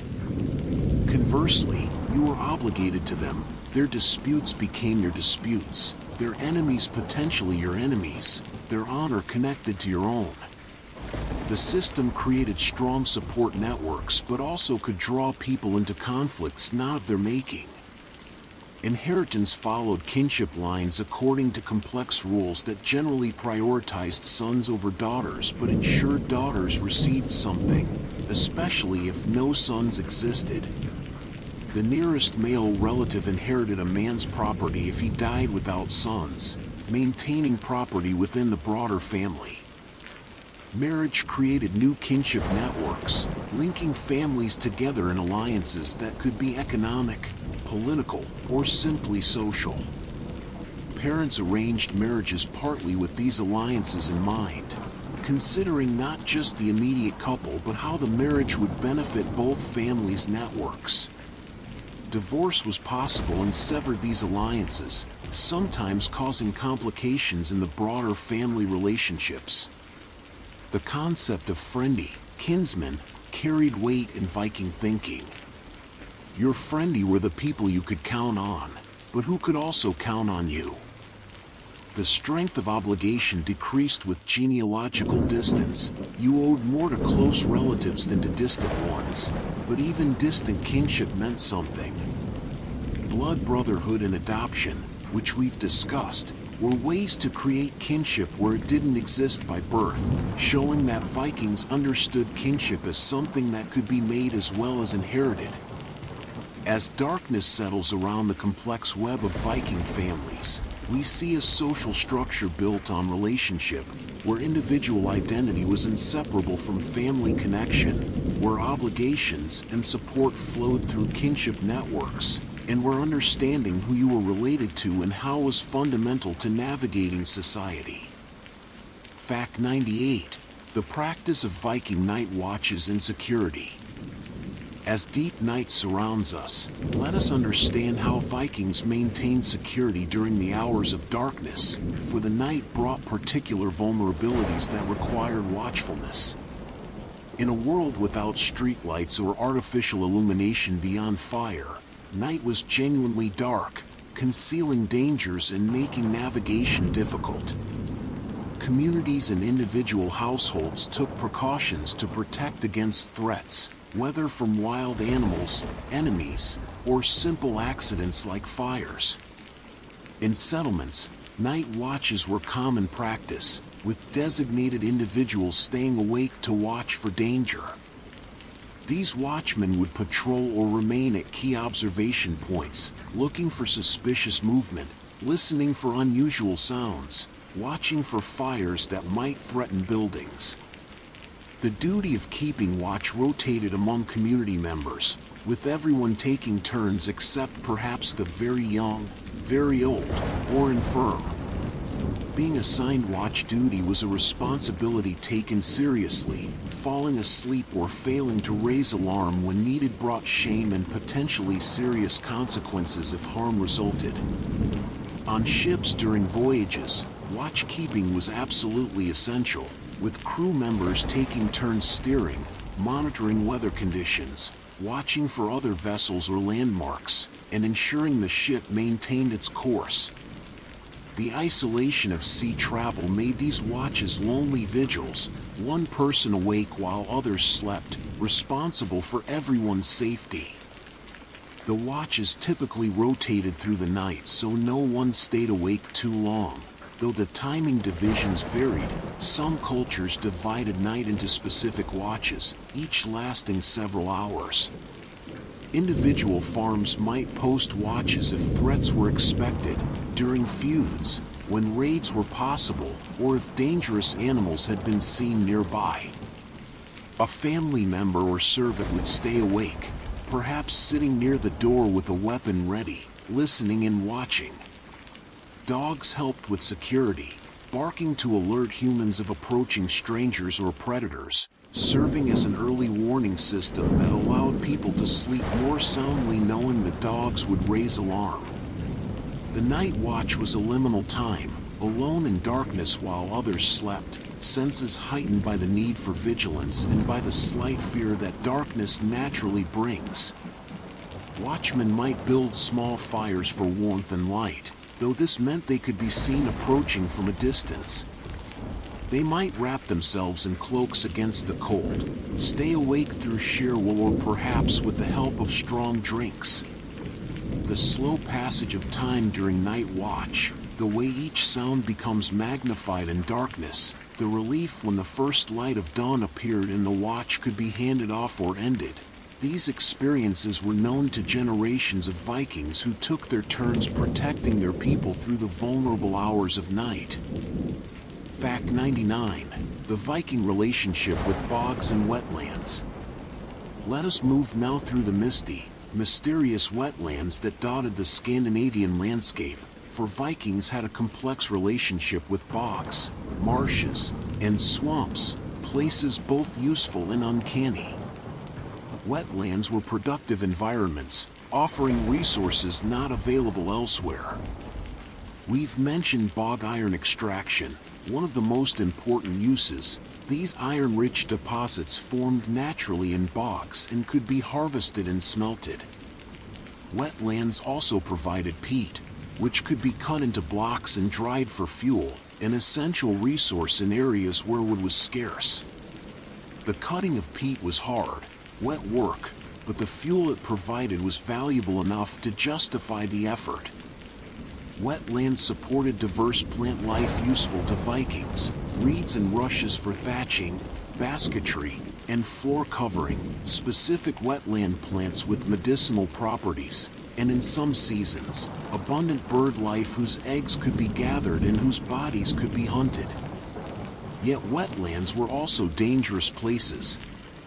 The ground could give way suddenly, plunging an unwary person into water or sucking mud. Disorientation and fog was common, with flat, featureless wetlands offering few landmarks. People and animals could become trapped and perish.